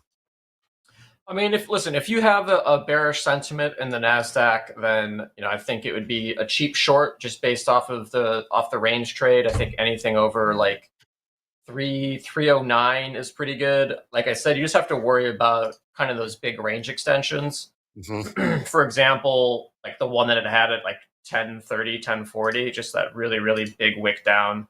Like that can also happen to the upside as well. So that can be a little bit tricky. That's kind of been my issue with some of the NASDAQ trading is you think you're getting a really good price and then it just shoots lower or shoots higher. Then you get stopped out. And then you end up kind of getting the trade that you anticipated, but you didn't anticipate the volatility. So maybe, range trading with the micros could be beneficial because you can kind of like stack orders outside to see if those get filled as it tries to get back into range. But technically speaking, yes, I think this would be considered a cheap shorts. But if you are bullish, then it might be a trap. If you're bearish and you have conviction, then I think, it'd be pretty solid. But I don't know if I would go short quite yet here in the NASDAQ. It's a slow market. I think people in chat are saying that most of those tech names are catching a bid. Okay. So it's tough to short the indices, man. We all know that. It's tough to short the indices. It's gotta be short-lived. Very, very short-lived if you do. Yeah. We don't Dakota says, and everyone for that matter, the market doesn't really need a reason to go higher. The market definitely needs a reason to go lower and continue to go lower. You can get a headline, but then the headlines simply they dissipate. Time goes forward, they lose their value for that moment in the market, and whereas there is just a natural bid in equities, so does not need a reason to go higher, but definitely needs a reason to go lower. I have noticed though, guys, And the S&Ps, we're starting to see some more volume coming in on the ladder. Starting to see a lot more of 200 lots on the bids and offers. Starting to see some paper orders, liquidity blocks, if you will, in the 600-700 lot range. So liquidity is back. I know the algos, they really shut those algos off a couple of weeks ago when we were getting all that headline risk on the Middle East, as well as those hot inflation numbers.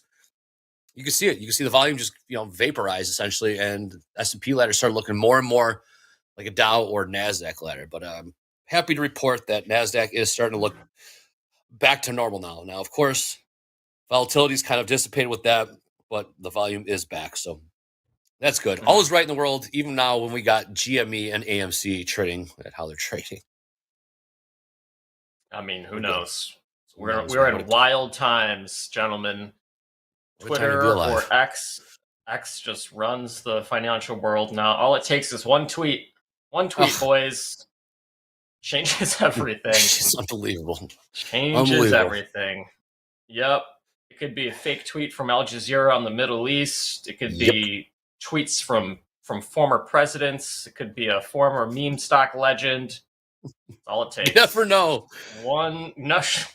You're really driving, bro. Who's even driving? Who's in control of this thing? That's why you got to use stops. That's why you got to pay attention. That's why you've got to watch. Even a lot of times it's like, oh my God, what made that move? And we look at the wire and we don't see anything that has, hit the wire, any news. But obviously something has provoked traders to either be big buyers or big sellers or so forth. But I mean, that's part of trading. It's, you're never going to catch it 100%. So that's why you got to be very careful. Yep. Yeah. Stop.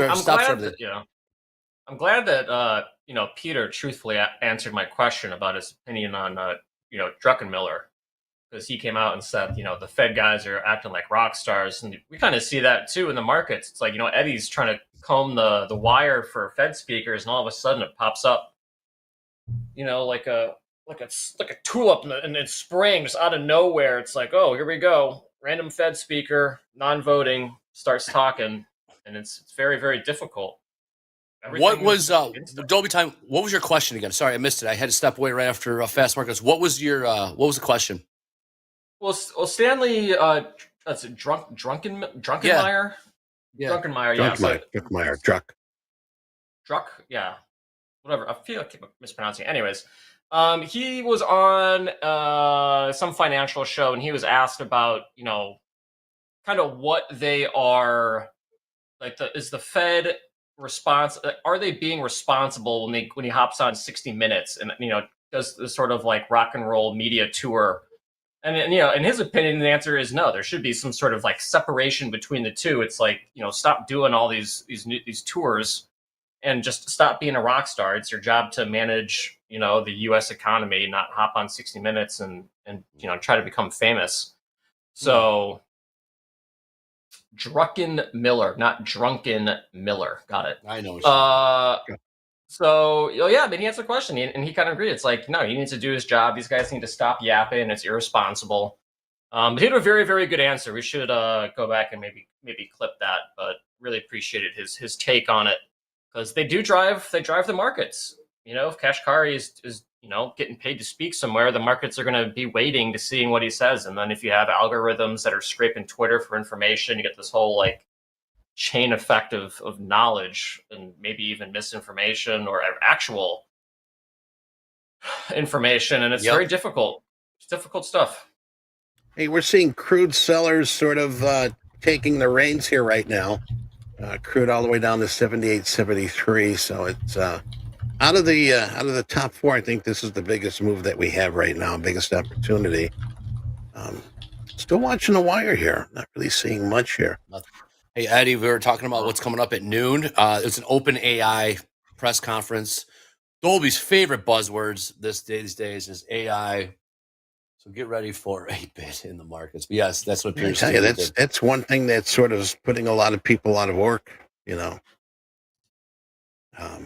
going to be making a lot of new jobs and taking a lot of people out of work. So I think it's going to be, I don't know. It's the future, It's the now. Yeah, it definitely is. It's kind of, you remember I know we only got a couple minutes left here. power players. But I remember when I was clerking on the floor, so I was at the tail end of the floor when it was still pretty vibrant. And that's where majority of the business was being conducted on the floor. But every day you'd hear, electrify, open outcry, electrify, screen time up on the screen. You saw everyone with the tablets in hand. And there was major pushback in the pits. You can't, how do you know you're getting a good fill? Something about that human touch, blah, blah, blah. And then sure enough, here we are. We're all trading on the screen. I think it's inevitable, this AI thing. We just have to accept it and learn how to work with it as opposed to fight it at this point. Because I remember that as a clerk, I didn't know what it really meant. I didn't understand what the future was going to hold, but I did realize that it was inevitable that we were going to the screen, and here we are. But I do remember the pushback that screen trading got on the floor.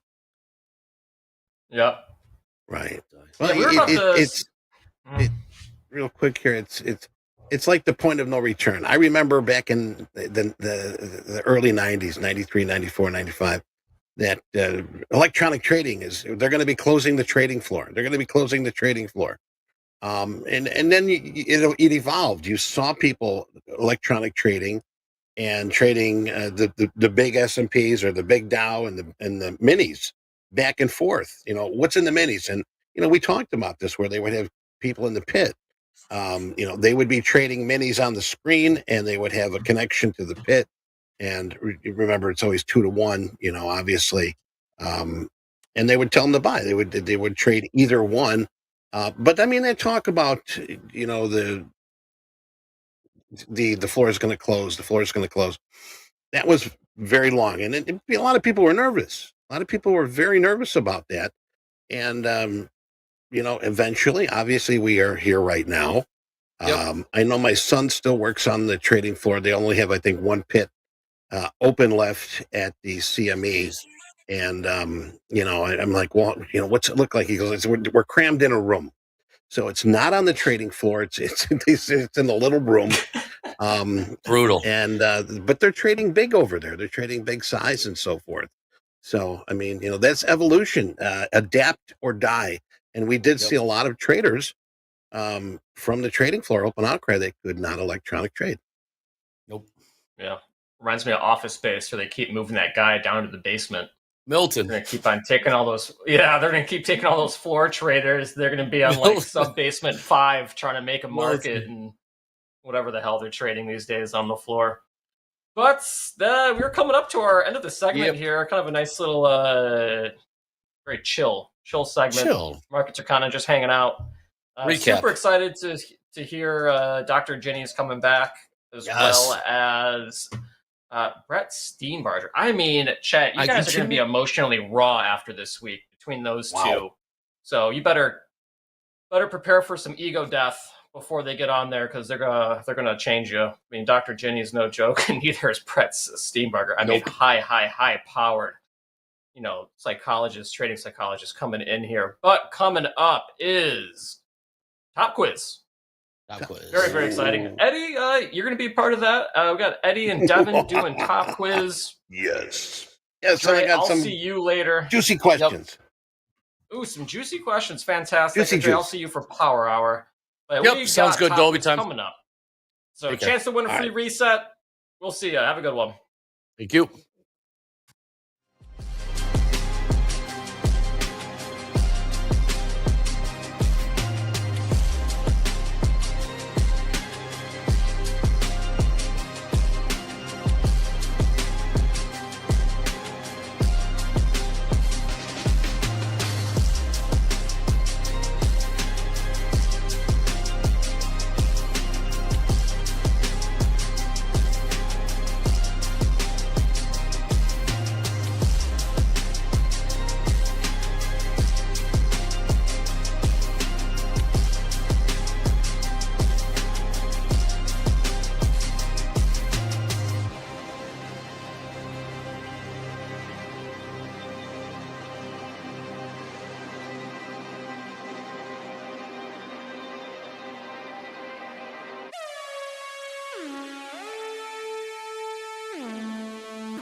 Oh, welcome back to Top Quiz, to Top Quiz, to Top Quiz with Devin. Hello, we are very nice.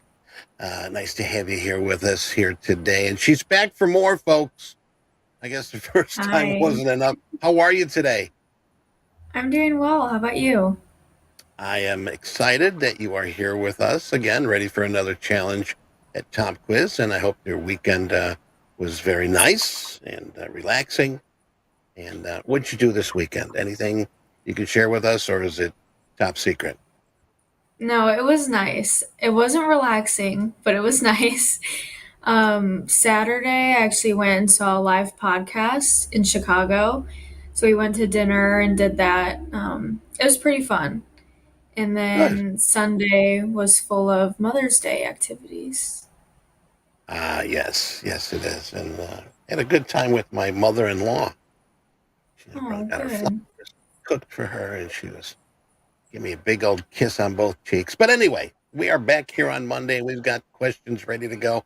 Remember, here we've still got people logging in here. If you get 3 out of the 4, 4 out of the 4, you will be put in a random selection for a free reset. And I know Jack does this. We do about 50, I think 53 with the top 3 winners automatically getting, or is it top 5? I'm not sure. It's the Jack. top 5. We give out 60 total now. 60. Wow, we are moving up in the world, ladies and gentlemen. And people still logging in here. You know, snooze, you lose. We're going to start this thing up here because we are limited with time. But Jack, if you want to fire things up, let's get to all right, let's fire it up. Question. Yes, Kahoot at Wyke. All right, this is for May 13th, 2024. And the first question. All right, this is one that I looked it up. Even without knowing it, each year the average person eats about 2 pounds of what? Bugs, chocolate, hair, or car parts? I'm going to say bugs. Bugs. She's going to say bugs, and we got bugs here. Bugs is correct. Congratulations. And we do have about time here. Kodak, Bando Calrissian, and 0110011. And DRW is our top 5 right now. Very well done, folks. All right, time for our second question. What is the largest island in the world? All right. Is it Madagascar? Is it Fantasy Island, Boston Plain, Greenland, or Gilligan's Island? She's thinking on this one. Oh, sorry, Greenland, I'm going to guess. Oh, with seconds left, congratulations. You had like 1 second left. And I know I kicked wasn't you off. paying attention to the timer. She fell asleep. Ladies and gentlemen, she fell asleep with doing TopQuiz. My goodness, woman, you need some No, coffee. I was just reading, I promise. Just reading. There you go. Big Wit. Your mom's Napa. Kahootie Go Fish. Pay Me Out. Eddie Guerrero. Top 5 here right now. And up for the second question. All right. Here is our third question. In which hand does the Statue of Liberty hold the torch? Is it the left? Is it the right? Is it both left and right? Or no, hey, it's not a torch. It's a machete. Which one? Which one do you think it is? I think it's the right. The right hand? Yes, it is correct. The right hand. And for those that did say no, it's a machete, you 7, shame on you. Go stand in the corner. All right. See, these aren't hard, right? Nas Dude, Eddie Guerrero, Red Monday, Silent Northwest, and 01110001 are top 5. And for our last question of the day. See, I'm giving a lot of people a good opportunity to get in that random drawing. Remember, we're giving away 60 resets. All right, Jacques, next question. All right, a Tops X release. What is the expiration date for Topstep's $19, $69, $19 discount expiration? All right, was it an hour ago? Did you miss it? Was in 7 seconds? You better be quick. Is it May 20th at 12 o'clock p.m. Central Time? Or when pigs fly? When is that expiration for getting that discount for Topstep X? May 20th. 20th? Oh, yes. Congratulations. You got that correct. And I'm glad that 943 people are paying attention. It is the 20th. We moved it out because we felt that a lot of people, they were mentioning, hey, payday's the 15th. Why the 13th? So we did that for you. Hopefully that does help. But Devin, thank you very much for being with us here today. And let me ask you real quick here. Oh, real quick. In third place, Red Monday. Number 2, Silent Northwest. And number 1 is Nas Dude. Congratulations, you top 3. And the other 2 are 011100 and Eddie's Lover. Wow, I'd give you 2 resets if I knew who you were. There you go. Okay. Congratulations, those top 5. And Jack will have those out for Power Hour. I think around 2:30 Central Time, somewhere around there. We'll find out who the rest of the winners are. But Devin, are you going to be back again? You can be back again, you think? I hope so. Bonnie's coming back this week, so we'll see. That's okay, but you're doing such a great job. We love you here. And thank you for taking a time out, giving us the time of day. And how many did you get right? You got them all right. Yeah, 100%. First time ever. Thanks, Eddie. You got 100%. All right. Fantastic. That'll start your week off on the right foot. All right, we're going to take a break here. And once again, Devin, thank you very much for being with us here. Stick around because we do have Shoulder Tap with Jack and Mick. We'll be right back.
Hello, everybody out there. Welcome to Shoulder Tap. I am Jack, joined by Risk Manager Mick. Mick, how's your Monday going? Hey, busy, but good. How you doing? I'm doing well. Doing very well. I had a nice little Mother's Day. Did you go anywhere for that? Yeah, my wife and I were up in Wisconsin with our daughter. So we spent the day with her mom and grandmother. It was a really nice day. We had some good family stuff, some good weather. Got out on the lake for a little bit, so it was nice. Ate really well. Fun weekend. I even managed to sneak away on Mother's Day weekend to play golf with the boys, which wasn't taken too well, but I think Jack, we kind of force things where we can. You're a bold boy, and sometimes you got to deal with the consequences. So that's a good lesson for trading. Hopefully, everybody out there had a wonderful Mother's Day. Be nice to mom, as we mentioned earlier. Even if you are a troll, be nice to mom. So always, yeah. How are the traders doing a lot today? for you? It's a quiet day in the markets, Jack. We've got a little bit more red on the board than we do green. The green is a little bit smaller in numbers and dollar value size. It's there's not been much going on this morning so far for the equity indices. So it's kind of not a rough start, but just not an extremely positive start to the week, which is okay. I mean, we see that without much going on in the markets. I kind of always notice this or feel this way regularly is, when there's not much moving, people get their pockets picked. It's kind of like what I see from overnight trading. People, when the markets aren't really moving, you get these little, flushes and rallies throughout the market. People get their pockets picked, and it's kind of what I'm seeing today. So not much in the way of, good things to report, other than, I'll kind of talk a little bit about last week. The notable thing I noticed from last week was we had some big P&Ls on the week last week. David A takes the cake. He had a $10,300 week last week. Shout out to Nick4aTick today. He's up $1,300. We don't have too many people in the live accounts that are up much more than that. So $1,000, it's not bad to squeak out $1,000 out of this market to these markets today. But I do want to go to last week. I always talk about how many people we called up to live. Usually do it on a daily basis, but definitely on a weekly basis. So we called 12 people up to live last week. We only offboarded 11 live accounts. So we added net 1 to the prop firm. But of those 12 people that got called up to live, it was about $15,000 per person on average that we kind of transferred over from XFA to live. So it's a pretty sizable amount. You think about 15 grand across 12 people. We're talking $160,000 between payouts and then transfer to live starting account balances. So that's really nice. Those traders that we called up yesterday, many of which I spoke about last week, and I shouldn't say yesterday, last Friday. I think everybody knows what I mean. Yesterday, business day. But those traders, they were doing really well. And we talked about a lot of XFA traders last week. I try and, keep it to the live people or do a nice blend, but there was a lot of good stuff out of the live accounts. But this week, I want to talk about some of our live traders. I've got 3 live traders that I want to feature for the shoulder tap cards today. The first 2 of which are shout outs. The third one, bit of a shoulder tap from someone we've had in our program for about 4 years. So with that, I would like to kind of dive in and talk about Dennis, if we could pull up Dennis's card. Now, I like Dennis. He's been trading in his live account for 53 long days, which is pretty nice. And over those 53 days, average daily P&L of $141. He's not always a small trader, Jack, but the way that the wins and losses pan out is he's profitable over these 50-something trading days. While he may be trading out of Colorado, I see the products that he trades, and it's reminiscent of someone who might be a Chicago native here, or at one point maybe was, seeing that they're trading Chicago Board of Trade grains, Chicago Board of Trade financials. I like to see the energies there. I mean, I don't think I've ever featured anybody who's a grain trader, and grains are my background from being on the grain floor here at the Board of Trade. 39 stories below where I currently am right now. Sneak people into the old grain floor too. Michael's been down there a number of times, as have some others, yourself included. Yes. Not much there anymore. Just one board from back in the day that still has the old quotes up. But anyways, I love seeing the grain trading here. I love seeing the, we always talk about, it's really important to focus on one product or two products, specialize in those. But I'll always say, it's hard to trade this many products on a daily basis. Dennis isn't doing that. Dennis has a strategy that is implementing across multiple asset classes, across multiple products, grains, financials, energies, one currency here, and the metals. So I like the energies. I like the metals. I always think someone who trades silver's got some brass to trade the silver, it being such a large contract. Play on words there, metal words. But they've been trading really well overall. I like that the best winning day here is almost $5,000, $4,975, and their biggest losing day is $3,000. They're capped at that $3,000 daily loss limit for their account size. At 58% winning days, this is really nice, especially when you look at the average winning day of 993, which is fine. Average losing day is bigger than the average winning day by about $70. I call those about the same when you're talking in terms of $1,000. But I like that average losing day because it's only a third of the daily loss limit allowed on that $3,000 account. I love it when I see a trader who's getting, now granted, they've hit the daily loss limit before, but when your average losing day is 1/3 of what you're allowed, tells me you're a mature trader, you have discipline, and it's a beautiful thing. It's really good. So I like that a lot. What else do we have here? We've got 55% winning trades, Jack. They're only taking 2.5 trades per day, so they're pretty selective, and they're trading ones and twos. Speaking of trading the ones and twos, and I mentioned a big day on the upside. I mentioned a big day on the downside for their best and worst. But, this P&L is kind of all over the board, and I certainly like seeing that because it tells me they're only trading what they see in the market. They're not someone who's coming in. Obviously, they're not trading max leverage, for an account size of this type and an account balance of what they have in the account. I always like it when traders trade smaller than they can. You're under less pressure. You make better decisions when you're under less pressure. So that's a good thing to me here.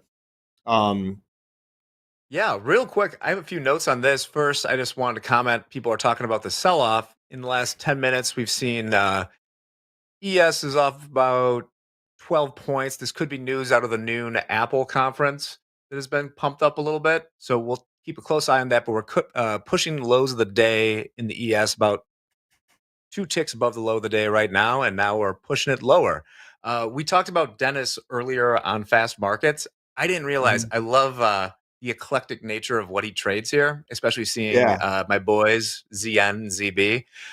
I'd be interested to see does he trade all these things all the time, or is he just going to look for what looks like a good chart for him to trade a strategy? No, sir. I think I may have wanted to mention that or maybe mentioned it, but didn't get to it when I was talking about, we want to specialize in one or two products. But Dennis, like you were asking about, Jack, he's got a strategy that he's implementing across multiple asset classes. He's not trading all of these products every single day. That would be doing a disservice to him or any other trader. It's too difficult to give the attention to your open trades or open positions that you need when you're spread out across, what do we have up here? There's like 9 things listed here, 10 things listed here. They're not trading these products every day. They've got a strategy, likely a technical strategy that they're saying, oh, there's an opportunity here, I'm going to take it. Oh, there's an opportunity here. And that's the beautiful thing about online trading is, you're not standing in the corn pit watching, a 4-penny range all day long for multiple weeks. You can move on. And if you have a technical approach, you can say, oh, where is there opportunity? And if you're one of those people that is doing that or isn't doing it, it's something to consider. And if you are saying, gosh, my product is just not really moving, it hasn't moved in the last couple of weeks, how am I going to, find any opportunities here when the range is so narrow? take a top-down approach and look at different products out there. And when I say top-down approach, I mean look at the daily charts out there. What is the direction of these daily charts? Is that product moving up, down, or is it going sideways? And if you flip through all the products that are available here at TopStep, chances are you're probably going to find something where you can identify that, hey, copper's trending or nat gas is trending, something like that, and then go down to a shorter time frame from your higher time frame of a daily chart and say, is there anywhere I can get in on a pullback and catch this trend up? Or is there anywhere I can get in on a rally and, short this market and catch the trend down? It's a really important thing to consider, especially if you're someone, most of our traders trade equity indices, NASDAQ predominantly, and then S&Ps. I mean, there aren't always trades, in my opinion. If you're looking at a 1-minute chart, you're always going to be able to find some reason or want to get in one way or the other. But from a top-down approach, you can identify these things, these opportunities in other places that you might not be looking. If you are always trading on a shorter time frame, like a 1-minute chart or a 5-minute chart, I challenge you and encourage you to, broaden your horizons a little bit, because if you're looking at a market like that, and many people could look at one market and trade their strategy off a short time frame. But if you don't have the top-down approach and have the bigger picture of what this market's doing, you're missing the forest staring at a tree. And that's not what you want to be doing as a trader. So I'm happy you brought that up. No, Dennis is selective with these products that he's trading. I would say that, his bread and butter, or overall, I wouldn't say bread and butter actually, because it looks like he's making money elsewhere outside of the equity indices. Specifically that S&P. He's down money trading the S&Ps, despite it being his popular product that he's trading. So something he could consider is, hey, the strategy is not profitable in the equities. You're doing well in many of these other 10 products or 9 products listed here. Maybe maybe drop that for a little while and see if we can change some of these statistics, because there is a big sample size of trading days here that Dennis has under his belt. But going back to the metrics here on the card, 55% winning days, it's a good risk reward. It's about 1.5 to 1. They're making $765 on their winners, only risking 555 on their losers. It's a decent risk reward. I shouldn't say it's a good one. It's a decent one. You have to be 1-to-1 or better. But moving on to the things I really like here with Dennis, I said maturity. They're kind of all over the board on their P&Ls as far as winners go, meaning they're only taking what they think the market can give them. They're not saying, I got to make $5,000 every day, or I got to make $1,000 every day. No, there's some $90 winning days all the way up to that, almost a $5,000 winning day. The containment of the losses is huge here. Going back to what I said, they're only risking 1/3 of their daily loss limit on their average losing day. And then hold times. That's what here jumped out. Yeah. The average losing day jumped out. That's such a big thing here. It's such a big thing. I find that to be one of the biggest problems, people have. I've been asked on this show before, what's the single biggest thing that you see traders failing over? And it's always an easy answer. It's like they're losing way too much money on their losing days, and they're not compensating by letting their winning days be larger than their losing days, or they're not having enough of those winning days, Jack. So that's a huge piece here. And that's why when I first brought it up, I associated it with maturity and discipline, something for everybody that's watching to take note of. Last thing I'll say I like here about Dennis is their hold times. I mean, very patient in their winning trades. For someone who's trading 1 and 2 contracts that has, put up big, almost $5,000 winning days, along with many other $1,000, $2,000 winning days, average hold time on their winners is over 3 hours, just over 3 hours. Average hold time on those losses is 46 minutes. That's eye-opening. That's pretty eye-opening, and that's always what I love to see. So big shout out to Dennis. He's been, as it all smooths out, bigger P&L profits, lower, not even big losses for the account size. I mean, this profitability here, it smooths out nicely that over the course of over 50 something days, they're profitable, and pans out to be kind of a singles hitter, even though they're not a singles hitter on a daily basis. Well, great job, Dennis. Love it. As we go to the next card, Mick, I just want to say that we got a bounce back, bottomed out about 52.33 in the S&P, and now we're trading back to 43. So if you bought that, good on you. All right, who we got next here, Mick? Yeah, before we move on really quickly, one last thing I forgot to mention, and you said that Dennis's name got brought up earlier on the show. Was that because he had his $6,600 winning week last week? I think so, and he spells his name the same as Andre's dad, so that caught my attention. Okay. Let's move on. Let's go to Luzu. Luzu is someone who is off to a really hot start in their live account. Only 8 days under their belt so far, but Lou's been doing really well. And he also, like Dennis, who had the $6,600 win streak, Lou is he's on a $6,100 win streak, or I shouldn't say win streak. That was his P&L from last week. Dennis was up $6,600 last week. Lou is up $6,100 last week, and off to a really stellar start in the live account. Look at this. After 8 days, they got 88% winning days, 83% winning trades. These are high metrics that we love to see. Scalp City. Scalp City, yep. You're already looking at the trade report. We'll talk more about that in a bit here. There's some things that might not be sustainable that we see on the trade report, but overall, it's working pretty good. I'd like to mention here that we've got our best day of $3,200, $3,240, $3,240. Worst day, $2,000. They only had one losing day, so really that's their average losing day, is just from that one losing day. But average winning day is only $1,000. They've got 7 winners, 1 loser, and that 1 loser was twice what their average winning day is. I always say it's difficult to maintain these high percent winning trades, and with that, difficult to maintain the high percent winning days. So Lou is going to have to think about that when it comes to what he's risking on a daily basis.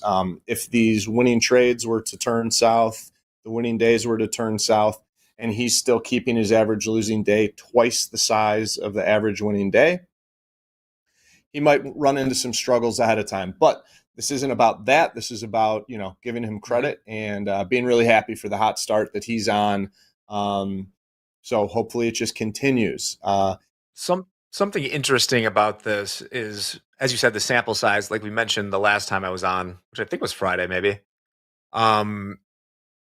That you need about 30 days or 30 data points. What's interesting about this card is, Lou only has 8 days, but is averaging 21 trades per day, right? So there's like 160 trades incorporated into that. You say he's, using 1 lots or whatever, that 83% winner. Mm-hmm. That's super high, and it probably will come down. But if he's really going, if he has figured something out over the course of 160 trades that's working that much, even if it drops to 70, 75, something like that, I also would be making 21 trades a day. I'd be super interested to see what the setup is on these. You will see. Well, while we don't know the exact setup or the strategy, we can break it down from the average winning trade being $95. So, I mean, this guy, Lou, I should say, is really only looking to take about 4 points out of the S&P, and then, 20 points, 19 points in the NASDAQ at average winning trade. So, I mean, their risk reward is skewed at 1 to 2. They're risking, they're risking $200 to make $95. But if you're trading one of these equity indices, chances are that the market goes in your favor 4 ticks. And I say this with hesitation because I don't want anybody to hang their hat on me saying this. I was going to say chances are you could get tagged on a short profit like that. The problem is with these fluctuations and having small profit targets, yeah, you could get tagged on the winners pretty quickly, but you're also going to get tagged on the losses really quickly. And if you're risking twice as much to make, if you're risking 200 to make 100, again, that winning trade percentage is going to be tough to maintain and sustain. So I'm not recommending anybody try and find small profits. For anybody that watches this show, they know I really like fewer trades during the day with low risk and high reward. That's where traders should be going. So it's working right now, but it's not where I'm directing anybody to go. Anything you can make work, do it. But you're really seeping into the domain of the algorithmic trading programs at that point. If you're getting too down, if you're trying to be a market maker, it's pretty well known. I can attest that you can't do that pointing and clicking. So just some food for thought. Well, Jack, like they say, if it ain't broke, don't fix it. But if you see it breaking, like in Lou's case, if you see this breaking, get on it really quickly. You're going to need to make some adjustments or take some time off. Traders like this. Now, we've had some choppy days. They've traded 8 days. We've had some choppy days in recent times. Traders that might be looking, traders that are, risking twice as much, risking 200 to make 100, will get run over time in and time again in trending markets that are true trending markets, because you're going to try the same setup. You're going to get run over. You're going to try it again, and boom, a few trades later, you're at that daily loss limit. So be really careful there, Lou. But all this is a shout out to you. I will say, for that, and kind of going back to what I said earlier, that average losing day, their only losing day was 2,000, but their most winning days are less than $1,000. So also be careful of, having a losing day that's going to take multiple winning days to make back. You want to be in a position where it takes you a couple losing days to wipe out one day's profit. Now, again, small sample size, 8 days. The 1 day of losses here is an anomaly, but losses are not an anomaly in this trading business. So just keep that in mind. I'd like to say last thing here is keep a check on that account balance maintenance level, Lou. Super happy that you took a $5,500 payout. But if you have a couple losing days of 2,000 in a row, your back is against the wall with where your account balance is, and you don't want 3 losing days in a row to be your 3 swings at the plate before you strike out. So do keep that in mind. But again, this is a shout out, Jack. Everything's going well here, but there are areas not of concern, but things to consider, as I like to say. I kind of break it down to like my 3 categories: areas for improvement, things to consider, and then areas for concern. So this is just a thing to consider, and keep a close eye on your metrics. Everybody, keep a close eye on your trade reports. Track your statistics, see when they're changing, see where you should be making adjustments. And that's, advice that I think any coach here would give you, and anybody with, professional experience in the markets would certainly agree with. All right. Well, we have to hustle through this last shoulder tap. Good job, Lou. We could save it for tomorrow and see if they want to redeem themselves, or do we want to tap the shoulder now? Let's tap the shoulder now, because this is going to be quick and dirty. We got Brian P here. He's been with us for a while, April 2022. He got off to a nice start in his live account. First week, he was up 6,000. Last week, he lost 15,000. He's only been in the account for 8 days. Out of those 8 days, his average daily P&L is almost $1,200,000 in losses each day. Brian's been in the program for a while. His name is very, very familiar with mine, because I've seen him on a regular basis from time to time find, pretty good short-term success. But that's been all it is short-term success. Has a couple, strings together some really nice trades, nice winning days, only to have what happened last week happen, So he's down in these 8 days since he started about $9,000, which correlates with what we see for the average daily P&L of 8 days, minus $1,155.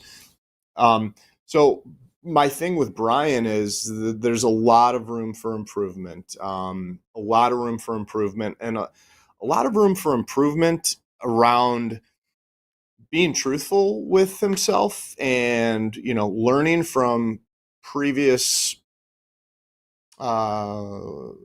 situations that he's been in. Because like I said, a lot of short-term success that, over the course of 4 years, if you're not progressing, you may be regressing. And granted, short-term success is nice. It's a good shiny object, but nobody should aspire to have, a couple nice winning weeks only to follow it by, poor performance. So 15,000 in losses, 15,500 in losses last week. I mean, this big daily loss limit, 5 days in a row. Yeah. I think that Brian would be much better off trading in a smaller account size where he can't risk that much.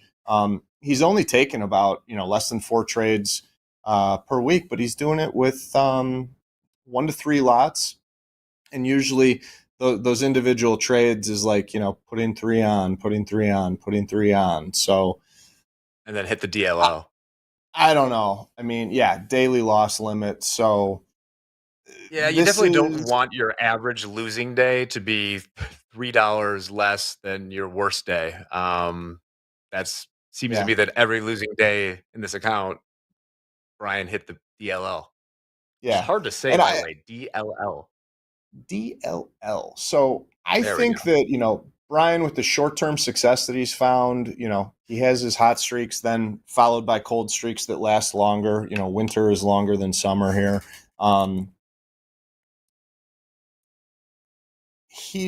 I want to turn attention, and I know we got to go, but I want to turn attention to his time spent in winning trades, Jack. He's only spending 9 minutes in his winning trades, where the trade report shows he's spending about 3 hours in his losing trades. Now, of those 3 hours, probably a lot of those 3 hours are spent, in the money in those trades. So I don't think it's, 3 hours exactly against him, but I personally think he's scared because on the winning trades, like very quick to take profits because he sees all these losses and he's like, oh, I'm up a certain amount of money. I might need to hit the cash register and close it out, where he's really patient with the losing trades. And we see more losing trades than winners. 70% losing trades in this account, only 30% winning trades. So Brian, we're all more patient. All more patient when it comes to holding losers. That's what you want. You don't want to be. That's the tough thing, though. That's the discipline. You don't want to be there. So that's my quick piece. I know we got to run. I got to hop off into another meeting. But Jack, thanks so much. This was fun. And while we might have a bit of a red start to the week, I'm confident that we can turn it around. Let's go back and get them. Thanks for watching. Stick around. We're going to do a quick switch out, and Hoag's going to be here for group coaching. Then we have Anne-Marie stopping by at 1, and Zach Anthony is going to be here for Power Hour. So stick around. Keep it safe this Monday, and we'll see you right after the break.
Good afternoon, friends and traders. Welcome to another edition of Group Coaching. You're looking at Hoag, John the Goat Hoagland. I'm JD behind the curtain. We're getting some movement in the equities right now. Nice 60-point dip and rip in the NASDAQ. Not quite sure what the news was there. I wasn't really paying attention to the news wire. I haven't seen anything. Yeah. We got the same type of price action in the S&P also. So we'll keep an eye on that, see if anything comes across the news wire. We've got all your questions. Thanks for submitting those. The form is still pinned in the chat. If you come up with a question in the next couple minutes, we'll do our best to get to it. Hoag, what's happening today? How are we feeling? I'm feeling good, man. Ready for the week. Had a decent weekend. My wife had a nice Mother's Day. The kids were all here, so that's all she wanted. So very nice, and looking forward to our little session here. I always love these. Excellent. Yeah, Amory's calling a weird liquidation break for sure. Mm-hmm. Nick4aTick says someone leaked the CPI. Someone leaked CPI. Yeah. Wouldn't doubt it. Well, Nick pretty much nailed the bottom of the S&P. Is yesterday's low 33. That put in the low so far. So great job, Nick. Well done, Nick. There's a reason why he is in the top 5 on the leaderboard. Absolutely. Speaking of the leaderboard, Sagar, I got your question. I see it. It says, hey, JD, this leaderboard, which displays balance plus payouts, is only from the ongoing XFA live account from that trader and not including the payout taken from previous closed XFAs.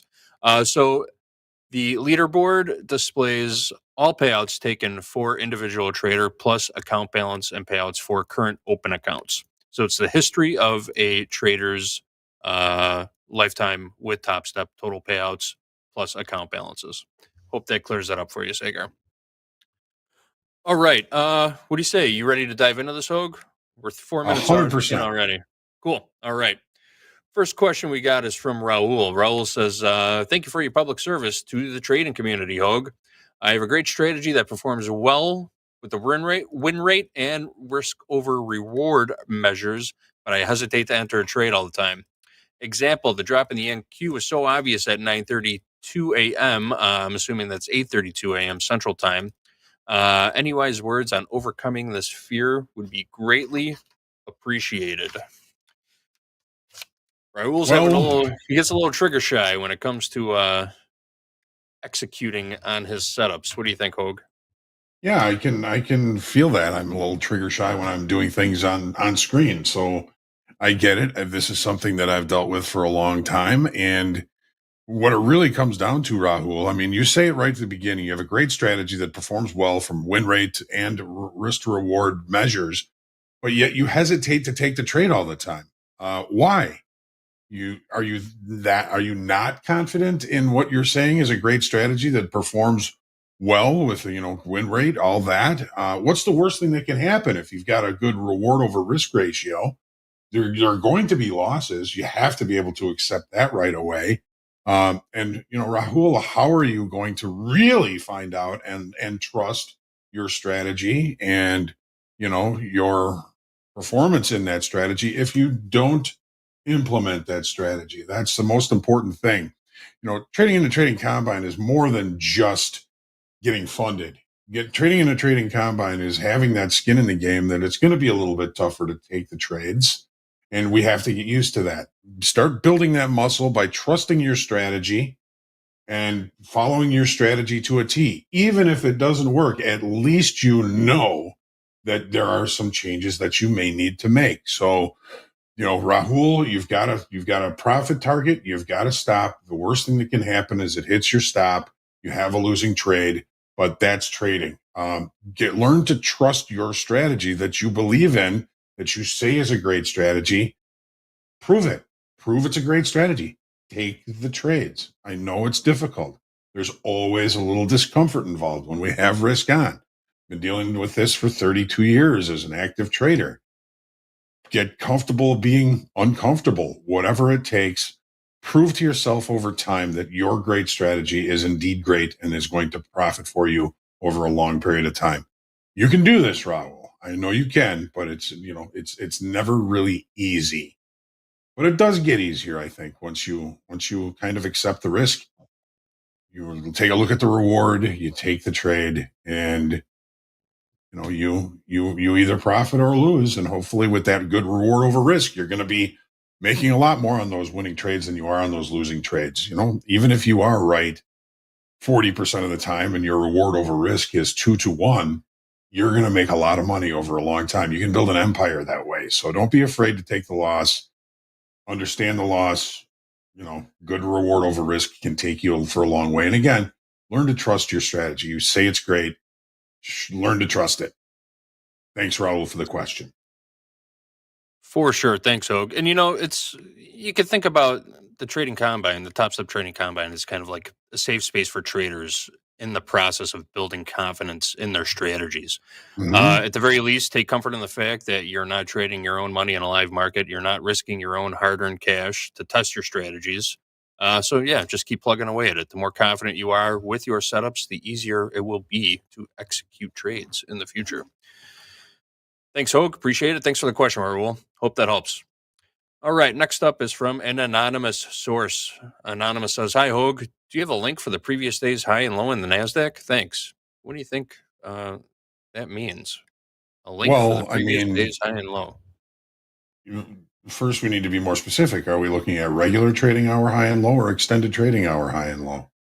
You can find those on your charts, and you can just put them on if you want to draw a line, something like that. I mean, you see on my charts, I'm usually putting like last week's high and low, and these are these purple lines right here. So I go to the daily chart, I find last week's high, I find last week's low, and I put those numbers in. If you're looking for regular trading hours, just go to a 30-minute chart or whatever, and check out the high and the low from the previous session. These are things that I think there are some platforms that can put regular trading high and low automatically on your chart, or regular trading hour session high and low automatically on your chart. But I tend to kind of keep doing things manually myself. So if I'm looking for the high and low for the session today, well, with the high for the session for the extended hour session, basically last week's high, we know now that our low that we just put in down here is 52.33 and a quarter, one tick short of where Nick4aTick said it was going to go, which was a great shot there. Great going, Nick. But you can see that on this line here, you can see the high for the session. Extended trading hour session 52.64, the low for the session again 52.33 and a quarter. That's really just how I look at it. And if you're looking at profiles, you can see overnight highs and lows, and you can see regular trading hour highs and lows if you're looking at profiles, which hopefully profiles will be on TopstepX sometime soon. Again, I don't have any kind of a timeline for that, but if you are looking at a platform that does have the profiles, you can find them relatively easily. Well, hopefully that helps, anonymous trader. Yep. Hoag, it just hit me. This trader might be wondering how he can get that status line to appear on his chart on TopstepX. Super simple. Just right click anywhere within the chart. Go down to that settings menu all the way at the bottom. Click on status line. And there's a checkbox there, open, high, low, close values, OHLC values, and that will display the open, high, low, close on your chart for you right at the top, right where on the top left of the chart where it says S&P 530 on Hoag's chart. That's where that is displayed, if that's what you're looking for. Just kind of crossed my mind that might be it. Yep. Thanks, GD. Perfect. All right, let's get to the next one. Kirity's got a question about TPO charts. Kirity asks, can you please explain what does it mean when you see an anomaly on the TPO chart? Truly appreciate your kind help. Okay, Kirti. Assuming you have profiles, what an anomaly is something that just doesn't seem to fit, or something that seems to stick out. So there's a couple of examples here on the profiles here's an anomaly from Friday. This little M period sticking out all by itself. We call it an anomaly. It's just a single tick price bar overlap that just kind of creates an eyesore in the profile.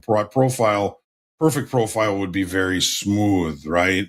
So we have what was a clean anomaly was rechecked here in L period, but here's a no, this isn't a clean anomaly either, but look where the market traded down to on Friday. It went down to recheck that anomaly. So anything that sticks out or is toothy could be called an anomaly in the S&Ps or in any profile. Like this little anomaly down here, this is a clean anomaly. In other words, it was never revisited in the regular trading hour session in which the anomaly occurred. 51.8675. 51.8675. So if price does head back that way, this may end up being a visual magnet or a visual target for price to kind of reach down to. Now, I could probably go back in a lot of profiles and show you how many times an anomaly is revisited within the first couple of days after it's created, or even in the regular trading hours. But an anomaly is just a word that Dalton uses, for lack of a better word, I think, or anything that doesn't fit into the profile. If it sticks out, it's an anomaly. If there's a hole, it's an anomaly. Kind of an anomaly here. I mean, this little hole in this profile is an eyesore, right? If there's an eyesore, if it doesn't match a clean profile like this, then there may be, an anomaly in it. And the market does have a tendency at some point to go down and seek out those levels. Why? Well, because markets are very visual, traders are very visual, and anything that the community of traders is focusing on, as far as price levels are concerned, there's a tendency for them to bring price to those levels. Okay? So anything that doesn't fit or sticks out is an anomaly in the profiles, and they do tend to get revisited. Great question, Perfect. Kurtie. Yep. And our next question, we got another profile question, back-to-back TPOs. Chris wants to know, if single prints are created in the overnight session, is that an area in the New York session that may retest, or do they not carry as much weight as they are created in the New York session, as when they are created in the New York session? Thanks for taking the time to clarify this for me. I've learned a lot listening to everyone on Topstep TV, especially you, Hoag, Anne-Marie, and Deeyana. Oh, well, good. Nice compliment I'm from glad, Chris. So, yeah, how much weight do you Chris. put in TPOs during the overnight session? Well, let's have a gander. So here's Friday's session, right? There's the Friday profile. I'm going to make this a little bigger so it's a little bit easier to see. Friday's profile. Overnight last night's profile. So we have single TPOs at the top. We basically matched Friday's high to the tick in the overnight session. The market opens, leaving the opening range at the top, at the high of the session. Most of the time, when it comes to overnight profiles, my only focus is really going to be what's the high, what's the low, and what's the point of control. Okay, but in this particular overnight profile, we have a single line of TPOs. Where was the initial support at when we got to that the single line of TPOs? The A period low, the low of the initial balance, stopped at these single TPOs. This is viewed as excess below price. Excess below price may have that tendency to create support, which it did. Now, is this something I was focusing on this morning? Not necessarily. But if you were to look back and see how often something like this occurred, I would say it's probably a pretty good percentage of the time where an overnight line of single TPOs will either initially form a potential level of support, or from the other direction, a level of resistance. This is a really good question. Now let's go look back and see if we can see any single lines of TPOs in the overnight sessions here. Here's an overnight. No. We're not going to see a lot of them. But here, I mean, here's one where this was probably some sort of an announcement. So the range bound all night, single TPOs, a little bit of an overlap. The market opens, trades into the single TPOs, but doesn't take them out, leaves a failed auction at the low here, and then rotates back higher. So this isn't really a good example. Here's a single line of TPOs. Okay. So the market opens here, initially leaving the initial balance at the high of the session. Where does A period low come in? A period low comes in here. So it goes all the way through this line of TPOs. Nothing is going to happen exactly the same way twice, Chris. And, if there is a reaction, an overnight line of single TPOs, at the very least, this could have helped you limit risk. If you were coming down here in A period and you took a trade in this area expecting it to be support, you didn't have to pay a lot. Okay. So do I look at overnight single line TPOs and double distributions from the overnight? I probably should more than I do. And, but like everything, Chris, you got to remember that the same thing rarely, if ever, happens. Well, nothing happens exactly the same twice, right? I mean, similar situations, similar probabilities are all going to look a little bit different every time we see them. So that's a really good question. And today it put in the low for the first hour of the session. Once we took that out, now we're starting to see maybe some continuation to the downside. Maybe see if we can go test that low from today and Friday's low here. That might be good. But great question, Chris. I hope that helps.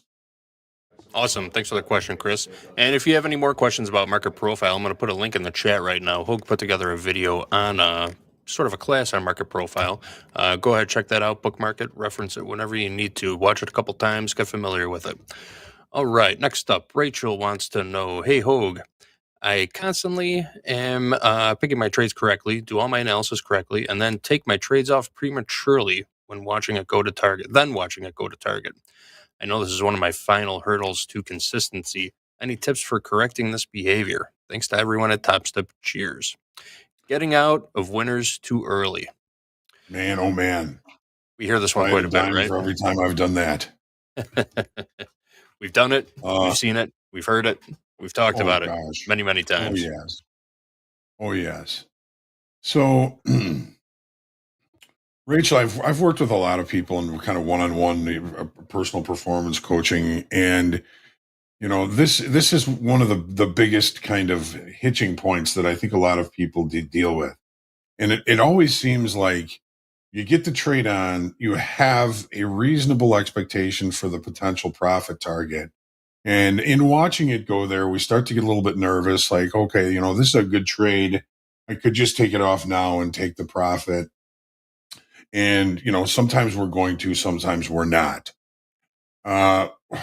What tends to happen, I think, Rachel, and you may have experienced this on your own, is you get into a trade and it's going your way and you get nervous. There's a pullback, something gets in your head that says, you know what, I better just take this trade before too much of it gets taken away. So you take that trade off, and that's inevitably going to be the one that's going to reach your profit target.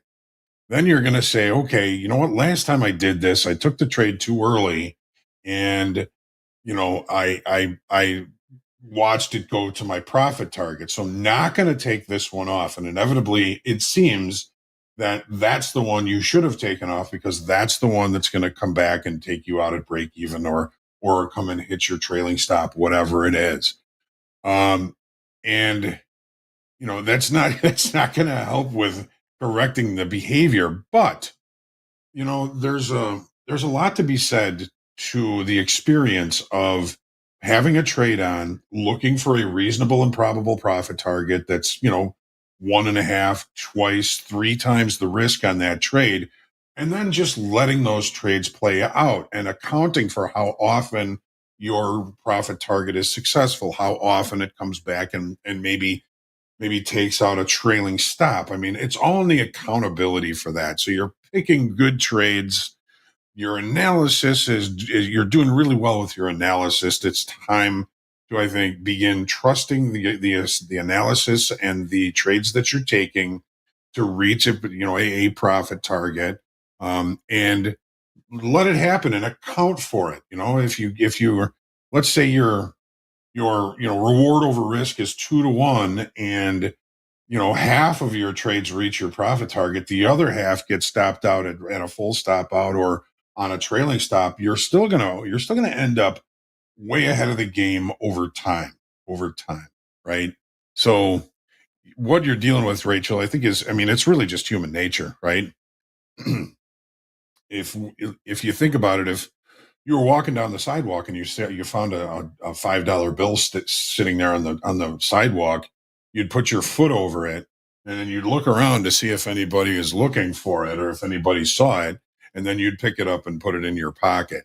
Now, that's in that environment, because in that environment, it's probably not going to be a truth that if you leave that 5 behind on that sidewalk, that you're going to find a 50 further down the road. So that's a different environment. So stop picking up the 5, because in this environment, if you don't pick up the 5, you may find the 50 further down the road. I used to have an experience. Well, I used to have a thing where I'd said, "Okay, I'm standing on a sidewalk, and you have to pay me $20 to get past." Half the time, there's going to be a $5 bill, and half the time, but if you pick up that $5 bill, you don't get to pick up the 50 that's down the sidewalk half the time. So if you're going to pay if you're paying $20 to go past me, and you pick up the 5, you're always going to lose $15. But if you pay me the $20 and you go and you get the 50 that's further down the road half the time, I would come back, pass me again, pay me the $20, go back, and half the time, if that 50 is going to be there over time, I'm going to make a lot of money. I just think of that as kind of equating the real world to the trading world, which they are not. They are not the same thing, right? We are in the markets world. Just give yourself a chance to stay in those. It's human nature. When you see money, you want to take money, and it's one of the things about the human brain that is wired the wrong way to be a successful and profitable futures trader, if you ask me. Hope that's going to help you, Rachel. Thanks, Hoag, and thanks for the question, Rachel. All right, we got time for just about one more, I think. Jason T wants to know, "Hi, John. I can pass the practice combine twice a week with relative ease, but I blow up every single trading combine I've bought. Have you any advice for someone who trades really, really well in the practice account, but is a complete failure when it comes to the real thing?" So we're not even talking combine to XFA. We're talking practice account to trading combine, it sounds like. But either way, it's still, the difference is skin in the game, right? Yep. Right. Here we have this little graphic again. On Sim, this is a balance beam. If it's laying right on the ground, it's very easy just to dance all the way across it, because there's very little risk of injury. Move to the trading combine, it raises the bar a little bit, it increases the risk, but it's the same process. Going from one end to the other, it's no different than going from one end to the other on this one. It's just the fact that there's more risk involved. It gets in your head. Where do you get funded? Now that balance beam is going to be 4 feet off the ground. If you fall off, there's a bigger risk of injury, but the process is the same, going from one end to the other. So we've all felt this. We've all done this. The fact that you're, and I don't even like using the word failure. The fact that you're not yet successful in the trading combine is you're letting it get to your head. You're letting it get to your head. If you were able to just trade easily and profitably on Sim, what's the difference? The difference is the risk, and the feeling of the risk is making it more difficult to make the difficult trading decisions that you're finding so easy on a practice account. So if you could maybe trade in the trading combine the way you were in your practice account, a little bit more carefree, but never, of course, careless.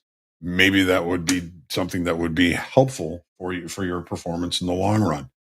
It's not easy, but if you just do what you would do if it didn't matter, we'd all probably be better traders than we are now.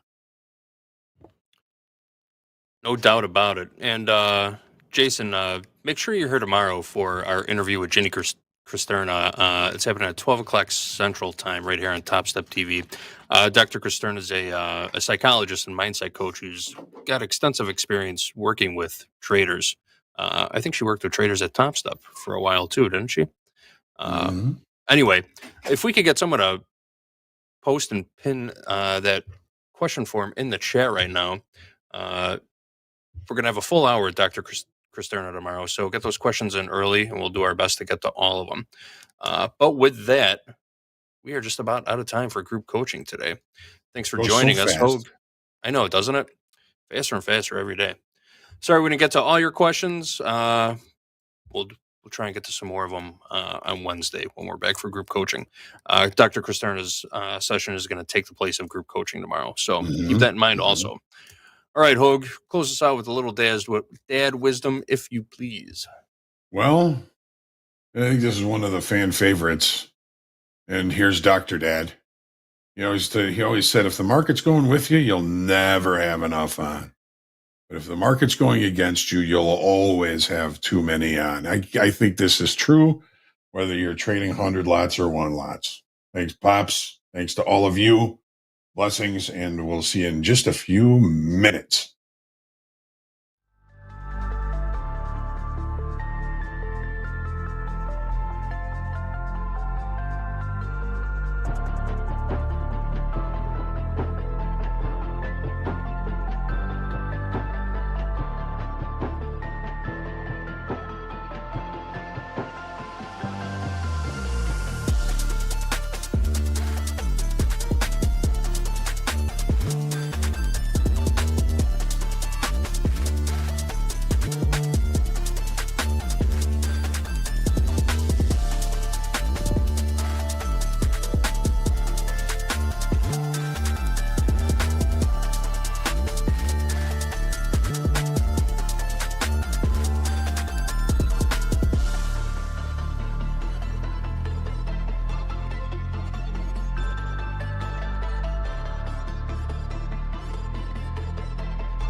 Welcome, welcome, welcome. I think you always say, we've made it this far. So here we are again at Strategy Lab. We have Mr. John Hoagland. I'm trying to get the point direction. Nope, John's over this way. And so is Anne-Marie. She's right in the middle. Welcome, welcome, welcome. I do have my Strategy Lab background going, which we'll check out in a moment here. I like it. Good to see you guys, John. That was a wonderful group coaching session. I always enjoy listening to those. And So Anne-Marie, I hope you're feeling a little better. I knew a little under the weather there, but thanks for joining us for this hour of Strategy Lab. I'm excited to be here. Nothing that some jumping jacks and some lunges won't clear the fog out for just a little bit, right? I need to do that more during the day. Yeah, get the blood flowing. Yeah, absolutely. Mm-hmm. Absolutely. Yeah, exactly. Well, this is a great mix of traders and coaches on here now because we all see things a little bit differently. Sure. And Anne-Marie, we have a lot of that cerebral stuff happening over here. Be like, I got to understand this. And then John has those years and years and years of experience where you and I will look at markets and we'll start talking them. We both talk different languages and we both go long at the same price at the same time, which is a wonderful thing. It just goes to show that it doesn't matter. You get to trade your style. And I'm thinking that is what this Strategy Lab should be all about. And we prefaced this just a moment ago, is that let's talk a little bit about our styles and how it benefits traders to focus on them, their character, their own psychology, what makes them up, what makes them tick, and then say, well, how am I going to trade this? And the one sentence thing I'll give is I'm just a fast-moving, forward-thinking, aggressive type A Irishman. I want to go at it and that type of thing. There's no way I can hold a trade for 10, 12, 15 hours. So if I'm trying to study and go like, wow, I should really get into, quote, swing trading or holding a trade all day long, it is going to be a mountain for me every single time I trade. Doesn't mean it's wrong. It means it works for some traders and not others. So I'd like to have this session. Let's all share our stories and then make some suggestions about when we focus on trading, focus on what makes sense to us as our own individual trader. Not everybody should be trading the NQ, bar none, and like 90% of traders do. Maybe that is not the right instrument for you. So, Anne-Marie, you're the guest here. Let's have you jump in and give your thoughts on that and saying like, no, I want this to happen, but looking inside first and be like, you know what? What makes sense to me? What should I look at? I know what these guys are looking at. I know what they look at. I know what this YouTube channel does. But what makes sense to me and how can I apply it to my trading? So, Anne-Marie, please share your knowledge and wisdom. We're all looking forward to it. So here's something super interesting. When I first got into trading, I had no idea what kind of trader I was. I didn't know anything about the kind of trader I was. I was sort of following everyone's lead because they were saying, oh, this is how you do it. And because if somebody stands up in front of the room and they're confident and you like the way they present, you're going to go, oh, I believe everything you're saying. That's absolutely true. And it turns out that really it's useful because there's a general recipe that you look for when you're trading, right? I mean, if you're baking a cake, you're not going to put a bunch of nails in it. So, there's certain things that, well, I mean, you might. Depends. You like who you're making it for? But you know what I'm saying? And so there's some things that we generally have to do, but it's all around managing risk. And so when I first came in, and somebody did ask me a long time ago, well, what kind of trader are you? My question was right back at him. My question was, how do I know what kind of trader I am? And so the thought process for me was, where do I feel most anxious and where do I feel most comfortable? But the flip side of that is, as we grow in the trading space, we always want to make sure that we're on the edge, stretching ourselves a little so that we grow. Not that we grow, hey, I'm going to expand my risk, but hey, I'm going to build out my toolkit. And that took me years and years and years. I, like you, I would call myself an extremely impatient controlling,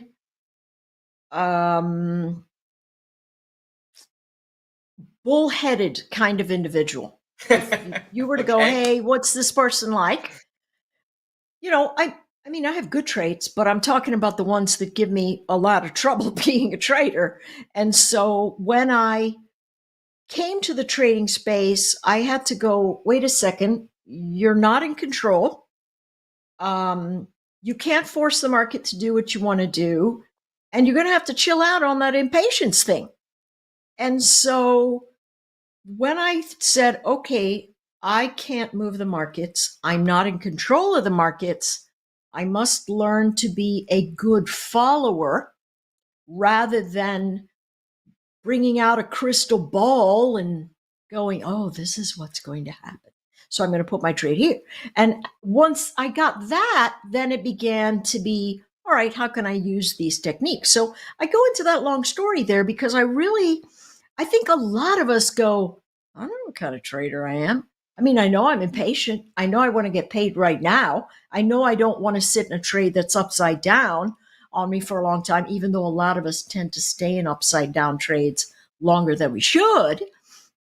But the flip side of that is you really have to listen to yourself. And, you know, John, I saw you shaking your head going, when I said, hey, I didn't know what kind of trader I was. When you first came into the floor environment and began to learn about things, how did you feel your way? And how did you feel your way when you stepped onto the electronic space?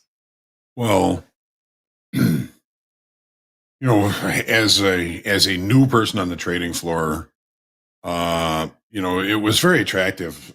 You know, it was a lot of action. You knew there was a lot of money there, a lot of people, a lot of fun.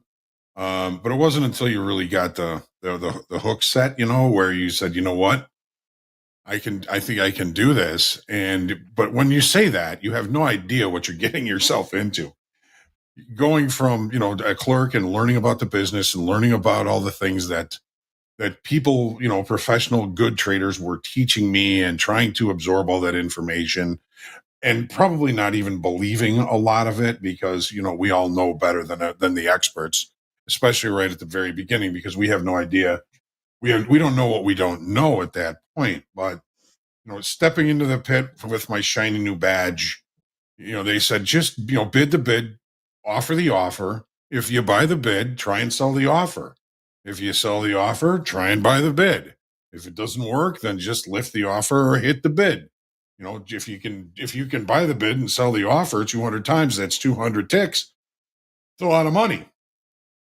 And that's how, you know, I was taught to try and learn how to trade. And I wasn't very successful at it. To be honest, you know, I was getting run over quite a bit and, you know, trying to scramble out of losses a lot of times. Sometimes things would go well. Sometimes things wouldn't go well, but I would make money, lose money, make money, lose money. You know, and it became very frustrating because, you know, I was a market genius. This wasn't supposed to happen to me. So it wasn't until I started actually learning about some of the markets, the mechanics of the markets, some technical analysis, and looking for opportunities in bigger time frames when I started to really kind of understand how the market was. And, you know, started to get it, but still very frustrated when a friend of mine said, here, take this home, read the first 100 pages, and then bring this one back to me tomorrow and get your own copy. And, you know, that was an eye opener. I mean, that book just kind of really painted the picture of what the auction is and the auction process and how the market actually works. Not that it helped me right away. I mean, it took a long time to absorb all that information and to use its application in real time, you know, and finally I said, you know, I'm going to believe in this book. And I'll keep a long story short. I was in the pit. It was like lunchtime. We're right at the highs and I'm up by a broker and he says, you know, offer for one. So I give him an offer. He says, buy one. Another one. I sell. He buys another one from me. He buys another one from me. Buys another one from me. Now I got 5 contracts on, which to me was a lot. And I knew we were up against the highs. I actually gave that broker a stop. I said, if get up to this price, just buy me 5. Here's your stop.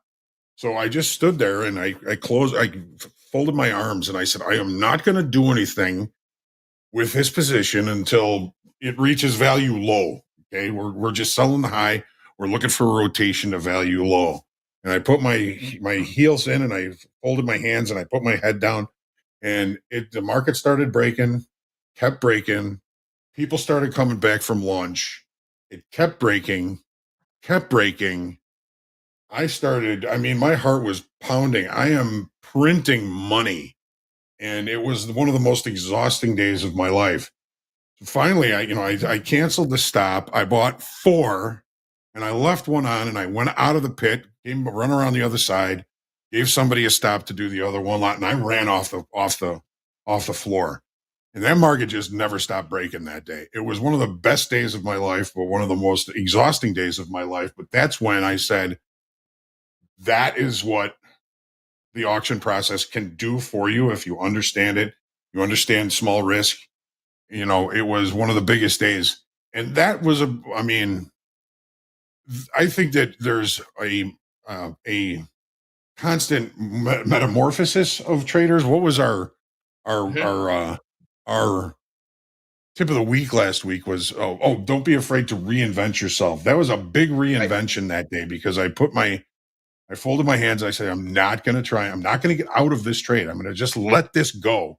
And it was unbelievable. And, I screwed up a lot of good trades after that and since then.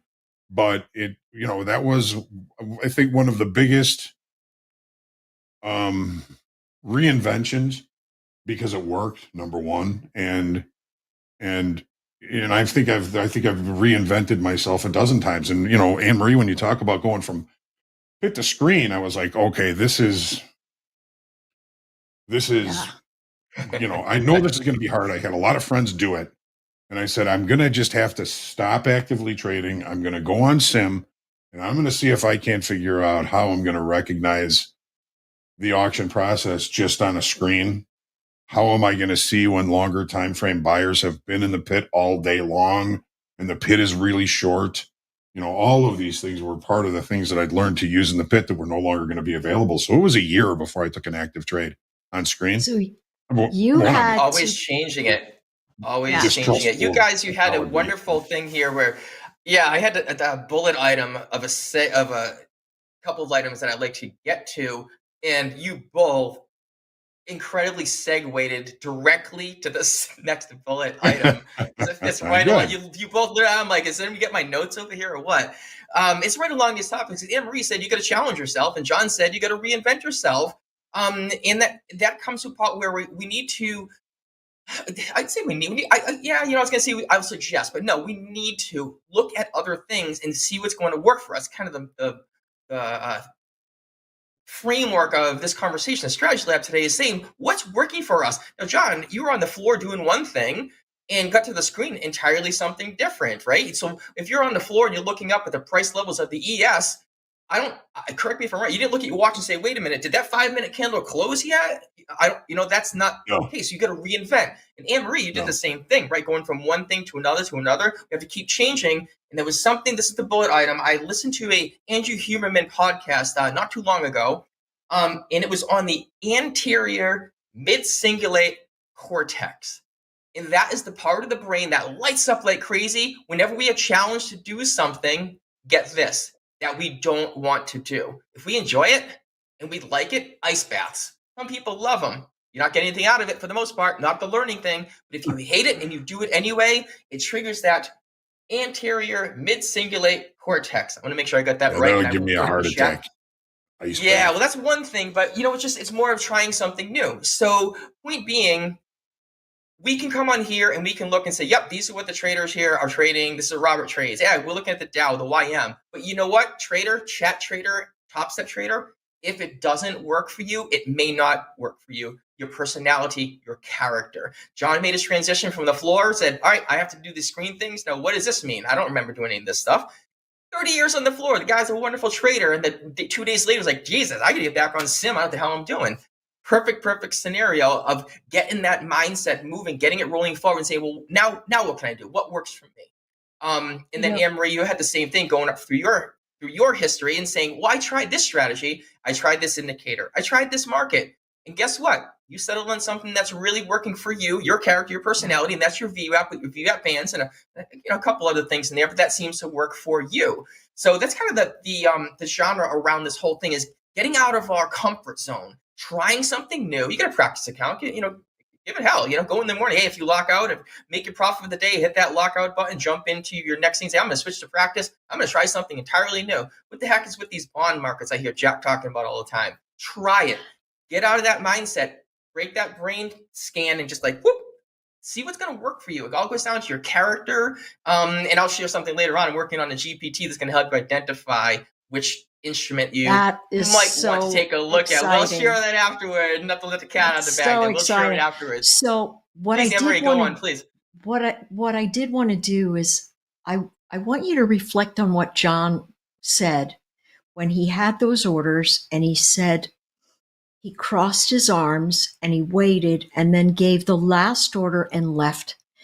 And what he's really showing us a picture of is the amount of self-control we have to develop as a trader, where we say, these are my rules and I will follow them irrespective of what the future outcome that I perceive might be on the end of it. And when he said, hey, I got to get out of there because it was exhausting, if you spend a day exercising self-control over and over and over and over again, you will have a faceplant. It's like those people that go, hey, I want to test my willpower. I'm going to tell you this. If you look through any psychological study, the more you put stress on yourself and put your willpower under the gun, the more likely it's going to break.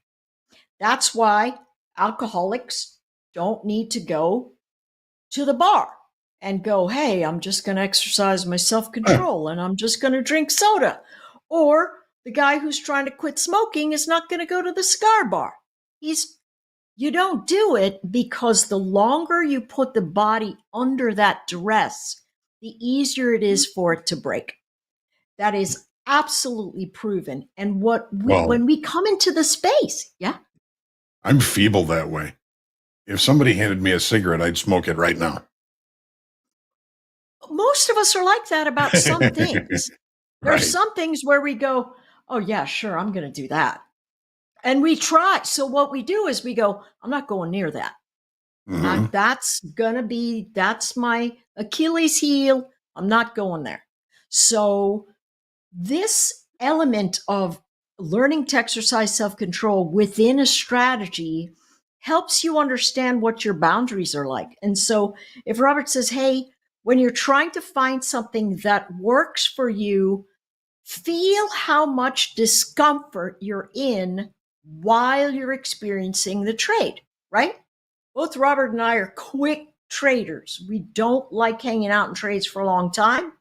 Quick traders. So for us, we discovered that because, we look like SpongeBob on the beach after he's been out of the water for 3 hours because we've been holding the trade for 15 minutes. So if I wish I had a picture of SpongeBob like that to put up. That's always hilarious to me. So production will have one in 15 seconds. So that is with your face on it, Anne-Marie. And your face is going to be on it. That's going to be perfect. So that really is a key element to really discovering, hey, do I want to trade the VWAP? Do I want to trade the cycle? Do I want to trade counter trend or trending? How many points do I want to hold for? As long as you frame that around risk, you're going to be in great shape. Right. But listen to yourself, listen to how your body is experiencing going through the trades. And then, you get better at it over time, because my goal is to hold trades for longer periods of time. And I have been doing that. I've had to use the micros to do it, but it's a very good training exercise, and I do not want to do it. But I just sit in there. I literally sit on my hands. Literally sit on my hands. You need to do what you need to do, and that's the whole point. You didn't want to do it. It's hard. It's a struggle. It's difficult, and that's what activates that. Make sure I get the wording right. Anterior mid-cingulate cortex. I'm just learning about this myself, and since I'm a very just mathematical, highly logical, technical trader, this is interesting to me because I'm like, okay, now we got this down. Now it's old hat. Now it's repetition. But what else can I do? What else is going to bother me? You know, what else do we're going to train and learn when we're under duress? We're under a little bit of pressure, not overbearing, but just kind of like, oh man, what's the worst that can happen? I'm in a practice account. What am I going to do? Lose a trade in practice? Who cares? But I'm going to break that out of that zone. And John, getting back onto you to that question of going from the floor, looking up at those boards. I've never been on the floor. Full disclosure, I'm going by pictures. The greens and the reds and the numbers flashing and how shares and stuff going across and little screens everywhere, the machines that you guys put on there, and I'm totally screwing up the whole floor concept. But then you went to the screen. I right? bet And it's then the absence of sound that was the real challenge. That's a big part of it. Okay. Now, let's go there. Absence of sound. Did you at the time, I don't know, was this historical, but take sounds of the market floor and like run them through your speakers while trying to learn the chart patterns? Was that something that was done? I don't know. Maybe it's good, maybe it's bad. I'm just trying to think outside the box here. This is the strategy lab. This is why I love this session so much with great minds like you guys, is we can break these down and hopefully not just say like, hey, this is what I do and take it. Just like, no, let's wrap our head around a little bit different way of thinking. So that was my question, Ms. John. When you came from the floor, you didn't have candles to look at and say, well, what did all right, well, the price is here, but wait a minute, how long has it been there? Has it been 15 minutes yet? Or are you just going to buy off of like a fluid DOM up the top? How was that adjustment for you going from price action, price time, and all that noise to I'm quiet and I'm looking at this flat computer screen with green and red candles on it? How was that transition for you? Well, the nice thing was I had market profile that was populating for me. And for the first 6 months I was, sitting at a booth on the trading floor. So I still had the sound. Oh, when we started TopStep, we used to have Squawk Radio, which was on the trading floor. So Eddie and I would be able to watch the pit and tell people that, hey, Goldman just sold 100, Merrill just sold 100. What side of the pit that the locals were on, which was a big part of what I was trying to learn on screen. But even if you were off floor, Ben Lichtenstein had Traders Audio. So he was way up high looking down at the pit and telling people off the floor with the sound and everything, hey, that was, Merrill just sold 100, Merrill just sold another 100, Goldman sold 100. Looks like some of the bigger locals are taking those. They're probably getting a little bit too long. So there were people that paid for a service to hear and find out what was actually going on the floor. Now, of course, we're all in the same boat. Now, none of us have the ability to hear that. We have to be able to hear that with our eyes on the screen. Yes. Right. That's what I was just thinking. Mm-hmm. So that's why the profile has been so beneficial, because there's lots of different nuances that you can get from the market profiles. There's excess, there's points of control, naked points of control, value, high value, all of these different nuances that the profile can provide that noise that we might be hearing in the pit. If there's 3 or 4 nuances that are lining up to the short side, that is noise. That is saying, you better listen to this. This is something that the market is speaking to you about. And then you find the ruling reason or the keystone decision in those nuances, and that's when you make your decision. So, and we don't know the outcome. We never do. Sometimes you're right, sometimes you're wrong. That's just the way the ball bounces. But having those nuances and be able to stack them on top of each other for a context that you can use to look for opportunities. For example, the market closes higher today and leaves a late spike. The market opens with a gap above today's range tomorrow morning and leaves the opening range at the low of the session. Okay, there's three nuances there. There's the late spike, there's the gap above the late spike, and there's the opening range at the low of the session. Those are three nuances stacked up to say this market is attempting to go higher. Monitor for participation, monitor for momentum, monitor for all of those things if you're going to get into a trade. Just kind of an example of how some of the nuances can stack up when with regards to the nuances of the profiles. John, always good wisdom. No, I'm just following what you were saying, and with the gap and what was up, and I'm trying to visualize that in my mind, going, okay, what would that chart look like, and what would I do about it? It would look a little bit like this morning's. That's what I was thinking about. Because it broke out, and so everything was saying, hey, listen, it's set up to continue, but then it didn't, and as soon as that lost, everybody started saying, uh-oh, yeah, I think I'll head back in that direction. And big difference was the opening range is the high of the session today. That's a strong nuance. Mm-hmm. Anne-Marie, let's talk about VWAP for a second.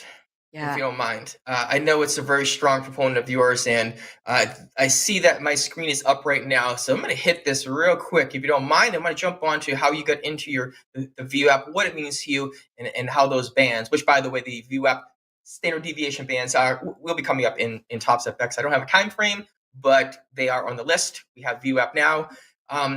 We had a great session with Brian Shannon. I think it was Friday. It was either Thursday or Friday. I want to say Friday. King of Anchor VWAP, by hands down, right there. And I know that you like Brian as well. In fact, I watched some of your podcasts with him, which was wonderful. That's how I get some of my information. So with VWAP, I want to make sure it's volume. Volume is part of VWAP. Volume weighted average price, and the average price would be like a moving average, except we're not saying the moving average of a period of 20. A period of 20 on a 1 minute chart would be 20 minutes. A 5 minute chart would be 100 minutes. So you can have different values. The VWAP at the beginning of the market is going to take the average price over the entire market, but we're going to have volume as part of that equation. The point I'm saying here is, if I'm looking at a chart and it's a 30-minute chart and we are calculating on the close of the candle, and trader number 2 is looking at a 1 minute chart, okay? Let's say we're at the top of the hour. Well, 1:30. It's 1:30 Central Time right now, 1:35. So at 1:30, my 30-minute candle has closed. I am now 5 minutes into my next 5 minute candle. I'm not getting a good price. I'm not getting a price until I'm done with that candle for VWAP. But if I'm looking at a 1 minute chart, I now have 5 minutes of extra data that I can use to calculate. So those two VWAPs may be different. So I want to be clear on that. They may be different. They're not going to be exactly the same. And I shared my chart this way for a reason. Yeah, they're pretty close. One is a 30-minute chart. One's a 5-minute chart. One on the left is 30 minutes. One on the right is 5 minutes. The one on the left is 289.75. The one on the right, 288.31 or 0.25. Well, they're pretty close because it's only a minute or so into that candle. So we have our calculations from the 30-minute candle that just closed, and we have our calculation from the 5-minute candle that just closed, plus one more 5-minute candle. Therefore, those prices are going to be different. I wanted to clear that up because I see in a lot of chats, especially with Topstep X, Topstep X is terrible. Your VWAP is horrible. It's like, no, hold on a second. It's different based on the chart that you look at, based on the chart time frame. You want to click over to hourly chart, you're going to get a different price. I have a different price on my hourly chart than I do my 5-minute chart. I'm going to have a different price on a 1 minute chart than my hourly because they have not finished their calculations yet. Just keep that in mind. We want to compare apples to apples. That's all. Anne-Marie, please. Yes. And so this brings up a twofold point. One, they should be within a point or two of each other. But here's what we say in the South. What someone is doing when they go, hey, that VWAP's wrong because it's, 7 ticks away from XYZ, you're trying to split a frog's hair. Okay, so for those of us that go, yeah, frogs don't have hair. They don't. And so it's a Southern euphemism that says, wait a second, you're trying to dig into something that the point is moot. And here is how you have to look at a VWAP. Many of us have this idea in our mind that price action is exact, and it's not. So what we mean by that is, let's say Robert, John, and I all decide we are going to go long at XYZ, but I've got $1,000 to spend. Robert's got $5,000 to spend, and John's got $100,000 to spend on the position. He's not going to go all in. He's going to pace things according to the dome, according to whatever bid he's seeing, whatever that structure is for him legging into a trade. It's going to cause different execution prices. Now multiply that by the millions of tentacles that touch the market that either choose to go long or short at a particular price. It's going to get squishy. When you're looking at a VWAP, there are only two things that you need to look at. What's the slope, and where is my price in relation to that slope? If my VWAP is up and my candlesticks are above it, hey, it means the buyers, by and large, have traded above that VWAP and they're making money. If it goes flat, it's telling me, wow, traders are buying below the VWAP and above the VWAP, and all the pluses and minuses equal zero, because zero is the slope of a line that goes like this. And that's all you need to look at. Once you say, that VWAP is up to flat. So it was up earlier, so I know I could have bought the dip. But over the last several candlesticks, it's flat. And so what that's telling me is people are participating above and participating below, and by and large, everybody's treading water. Nobody's winning because it's going through all those spaces.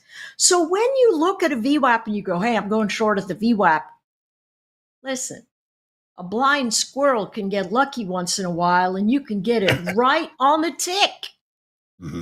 Doesn't mean that that's what the trade was, because 1,000 other times that VWAP action is going to get broken and people are going to buy 10 ticks below it, or it's never going to touch it and they're going to buy it 10 ticks above it.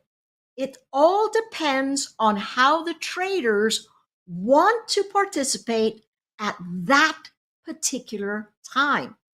And we cannot predict that. We can only estimate that, if I want to trade there and I want to go short, because I could go either if my VWAP's flat. Right. If I want to go short, I need to wait for the top, so my risk is small. And if I want to go long, I want to wait for the bottom, so my risk is small. That's how you use a VWAP, folks. It's not an exact number that goes, hey, buy above it, sell below it. It's an organism. Imagine this. Every single one of those candlesticks is a sound of people yelling in the pit or whispering. And every single motion event has that loud cacophony or that whisper before something happens. And a whisper in candlesticks, it's tight, sideways action. Nobody knows what's going on. A savage dip down, exactly. A savage dip down, you might hear a roar and then it completely collapses. So all of those things, I am a pictures girl. And that's why I love to look at the pictures. I'm not a complicated trader. I tried to be in the past, but my brain did not keep up with my ideals. So I had to trim back. And now I have two things that I look at along with my prices. And that's the 14 exponential and my volatility bands and my VWAP. And all I care about is which way they're going. Which way they're going. And honest to goodness, if you can just look at it like that, you'll be able to go, okay, am I going north or am I going south? Or am I sitting at the horizon? And once you frame that out, you're able to see things a lot better. And then you can dig in to something specific, like Dakota's 3-bar reversal or Jay's range formations. Everything is relative to that environment. And if you just pop the VWAP on there, it'll tell you how everybody's positioned relative to the day beginning. That's exactly right. Anne-Marie, you did such a wonderful job explaining that. And we go through these iterations of explanations. And every time you talk about VWAP, there's something new that gets pulled out of it. Talking to Brian Shannon the other day, the same thing. Is always something new. So for the trader's sake, if you don't like it, don't use it. And not being rude, I'm just saying it doesn't work for you, right? I throw myself on the limb. I don't use it. No I don't hard use feelings. it. It's not that it doesn't work. Absolutely. I don't use MACD either. I know a trader, female trader, who uses 2 MACDs, professional. That's all she uses, and she's killing it. I couldn't trade those to save my life. That's the whole point of this segment, is it does not matter what works for me. It matters what works for you. My mentality, my character, my psychology is entirely different than John's, which is entirely different than Anne-Marie's. Doesn't mean one is not going to work for either one of us. And it doesn't mean none are going to work for any of us. That's why I want to really drive this point home about this session right now, this segment, is that just because it's working for someone else doesn't mean it's going to work for you. It also means it doesn't work. So if I see a trader and they say well, that doesn't work. Like, okay, well, sorry, it doesn't work for you. It works perfectly fine for this many people, whatever. Totally fine. Trading is an individual sport that is 90% psychology based. They're here to choose. Look at this right now, VWAP. Look at the screen. VWAP, what is it? It's flat. Guess what we do right now? Nothing. Don't trade VWAP. Done. History. Move on. Do something else. What can we do? Wait is 1. Look at another instrument, 2. Forget VWAP and use a different setup, 3. There's all kinds of things we can do. But stressing again, find out what works for you as a trader, because it's certainly not going to be what I do, and I'm certainly not going to do what you do. And that's with my co-hosts here as well. We are all different. And the irony is sometimes we come up with the exact same answer of what to do and when with an entirely different hypothesis. And that is the way trading goes. Absolutely. That's how it goes. Get that GPT done. Go ahead, John. One of the best traders I knew, the one that kind of told me that making money trading is a byproduct of making good trading decisions. I said, dude, you made a great trade. I'm like, how did you do that? How did you know to do that? He says, well, I didn't. I said, can you teach me how to do that? Can you teach me how you trade? And he said, well, no, I don't think I can, because I don't know why I did that. It was instinct, whatever it was, and unconscious competence. Yeah, I can't teach that to anybody. I mean, it wasn't like a solid if this then that decision. And a lot of people in the pit didn't trade with if this then that type situations or equations. It was, they're reading the pit, they're reading the market, they're standing there and they're able to intuit some of these situations. And I'm like, you can't teach anybody to do that. He says, no, it took me 10 years of flipping one lots in this big smelly pit to figure out how to do that. And I can't teach to anybody else. You're going to have to figure it out on your own. And that's trading, because my strategy, your strategy, Robert's strategy, any person's strategy is not necessarily going to jive with somebody else's personality, their psychology, they used to say, if I had a strategy that I knew 100% would work forever, and I handed it to 100 different people, there would be 100 different outcomes, and 90% of them would lose money with it. Yes. Bingo. Yes. Yep, that's exactly Not, right, not John. to be discouraging there. No. Because really what you do is you take that information and you go, how does this feel to me? Can I do this? Right? Can I do this? And then tweak it so that it works the way you can do it. Right? Just, it's, trading is such a unique thing.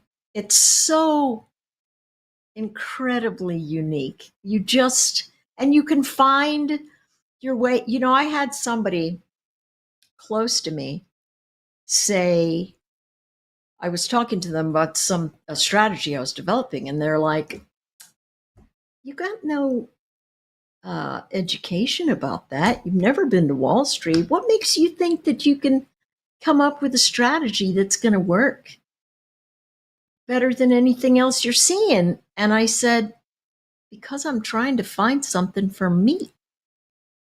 I'm trying to make it work for me. And so don't be afraid to do that. As long as you manage risk, take something and go, you know, I like that, but I'm going to tweak it a little bit. It's kind of like John's opening range trade. Love that trade.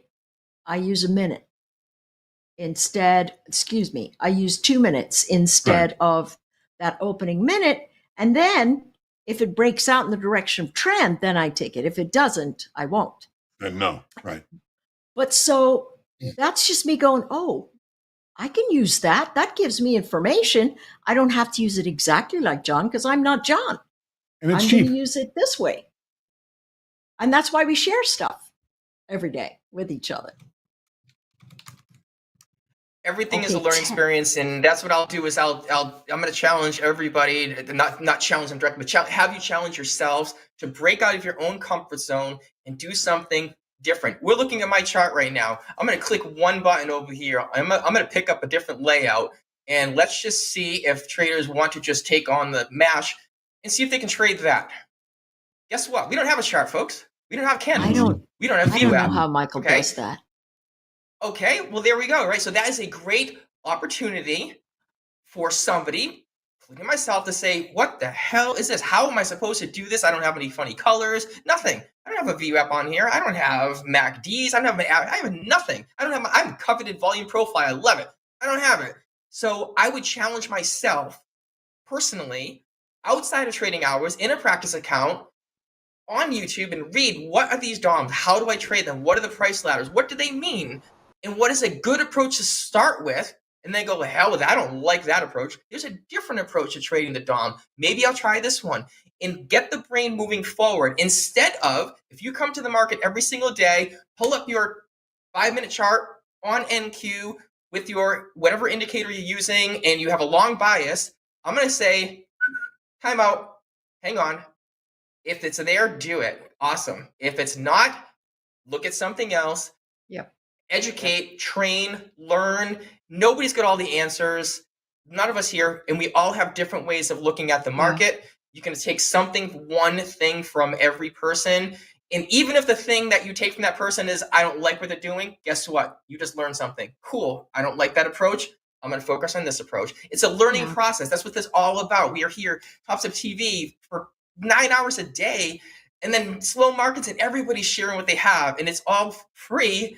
You don't have to be a Topstep combine. It's free on YouTube. Learn something, right? But we hope you come in with us and work with what we're doing here, because we'd love to have you. You know who I think trades like this, Anne Marie? Who? PAX. Oh, gee. You know, I think you're probably right. Whenever I see Matt him, Kenna. you know, he's got. Yeah, he's got behind his nothing but desk, bones that's on him. all we see. Yep, that's exactly right. Mm-hmm. Good on you. Yeah, that wouldn't work for me. I'd have a seizure. I would.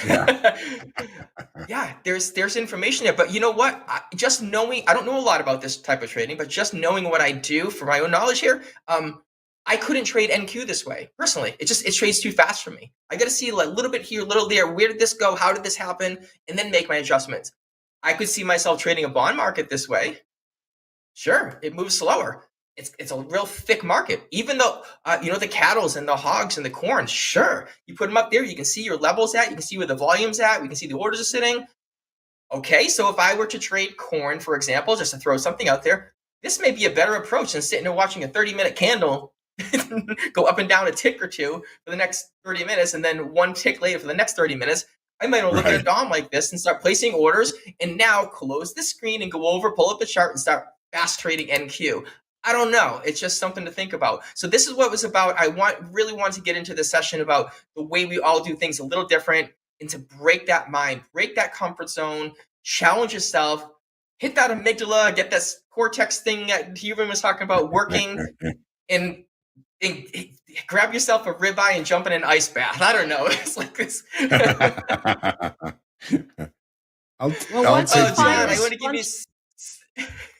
I'd rather have a hot steak than a cold swim. Oh my gosh, me too. Oh my goodness. I hope we shed a little bit of light on the subject. John, we are getting close here. Markets weren't doing anything. I was going to jump in and take a look at the markets, but they're pretty much the same. They've been flattened out after the morning push up here. Not a heck of a lot going on.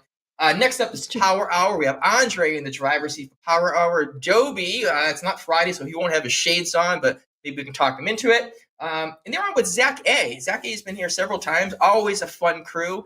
John, give me 2 minutes of any closing comments, and then Emery will have you sign it out here, please. Well, there's a lot of traders here and a lot of trading going on and a lot of great ideas.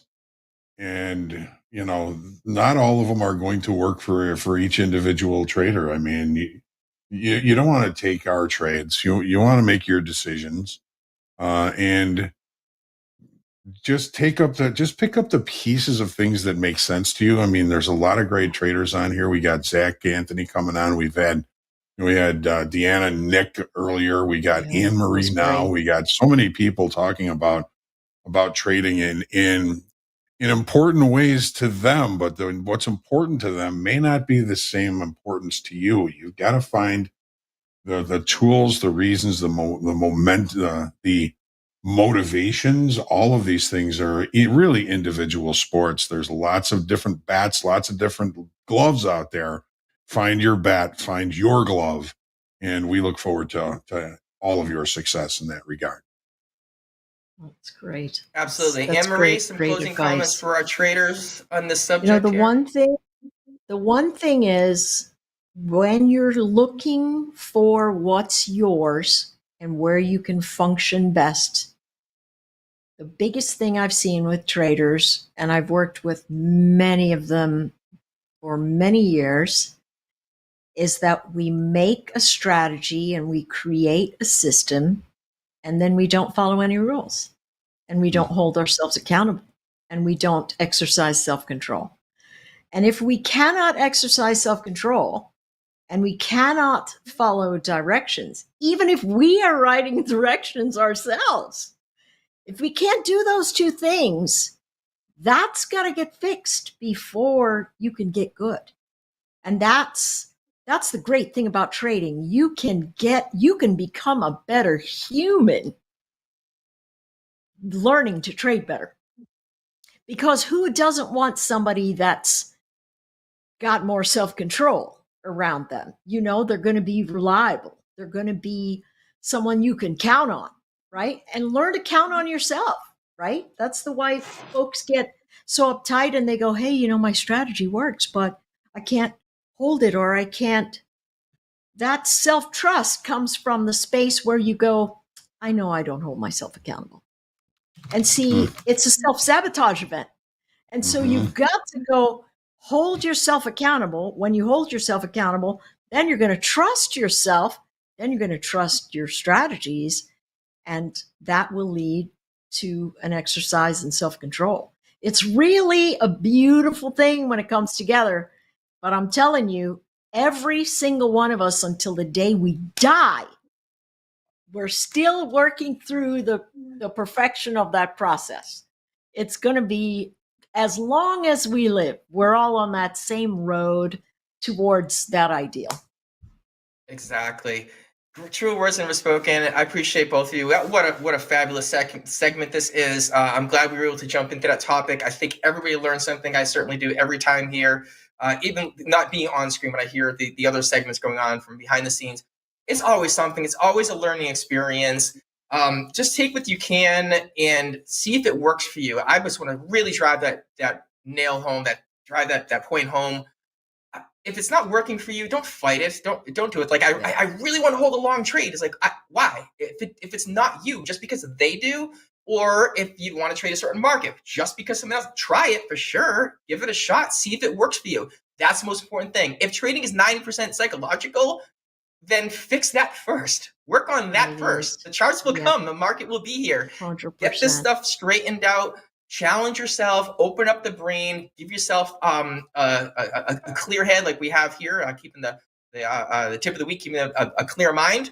And then go forth. Don't take it so hard, and you will make it. Just take it easy. Go easy on yourself. Go forth and prosper. I appreciate everybody being here. John, it's always a pleasure. Anne-Marie, always a pleasure with you as well. And I see you in Discord all the time. Andre coming up with Dobie and Zach A coming at you in just a few minutes. Topstep was created from an idea born out of the trading pits in Chicago. The idea that we could provide traders education, access, experience, and capital to use in the markets. A decade later, with tens of thousands of traders in over 100 different countries, we know exactly what our traders want. That gave us another idea, to build a platform specifically for our traders and their unique needs. Wait, a trading platform and an evaluation company in one? Does that exist? Well, it does now. Introducing Topstep X, the first of its kind trading platform built by and for futures traders, creating the first end-to-end ultimate trading experience. Topstep X is purpose-built for your unique needs, using over a decade of insights, customer feedback, and experience. Featuring integrated licensed trading view charts, our proprietary trading indicator, the Tilt, a built-in trade copier, our own dedicated data feed direct from the CME, and even a live stream of TopstepTV. And get this, with our extra fast connection, once you sign up, you are trading within 30 seconds. No connection instructions needed. It's web-based, so you can use it on your Mac or PC, with a dedicated mobile app for iOS and Android coming very soon. We haven't just built a trading platform. Topstep X is a fully immersive trading environment, and it will continue to evolve with new features, becoming your go-to source for trade execution and funding, education, community, support, and even entertainment. Oh yeah, never pay any commissions on Topstep X. That's right, Topstep X is the only platform in the futures industry that has no commissions. Experience the future today.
And we are back for everyone's favorite hour of the day, Power Hour here on Topstep TV.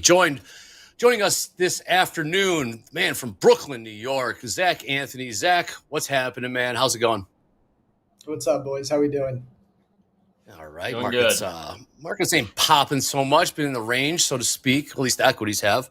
Gold as well, crude. Not a whole lot popping today. A lot coming up this rest of this week, so we'll remain patient here.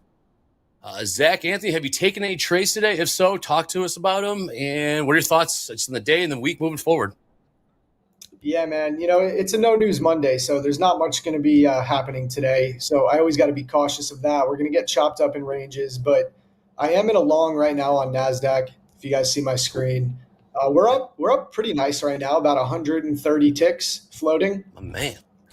My stop's at break even. I'm chilling. I really think that this can come up towards like previous day's high. If I pull up the volume profile levels here, I mean, pretty simple analysis right here. I'm not expecting huge expansion moves. Of course, I could always be wrong, but we're holding previous day's point of control and we're holding previous day's value area high. We're overall in an uptrend. And then on top of that, if I go to the 4-hour chart, we have these relative equal highs on the 4-hour with an imbalance right above. I think we could come up just to try and swipe up to previous day's high as long as we hold these levels. So I got positioned long near the bottom of the range and I'm just chilling now, you know, no stress. It's at break even. We'll see what happens. It's moving real slow though. Yes, it is. Excellent. Can you tell us your position again one more time so we can update the board? Yeah, I'm long from 18,250 and a quarter. 18,250.25. How many times? Just 2 contracts. 2 contracts. Thank you very much. Yeah, 2 All right, accounts. long 2 from 250.25. Thank you, sir. Excellent. But like you said, boy, you are in the money. Is right. Typically, you look for large gains, long. Probably like what are you? You're 100 ticks in the money now. Yeah, floating 158 now. But you got to remember, I use a low win rate, high risk reward approach. So even though it's tempting to just want to take this money with the way my system goes, I need to hold it for my profit targets, because if I get tempted to take my profits at 2R, 1.5R with the system that I use, it's not going to be good for me long term. So, I just got to remain patient and see if this ends up hitting my target. Makes sense. Dolby time. Quiet so far today. What are we looking at? You're the range experts. Kind of looking at some ranges all across the equities. Are you seeing what I'm seeing, or talk to me, my man? Yeah, I mean, if you were a range trader, today was probably pretty good. If you were in the NASDAQ, very range bound. We did talk about a potential short at around 11:30 when I was on, and I was like, I don't know, it might stretch highs. That never happened. That turned out to actually be a pretty solid short, but that's kind of the double-edged sword with NASDAQ. It does tend to be pretty wicky and run ranges. However, if you had stuck with that one at, say, 18,308 at around 11:30, you would have been sitting pretty. That didn't even stretch highs in the slightest. So it would have been a cheap trade. We're in another consolidation as well. I think even on like the 15-minute starting at about, I'd say 12:30 Central to the present moment is a really nice range. But I just, there's not a whole lot going on today. If you really want to get some trades in, I think there's some opportunities there, but it feels like coin flip day today. Doesn't really seem like there's an edge either way, unless you catch an entry like Zach did, but that was at the extremes, right? That was a really, really, great long, kind of the bottom of that longer term range. He hopped in and then, got paid because buyers came in because they maybe found a little discount there. So that was an excellent trade. Hopefully that one ends up working out for you. What's your target for that trade there? My ideal target would be just under previous day's high, 18,337. But if we start getting closer up there, if we take the relative equal highs that are around 18,309, I'll definitely consider taking my profits then, depending on what time it is and how the price is moving. Yeah, kind of like range to range. I dig that. Yep. Yeah, this is a range day for sure. It is a range day. And, here we got Space Shark 007. What a terrible day. You know what? I don't necessarily disagree. But everyone has a different definition of what terrible is. You know, some people feast on days like today. For instance, Coach Dakota, #1 trader on the leaderboard, he's got an update on his P&L, up 66, almost $6,700 today, just today alone. From what's some people think is garbage. Yes, so able to make wine out of water on a day like today. Be sure to tune in to Slow Markets this evening, 8 p.m. Central. Maybe he'll recap that and tell you how he did it. But yes. Sometimes it's considered terrible. It is range bound slow, but it's a good time to learn. Don't skip out on the screen time just because we think it is a terrible day. I'm just looking around the markets right now. S&P trading 52.44. Not a whole lot going on over there. Nasdaq trading 18,286. Not a whole lot going on over there. Dow not doing much. Crude chilling as well. So we're all in this together, and we'll see how Power Hour plays out. Yep. Crude did honestly, have some nice moves. There were some nice moves on crude, honestly. No, I was just saying, I usually focus on crude in the mornings too, but I just wasn't looking at it. I saw the NASDAQ opportunity, but there was a nice long on crude around 12:30, right during the lunch hour. There was. I see what you're seeing there. Did you ever trade crude, Zach? Oh yeah, big time. I trade crude more than I trade NASDAQ. It's just, crude really kind of dies off around these hours. So when I'm on with you guys, it's got to be NASDAQ, Yep. Gotcha. So the man is being able to adjust on the fly. Thank you for joining us again, Zach Anthony. Dolby time. Boom. There it is. Lower right-hand corner of the screen, you're seeing our countdown clock to the closing bell, as well as the hashtag Power Hour. We've gotten this off the ground. We are starting to get some traction with this. Dolby time. Tell them what hashtag Power Hour is all about. Yep. We are on X, hashtag Power Hour at Topstep. Please send us your trader wins. That includes funded certificates, winning trades, funny memes. We'll take it all. Just no video, just screen caps of whatever you got. But they're coming in pretty fast these days. Some even ahead of time. I've seen some pretty funny stuff posted already. But we're trying to get out there in the community. We've had some excellent people share some of their wins with us, which is awesome. And it's kind of nice, putting a face to the handle in chat. Kind of see what everyone is up to. It's pretty cool. Yeah, I think we'll show some trader wins here later in this segment using the hashtag Power Hour. So we'll show you what we're talking about. In the meantime, not a whole lot doing in these markets, which is okay. There's a lot coming out for the rest of this week. We got Powell, we got inflation numbers, more Fed speak all this week. So stay patient. Let's not blow out the account just yet. If you do make profits, we don't want to be digging ourselves out of the hole. We want to be stacking in the black. So we're all good for now. Yeah. Quick update on Delta. Real quick, Zach Anthony. Sorry, quick update on Delta right now. We got 6,900 ES minus 2,100. I saw that card. Minus 2,100 in the NASDAQ. So there are some short-time shorts in the equities. We'll see if the squeeze is on later this session. Delta, got you, Hoop. I got you, Hoop. But yeah, Zach Anthony, you were saying. I was just going to say, we have CPI coming on Wednesday, I think, right? So the markets might even be consolidating until then. Not any huge moves probably until that data release comes out. Yes, we got PPI tomorrow and CPI on Wednesday. Powell as well. Tomorrow, 9 a.m. Central. And we'll highlight the upcoming schedule later session. But for the time being, Zach, are you willing to take this trade into the close? Will you manually get out? Or, how are you trying to manage this in the last 45 minutes of the trading day? Yeah, I'm hoping we get that one last push into the close, but I'll just, if I'm in profit at 4:05 at 4 o'clock, I'll just close out and take what I can get. Excellent. I like your trade a lot. It's a trade after my own heart. I would have done something similar. It's beautiful. I just hope you get the bounce that you need to get that full profit there. But that's an excellent trade. Yeah, it is looking good. All the things that I need to see aligned came through on this idea. It's actually an A+ setup. So it's just the fact that we have a no news Monday and the markets tend to be slow. If this was on a Tuesday or a Wednesday when we had a data release, this would be beautiful. I got a question for you, Zach. What does an A+ setup look like for Zach Anthony? So for me, I could run through this idea because other than the fact that it's a no news Monday, it's a perfect trade. So first off, I want high time frame trend alignment. So obviously we know on the 4 hour and the daily, we've been in an uptrend quite a bit. Other than that, I'm going to the lower time frames. Using the volume profile is a very big part of my strategy. So if you see these lines right here, I have the previous day's value area high, the point of control, and the value area low marked off.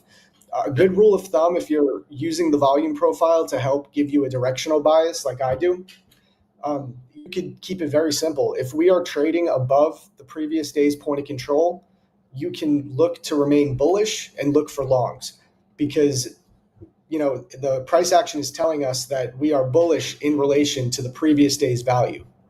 So that's a really, especially for beginners with the volume profile, it's a very easy rule of thumb that could keep you in line with the correct bias most of the time. So after that, if we're holding those levels, I know I want to get long. We have relative equal lows or equal highs that I would like to see as a draw on liquidity because I trade ICT concepts. We look to see double tops and double bottoms get ran through. And then in order to get my entry, I also want to see a sweep of liquidity. So that's just seeing an old low get taken out. This is the Asia low right here. And you see we kind of got this swing failure pattern. So we wicked underneath the Asia high, but we never closed below. We closed above the Asia low. So yeah, all of those things coming together. That's an A+ setup for me. Beautiful. How do you use the RSI? Do you use the RSI at all in there? Yeah, so I use the stochastics. This is actually something I don't talk about much. And, a lot of people kind of sleep on the stochastics, but I use them to recognize divergences, actually. I find them to be a lot more powerful than like an RSI divergence. With stochastic divergences, you're going to get a more accurate divergence signal for the short term, so more immediate. Like you can see little examples, like right here even we have it. So you see prices making lower lows, and if you see up here, the Stokes make a higher high right here. Yep. So just simple classic divergences, but the stochastics just are a lot more accurate from all of my testing. Yeah, I've been using them since they were one of the first things I used where I ever really saw any progress, like real progress in my trading. I've been using them since day one, pretty much. Excellent. Good stuff. Oh, we are a bit quiet. Dow trying to extend outside the range to the upside here, trading 39,587. It's like the upper end of the range, looking at the 5 minute here. Let's see how it plays out, but we're going to need some conviction to keep moving higher here. S&P is trading 52.47. Not a whole lot going on there. Take a look at the tilt YM, 78% long.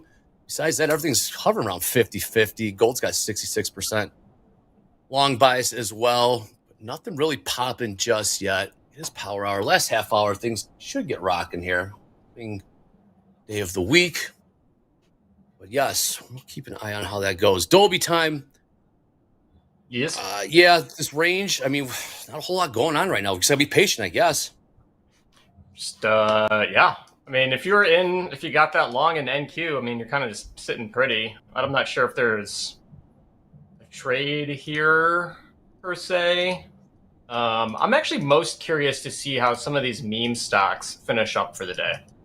Yes. I think that's probably going to be the most exciting thing as the AMCs, GMEs, and those other kind of meme stocks of the world. Big pop today. So let's see what happens in the last 10 minutes of trading with some of those.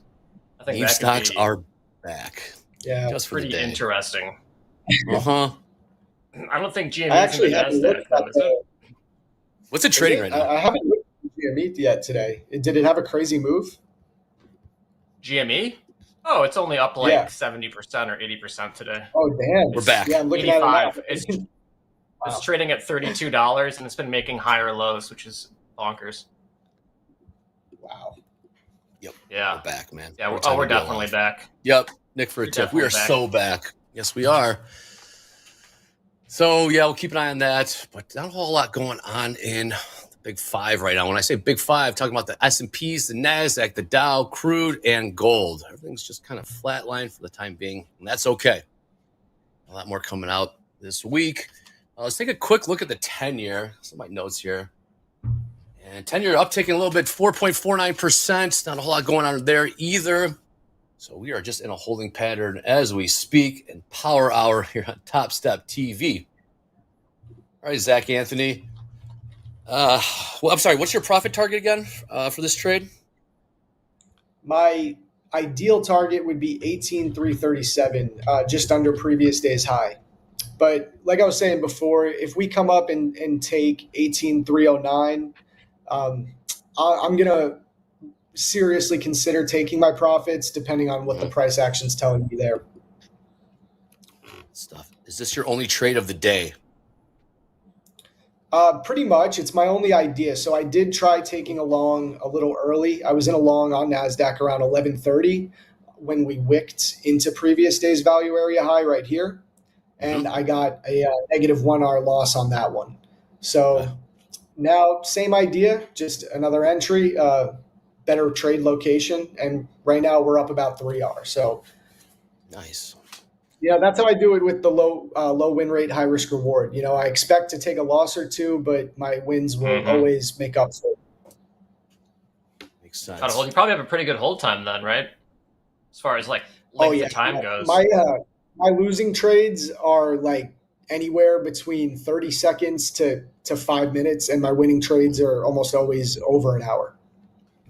Wow, very nice. That's awesome. Very nice. Especially for NQ.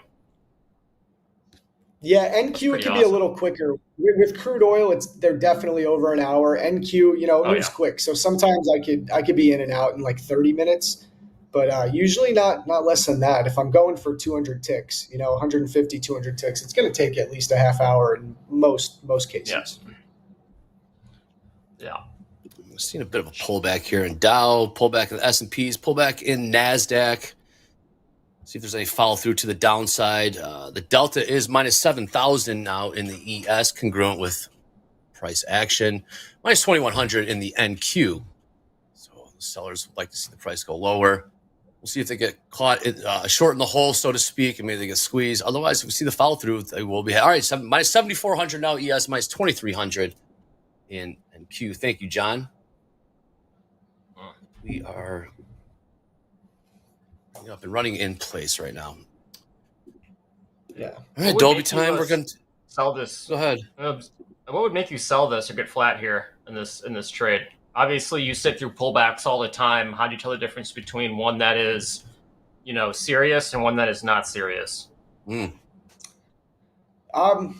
depends on maybe the momentum. Like right now, we're kind of pushing down pretty fast. I actually don't want to see something like this.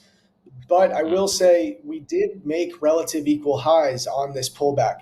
You know, if we wicked above this high and then started displacing down like this, I'd be a little more concerned. But I like to see double tops and double bottoms get formed in the opposite direction because I expect those to get ran through. I don't expect them to hold long term. So I'm still just going to sit in this. And honestly, I'm only down 1 hour on the day. If it ends up hitting my break even, I'm really not even stressing it. This has been a slow day. It's low energy. You know, I'm just gonna, if it hits my target, that's great. If not, it's no big deal. Nice. Well, appreciate the conviction. But I will say though, under 30. I just want to say one other thing. If I do take a couple of more losses than I normally would on a trade idea, then I might be inclined to close it a little early and not reach full target just to get me back to break even on the day. It depends on where my P&L is. How often will you take the same trade setup? Like, for example, would you take multiple stabs at getting long 18,250? Or you just kind of like hit it and quit it, and if you don't get it, you know, you move on to the next one? Yeah, I stick to a rule of no more than 3 attempts max. So I can't take, if I take 3 consecutive losses, I'm just not seeing it. You know, I'm just wrong. That's different than just not hitting my stop, but not being invalidated. It's a different thing. If I take 3 in a row, I got the wrong bias and I got to stop. Yep. For the day, you'll stop for the day. No, just on that idea, because my stops gotcha. are so tight that I could easily afford 3 losses and then come in and get a 5-hour winner in the same day. I like that. Cool. Looks like Chad or Hoag agrees with you as well on that three trade idea rule, which is pretty awesome. Yeah, that was big I for me had making that. That's a good rule to have, because I used to get caught up, thinking, oh, my stop's tight. I could go again. And before you know it, those paper cuts can really add up. So you got to have a rule in place like that. Yes, they can. Yeah, but you're up almost, 1,400 in this right now? Very nice. Yeah, right now about Unrealized. 1,400 unrealized. Oh, nice. Chad, if you have any questions, feel free to throw them in there. It's a great day for a little Q&A. Yes, it is. Feel free. Talk about more A+ setups if they do present themselves. Very unlikely with the last half hour of trading coming up right now. Possibly got some quiz results, some trader wins we could touch on if we're ready. Let's see if the sell-off continues here in Dow, S&Ps, and NASDAQ. Zach Anthony, talk to us about this NASDAQ, what you're seeing right now. Trading 18,273, 18,275 now. 278. Yeah, man. I'm just gonna chill. I'm still up 100 ticks, and let's see. I mean, there's 2 scenarios that I could see happening, or there's one scenario I could see happening if I'm still right, and that would be we hold here and move up, or the other scenario that would be less ideal, but I could see it happening, is maybe we take this low right here at 18,267. Maybe we sweep it down one more time and then come back up. But I would ideally like us to hold this this red box right here. This is an inverse fair value gap that I'm looking to hold. Yeah, you two also have a box. Doesn't Jack also have a red box on his chart? Is he a purple box guy? Oh, you're muted, buddy. That's like $10. Yes, I was. I was. Another 5. Zach Anthony, tell us what that means. An inverse fair value gap? Yes. Okay, well, do you guys know what a fair value gap is? Yes, but for those that don't, yes. Okay, so I mean, a fair value gap is a pattern that ICT traders like to use. It's basically an inefficiency in the market. So if you see right here, this is a 5-minute fair value gap that has not been touched yet. And there's 2 things we like to see with this. We like to see price draw towards them because it's an inefficiency in the market. It can also be called an imbalance. And once they do get tapped, we want to see them either ran through, or if we're looking for them to hold, we want to see the fair value gap hold. An inverse fair value gap is when it's basically if we came up to this fair value gap and closed above it, and then kind of like used it as a support resistance flip, that would become an inverse fair value gap. So there's one right here on the 5-minute that I've been watching. I want to see us, we've already disrespected it by closing above, and now I'm looking for it to hold. Ideally, I don't want to see us get a 5-minute closure below it. If you could see, we wicked below it, but we're still looking like we're going to close above. So that's what I want to see to stay in the trade. When would you start moving your stop up on that one, if ever? I don't trail the stop. All I do is put it break even. My man. Yeah. Yep. Love to hear that. Yeah, I get wicked out too often trying to trail it up, and then I just miss the move. So, I keep it really simple. I either hit my profit target or I don't, or I get break even. One of those 3. Here we go in the chat. Dolby like Mona Lisa when ICT concepts appear. Dolby? I don't know what that means. Like Mona Lisa? I don't either. I like it. I like it. All right. I don't know. We are at the bottom of the hour. That gets me going. Here on Power Hour, bottom of the hour. James Harden, if we have some quiz results, I think that'd be a good time to show them because I know people will be asking per usual. So, James, what do we got? Well, we got the quiz winners. Here they are. Really? Once again, in alphabetical order. Let's see.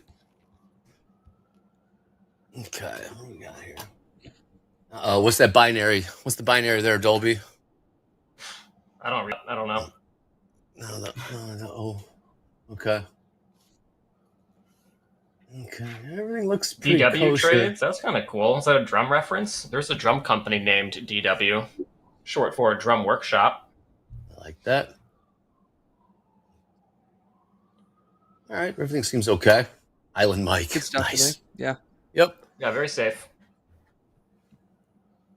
Oh, Sveti All right. Ask Rack. That's pretty funny, actually. Good job. That was a good As one. always, Good job. thank you for playing Top Quiz. Absolutely. Well, we do. Come on, George. He knows. All right, we got over 3,100 people watching us right now. Please click like. Please click subscribe. On the march to 100,000 subscribers. I've got to keep saying it because we're going to get there. And when we do, we'll have a big old party. You know, probably go Oprah on this thing. And you get something, you get something, you get something. But please click like. Please click subscribe. And as always, sound off in the chat. You guys are great at that.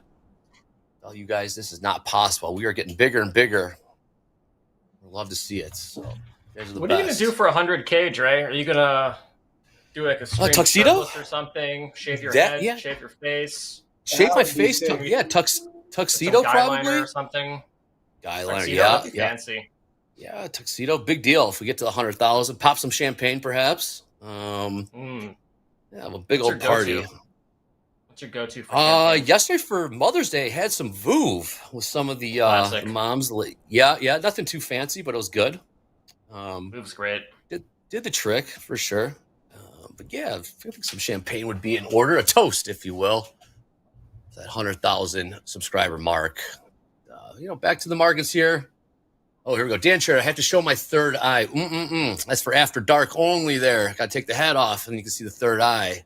Dan Chair. So we'll see if that happens. Toast. How about a roast? Duke Tago says. Maybe we do a roast. Like Tom Brady. Man, that guy got roasted. Oh, yeah, that was brutal. That was brutal. Tony- You got like Tony 25 Hinchcliffe. milli though. Is that what it was? Oh, Tony went Had to- off. You got 25 mil, and also yes, Tony Hinchcliffe popped off for that roast. That was Jeez, impressive. man, why would you sign up for that? Why? But 25 million 25 million bro. reasons why. Yep. Bro, you get roasted on Yeah. here for like free, basically. I mean, come on, man. Yes, I do. But yeah, all right, here we go. Crude. This one's for Hoop. Crude trading almost near the highs. Highs of $79.28. We're 2 pennies beneath that. But, currently chilling with that little pullback. Indeed, was a pullback in the equities as the buyers did step in. Nasdaq trading that 18,290 level. See what it does with the 300s if we can't get up there. Currently, we are in a holding pattern all around, and that's okay. Yep. So if we do have some trader wins, I think it's a good time to show them whenever that's ready, James. But Oh, that would be great. yep. I sent a couple in there. Nice. I sent Yeah, a we couple got him. in So I'm there, also distracted by Freddie A in the What? chat who just retracted his message, but it said, "I wish Dolby had a deeper voice," and I don't know why that Yeah. got me so good. I don't know. Start smoking cigarettes, Dolby. It's I something. could. Come I on. mean, I could pitch shift down and maybe record something for him for bedtime. I don't know what he wants. Anyway, you know what they all want? They want to see trader wins, and here they Let's are. do it. Yeah, they do, buddy. Ooh, Todd that's Ward nice. got that funded certificate. Congratulations. This is Beautiful. from the Facebook community. Fantastic Congrats, man. stuff. Yeah, I think there's another one of these. We do. We got one more. Jeffrey Cox. Yeah! Awesome. Congratulations on getting your funded trader certificate. So you get that the first time and the first time only. You pass an XFA. Also, if you do reach $5,000 in payouts, then make sure you let us know because you can get the 5K hat, which is actually this one. I'm wearing it right now. This is Ooh, the 5K. I need to get that. Oh, man. Yeah, you do. Where's it at? We gotta get that in the 5K streets Club? of New York. Yes. Yeah, it's Yeah, pretty man, I sweet. need to be rocking that. What do? I just email. I hit up support. Yeah, hold on. We'll send you a link. Yeah, there's Okay, sweet. there's a link. Yeah, man, I need So to if rock some Top Step here. Yeah, sure, you get a man. pin and a hat, which is pretty sweet. All right, we got a couple And then what more else? here. Okay, what do we got here? King James got funded with Topstep for the first time with Topstep X. It's been instrumental in my risk management, feeling even better that I locked myself out and he won't be able to get back any of his profits. Chat, I think you love the lockout button, and now we're seeing it here. It's starting to make its way across the internet, across X. The lockout button, Topstep X, is helping people keep their money and pass the trading combine. Pretty awesome. Yeah. Moving right along. Retired Captain Sergeant Backbone. Just a nice little trade here, it looks like. What did they get long at? 283, I believe, in the NQ. That's a pretty good trade, I think. Let's see, 283. That's decent. That's a decent one. See if that one pays off. Wonder if they're still in that trade. Love it. Look forward to seeing. But thank you for submitting that. Retired Captain Sergeant Backbone. What else? There's anything else? I think there's one more meme. We got one last one, little meme. Oh, this one's good. Oh, what do we got? TR Fitty. Can you guys name that movie and the two characters whose faces got replaced? Okay, well, I think I can figure it out then. Yes. What do we got there? Come on, Chad, you can do it. Come on, you got this. I have no clue. Is it that movie? There it is. Wait, this is just a random movie? There it is. Yep. Yep, that is the right movie. It is not. The movie is Forget it, Tommy I Boy. quit. And the characters whose faces are on there is the CEO of GameStop, and then Roaring Kitty is on the right. Mm-hmm. See, I recognized him. Yeah. Yeah. I gotta say, Roaring Kitty's face on David Spade's body is it kind of fitting, works. actually. It kind of does. Yeah, it does. Good job, Freddie all of our A. wins we got. Locked it up. Cool. Good job, Freddie A. Thank you, James. All right, That's guys. making me self-conscious about my voice, Andre. I think I gotta talk Oh, a little bit lower. I gotta talk a little bit lower. Apparently, I'm too high-pitched. I think you're Dre, right. do you ever I got a question Hit me. for you, Dre. Sure. Do you ever get into a conversation with someone and they're taking too long to say their point, and you start getting nervous because you have you feel like you're on air and they have to move it along, they're just not talking fast enough? Is my girlfriend watching right now? Why are you doing this right now? Why are you doing this? You ever right seen now? the sideshow? What are you doing to me right now, man? What are you doing to me right now? I'm not going to answer that. How did you know that? That's also too what I was referring to. Yeah, sometimes it's just we gotta get to the point here. We got a show to run, man. Yes. Have you ever had a dream that to do that nice setup. that you could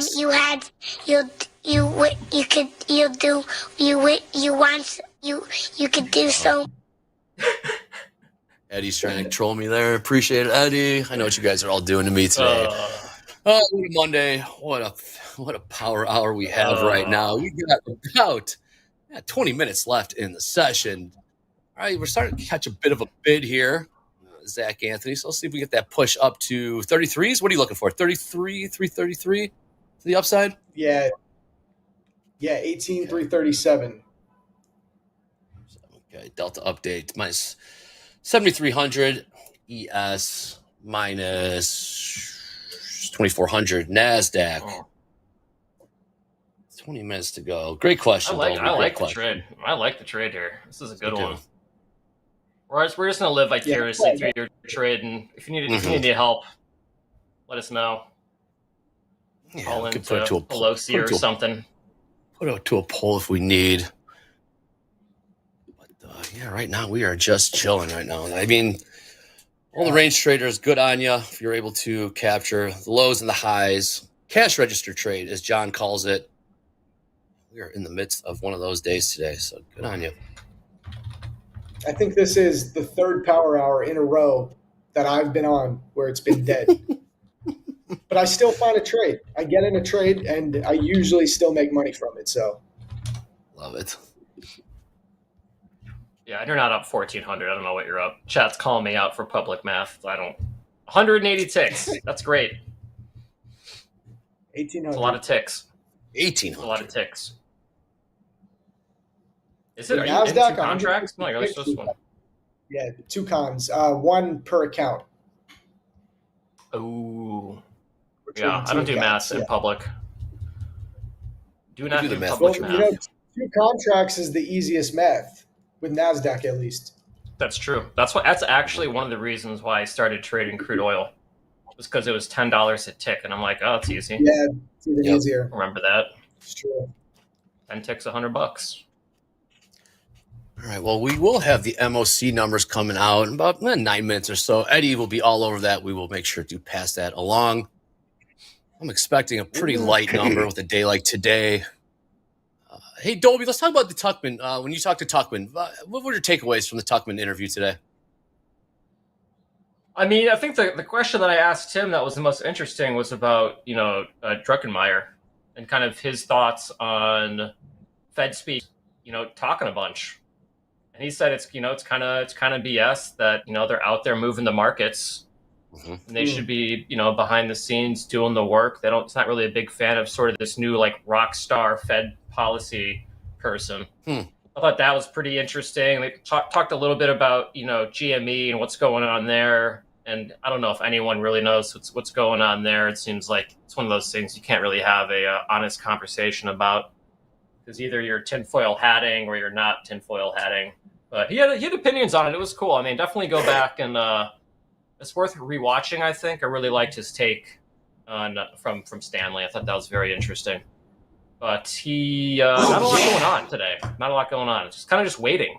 It's a wait and see kind of market. We got all these news events coming up. Yeah, I'm getting fried in chat. I cannot pronounce that dude's name. Druckenmeier. Oh yeah, it's like I'm like saying a no one every time. I should probably get his name right. So he's a pretty important person. I've noticed that. All right, let's see if we can push to these 300s here in the NASDAQ. Currently about $3 beneath it. Ooh. And now it's $5. Yeah, see if we can push to 18,300 NASDAQ. Let's do it. Yeah, come on, everyone. I really liked Nick4aTick. I actually have never heard him on stream. I know he's been on before, but I guess I never caught it. I really liked his appearance today. He's got a good mind for trading. 100%. We'll see more of him in the future, but yes, one of our rising stars here. Number 5 on the leaderboard already, so that was quick, and hopefully he keeps that trajectory going. Really good to see you. See him in the chat here. South Dakota for a split second. Pop in and say hi. Maybe getting some rest, getting that voice right, but was up $6,600. Nick4aTick was real quick. Well, he did his 2 trades up $1,300 for the day. Haven't gotten an update since, so hopefully he's just sitting on those profits, calling it a day, carrying it into Tuesday. We are seeing this level 18,300 in the NASDAQ. With the delta of minus 2,400, nothing too crazy, but we'll see if, here we go. Here goes the 300. See if we can push here. Mm-hmm. Yeah. Push here for Zach. See if we can catch cheer some for shorts you in the guys. hole here. All right. See. Catch some shorts in the hole. Coming up to 2:45 Central Time. Here we go. A couple ticks above the 18,300. Yep. Might be some stops just above here. See if we can trigger those. See how far it takes it higher. Yeah, I think it's feasible. We at least get to the relative equal highs around 18,308. 308. Yeah, I would like to see that taken at least, but man, at this point, I'm really just holding, and there's no analysis Doing to do great. at this point. Nope. You're doing great. You're doing great. Yeah. Andre, you're doing great too, man. Dolby, likewise. All right, I can see some sellers stepping in here. 18,300, about 8 points off those 300s. See if we give the old college try, push higher here. S&P's not doing a whole hell of a lot. Gold, try to break out of this, extend the range, maybe perhaps the upside. Not a whole lot going on. I am what I am in the chat says. This looks flushy. There's your flush. To 18,289. Yeah. I could watch the ladder. Maybe I can get some spot of wiggle on the ladder. That could be interesting. Yep. I'm happy to report their volume is back on the ladder in the ES. It's slow for a lot of people out there, but it's my cup of tea. Yes, we're seeing about 150 on the bid, 150 on the ask, up and down the ladder. Here at Topstep X, you can see 100 prices above, 100 prices below. But for those block orders that ES does love to seek out. For Tick says, we'll be on again on Friday with Isaac R. Cannot wait. Oh, it should be fun. Yep. Let's push this sucker. We did hit 46 after 13 minutes left. I'm going to start watching this ladder here. Let's see if I can. What are you seeing over there? What do you got, Dolby time? Okay. You seeing anything? I'm just gonna look and see if the ladder starts doing anything funny. That's all. Love Zach. You seeing anything? I mean, we'll let you know. What are you seeing? You're in the trade. Yeah. I'm not seeing anything, man. Nothing, man. Nothing. Not a whole hell of a lot popping right now. We do have This a is lot just me coming up. following my system. Oh, at there's this a little point. bit of a thing. What do you got? Just buyers stepped in super hard right below. What is this? 290. Kiss VWAP. Yep, Kiss VWAP. Got VWAP at 288. The NASDAQ. All roads.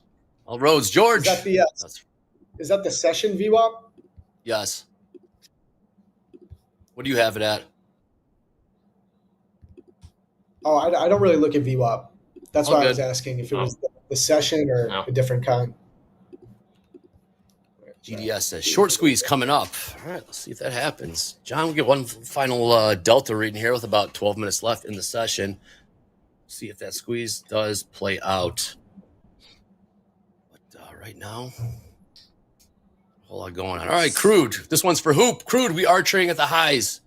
$79.28. New highs, $79.29. Wow. There we go. Penny higher.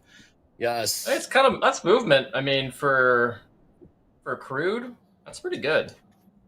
Typically, it doesn't really make a ton of movement after 130. So.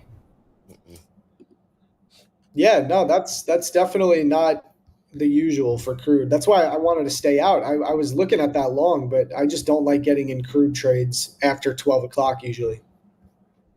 But every now and then we're gonna surprise us. All right. Red VWAP here in the NASDAQ. Tick below. Let's see if we get some push through here. Ortiz. Short squeeze question mark? Not seeing it. Good luck though for anyone long.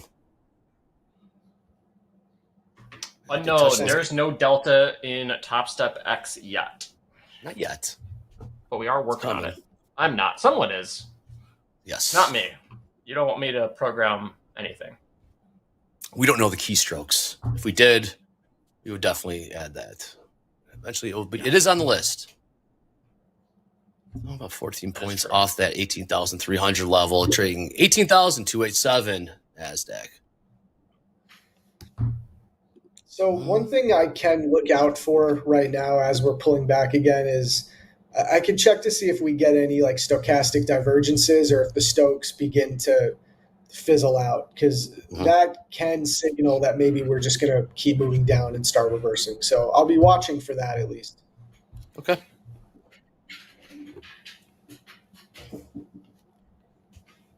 All right, come up here. Let's see if we get this liquidity injection. Maybe get some MOC coming in now. We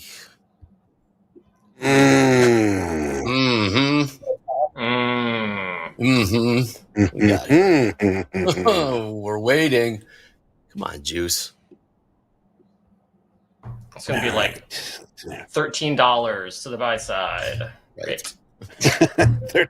No, $14.50, $14.37. You want your change back. All right. Our good friend Shashwat says 90 million to the sell side. Yikes. There you go, Shash. And That's here it. comes. You know what? I think Shashwat works for the juice. And he jumps in here and chat. Yeah, I think so. Okay. Your cover has been uncovered. Shashwat. No, we know what you're Thank you up to. anyway. We know what you're up to. Good Thank you, job. Eddie. 90 million sell side. Yikes. Boy, not even the MOCs That's are a whole tired lot today. of nothing. Whole lot of Can nothing. Can you guys explain what that is exactly? Because I'm actually not familiar. So when they say 19 million to the sell side, is that 19? What does that mean exactly? There's orders that are going to be executed here in the next 5 minutes, or 2:55, 5 minutes left to the close. They're going to be executed on what's called the close. Those MOC stands for market on close. Those orders are going to be executed at 2:55 Central Time. They give you the heads up as to how much will be executed. So $90 million worth of sells will be executed 5 minutes till the close. So it just gives you a heads up as to what is sitting in the queue. Okay. Yeah. Gotcha. Now, typically, like Tuckman, there goes the dollar amount to the dollar amount stock to be bought or sold and closed in the New York Stock Exchange, right? So typically we're looking for numbers larger than $1 billion. Sometimes you'll see a number as large as 6 billion, 7 billion buy side, sell side. So it kind of tells you, gives you the heads up as to what's coming. And do you think, like, if there is over $1 billion, you just think there's going to be a volatility injection, or there's going to be big movement right into the close? It's different every time, to be honest with you. But the bigger the number, the more it's just buckle up. You know, sometimes you can make the argument. You see $1 billion sell side, right? So you can see $1 billion orders hit the market for sells, but if they all get absorbed, then oh shoot, the bulls are in control. So it depends how the market reacts to it. There's something just to cognizant. Yeah. All right, we got about 7 minutes, 7.5 minutes left here. Chat just noticed that the Topstep X charts are frozen. Whatever screen we're on right now, the ladder is moving, but the price is not. That refresh. That ain't mine. Refresh. Yeah, someone got to refresh. Mine's moving. All right, here we go. We got this NASDAQ moving though. Yeah, hey, come on, 18,300s. Let's go. Let's go. Push. Oh man. Come on for Zach. I deserve a big win on Power Hour, man. Oh yeah. Agree. We all do. We all do. Here we go. We got liquidity injection. 1 minute 50 seconds. Those MOCs execute. Here we go. 300s. Can we see 301? Can we see 301? Stop's got to be right here. Sellers came in last time, slid down to about 85, if you will. Ours came right back in, said, nope. See what we can do with these 300s again. That's what we're going to do. We believe. Believe, yes. Believe. Maybe 310s. 310s could be interesting. There we go. There we go. Just hit 88,000 subscribers right there. Good job. Good job. Thank you, everybody. 12,000 away. Nice. Yeah.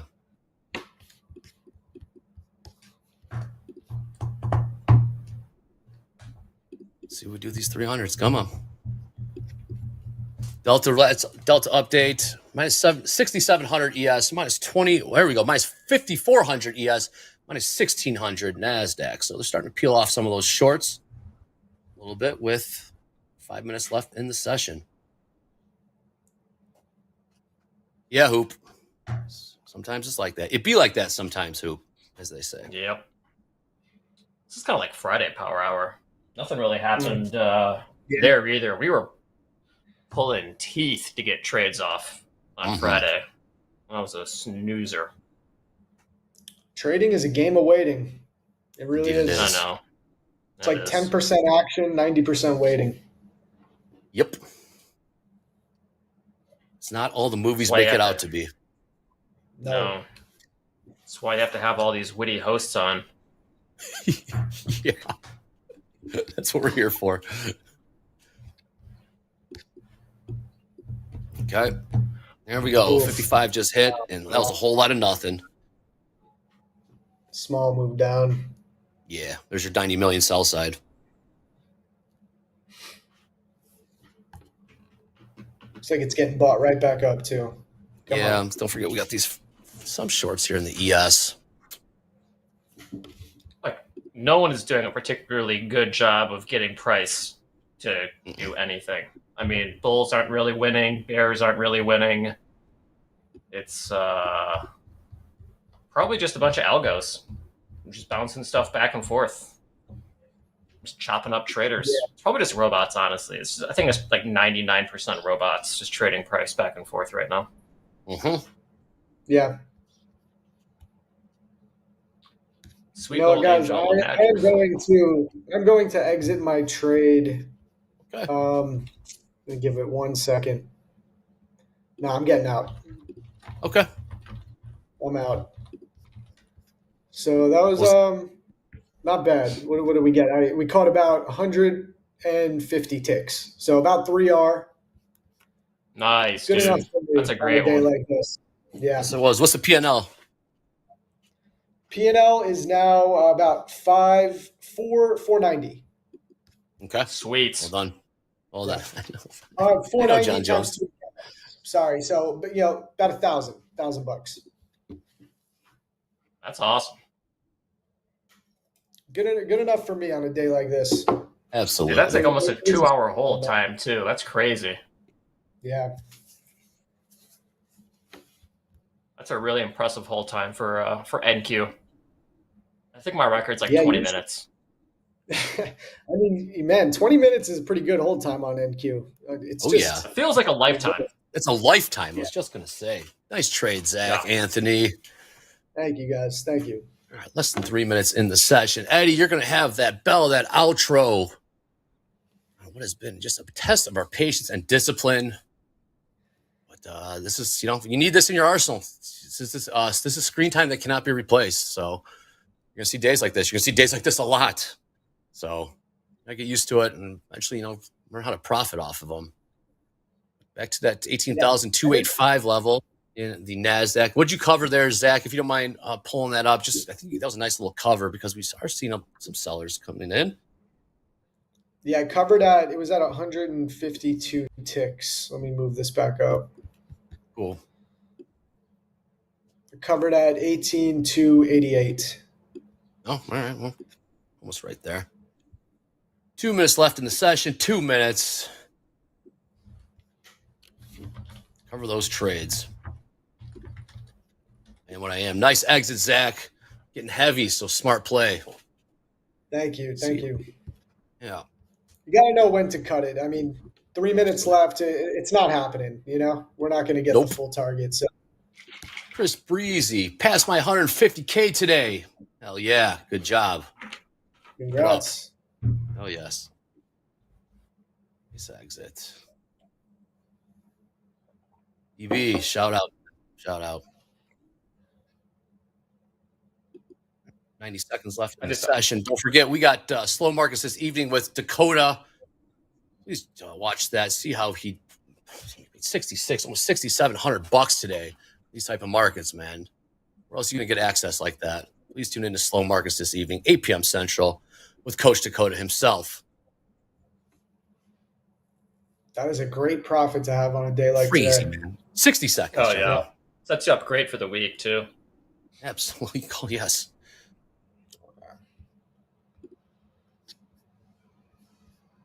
All right, Dow's seeing some selling here. That's about it. Looking at the 5 minute, of course.